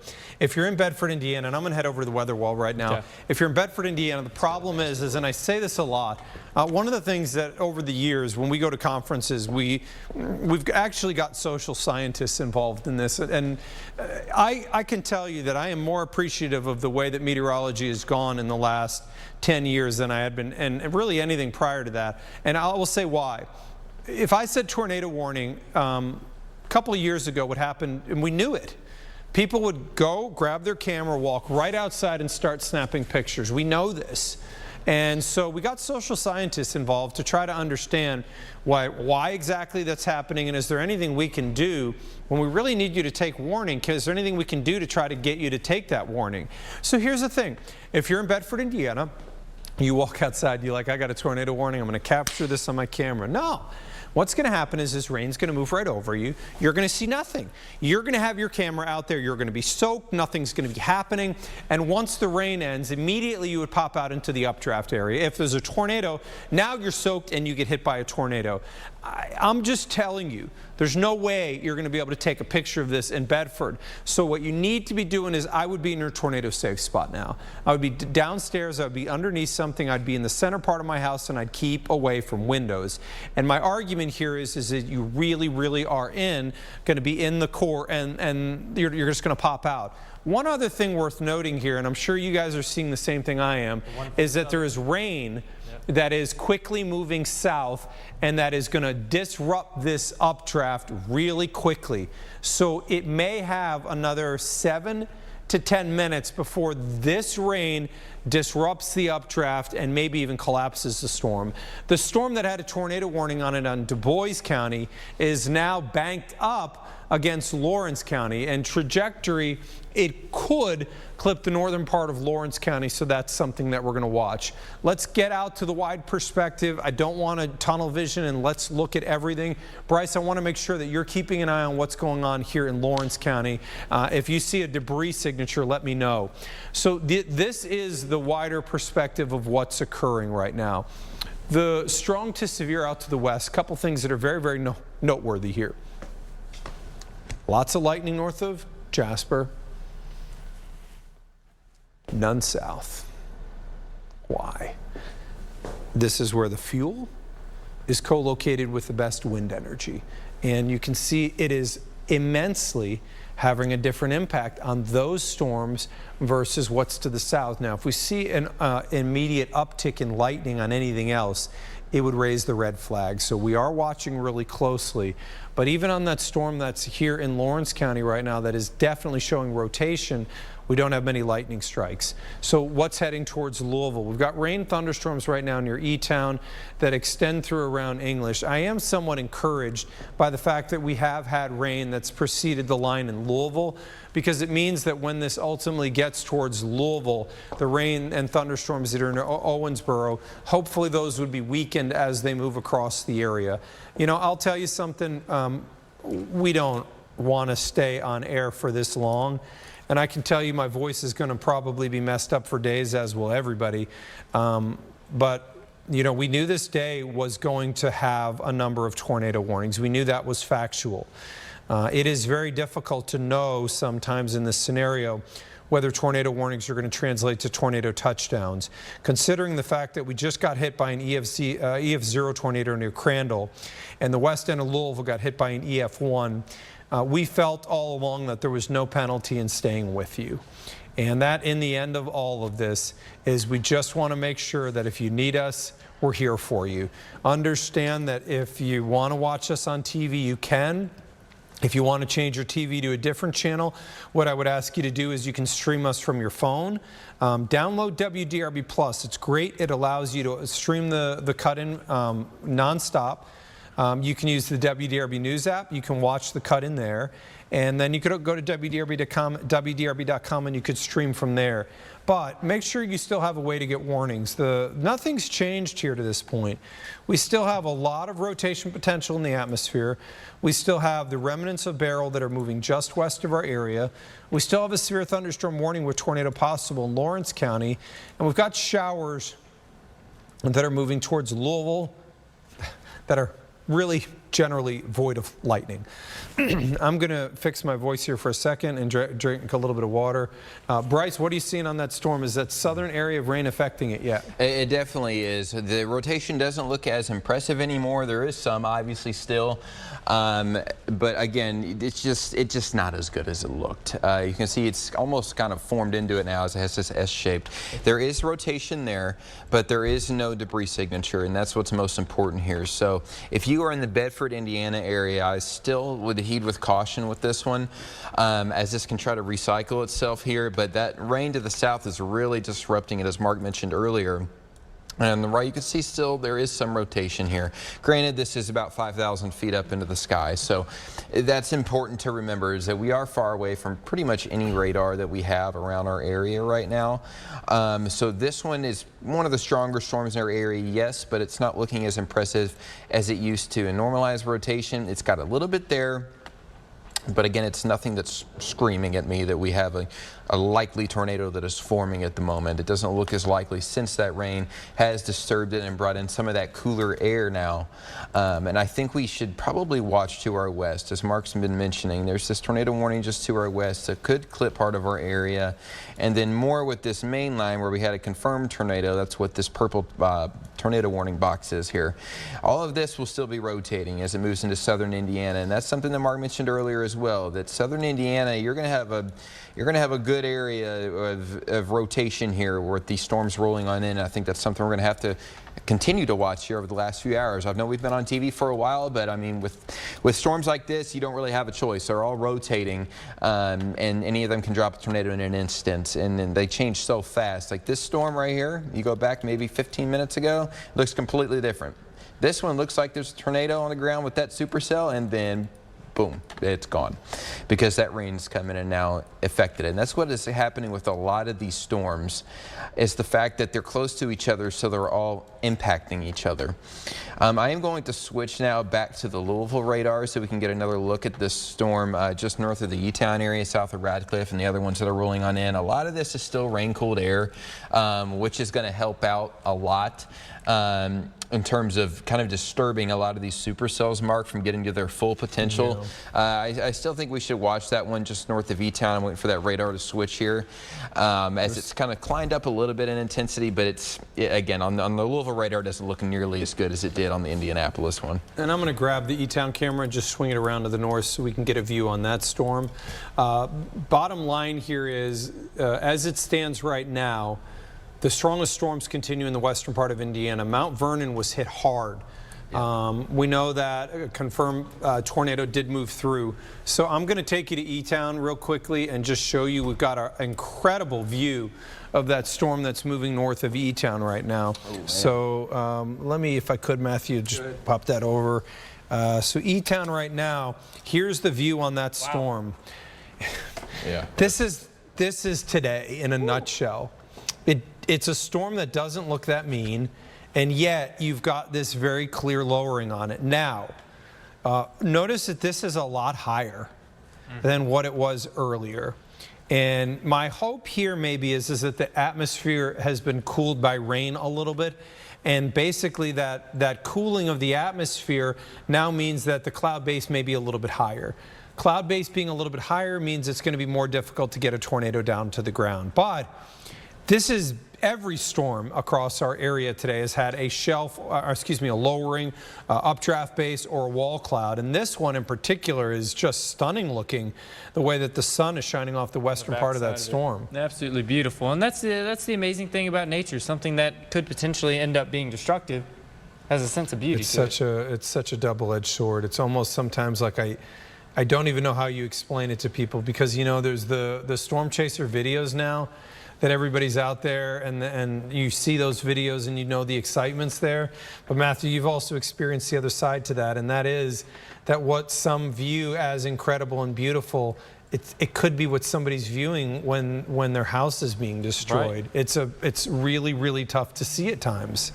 No, absolutely true. So again, there is we have definitely seen a weakening trend in a lot of these small cells that have been moving through. It's hard to call a lot of them storms, because the one that we're looking at that's crossed over 31 there in E-Town, I mean, or north of E-Town, you know, we don't see any lightning with it. It's south of Radcliffe, but you can see that wall cloud that has lowered down. You can see the rain shaft, very heavy rain, just north of Longview, north of 313. So this is just a strong shower at this point is what it is. There has been a little bit of rotation with it, not a significant amount any longer. Other storms that we've been looking at, like the ones up there in southern Indiana, we've seen some rotation with them. The one that's now to the west of Bedford, we've had a storm that's been able to make its way in, or shower that's been able to make its way into the southern side of the original storm, and now it has weakened that one. So, you know, what's interesting as I look at that is the Bedford storm, it's very clear that the interaction has occurred. It's going to be interesting to see if it can survive that, and if it can, we may see an uptick in terms of rotation again, because remember, this one had about 85 miles an hour rotation, about 5,000 feet above the ground. It interacted with a shower to the south that shut it down, but now the next 2 to 3 scans, the combination has occurred. Sometimes after mergers, you can see an uptick in rotation. One of the legendary merger upticks would be Joplin, and that obviously is not today. But the Joplin merger uptick went from nothing to an EF5 tornado in seconds. So ever since then, every meteorologist, when they see a merger, always looks closely, Really, the science has proven it. A lot of it has to do with where the merger occurs, from what direction. I see you leaning in, Matthew. What are you seeing on that storm right now? I'm not seeing anything big at this point. Let me get back to the scope on there. Just a little bit of green and red on northeast of Spice Valley, but it's not co-located with any sort of hook within this storm. So there's nothing of big concern with this one. Yes, it's still severe thunderstorm warned with tornado possible tag, but I don't see anything that you know, just tells me, hey, man, we got to tell people to get into the safe place with this one at this point. I do think that it is weakened because of that shower from the south. And it's interesting, and then at some point we're going to go outflow dominated. So the problem is going to be in the longer range, what's moving into Jasper right now, and I'm going to come back over to you, Bryce. The problem long term is going to be what's coming into Jasper is going to be probably producing some strong winds. Whether those are severe or not will be able to be argued. But the problem will be is, are there any what we call mesovortices? Are there any of those notches? And we're going to look for things like west of Huntingburg. You see that little lobe? We're going to be looking to see if those can enhance some rotation. This is going to be what comes across Louisville in the next 2 hours. This is going to be the best chance of Louisville at this point of seeing severe weather. And once that goes by, it will be show over. So we still have some work left to do here. We don't have any tornado warnings in effect right now. With the rotation having come down in Bedford, Indiana, and no tornado warnings in effect right now, I'm going to let production know, guys, we're going to return this back to programming. That way we can kind of reset for a moment. I can tell that Bryce's back is killing him. He's an old man. He's out of here. I think it's more my feet. He's been carrying that baby for the past 9 months. That's what it is. But what we're going to do here, I want you to know that we're not going to bail. What we want to do is we're going to continue to reassess. The rotation has come down in Bedford, Indiana right now. If it comes back up and a tornado warning is issued, we'll come back. Number two, if we get severe thunderstorm with tornado possible as we'll continue to reassess whether we're going to come back into programming. As we stand right now, we do not have any tornado warnings in effect for our area. We've been on air with you for about 4 hours. We appreciate you guys staying with us. If we do get additional tornado warnings tonight, we'll come back live with you. For Matthew, for Bryce, I'm Mark Weinberg. Keep it right here on WDRB for continuing weather updates.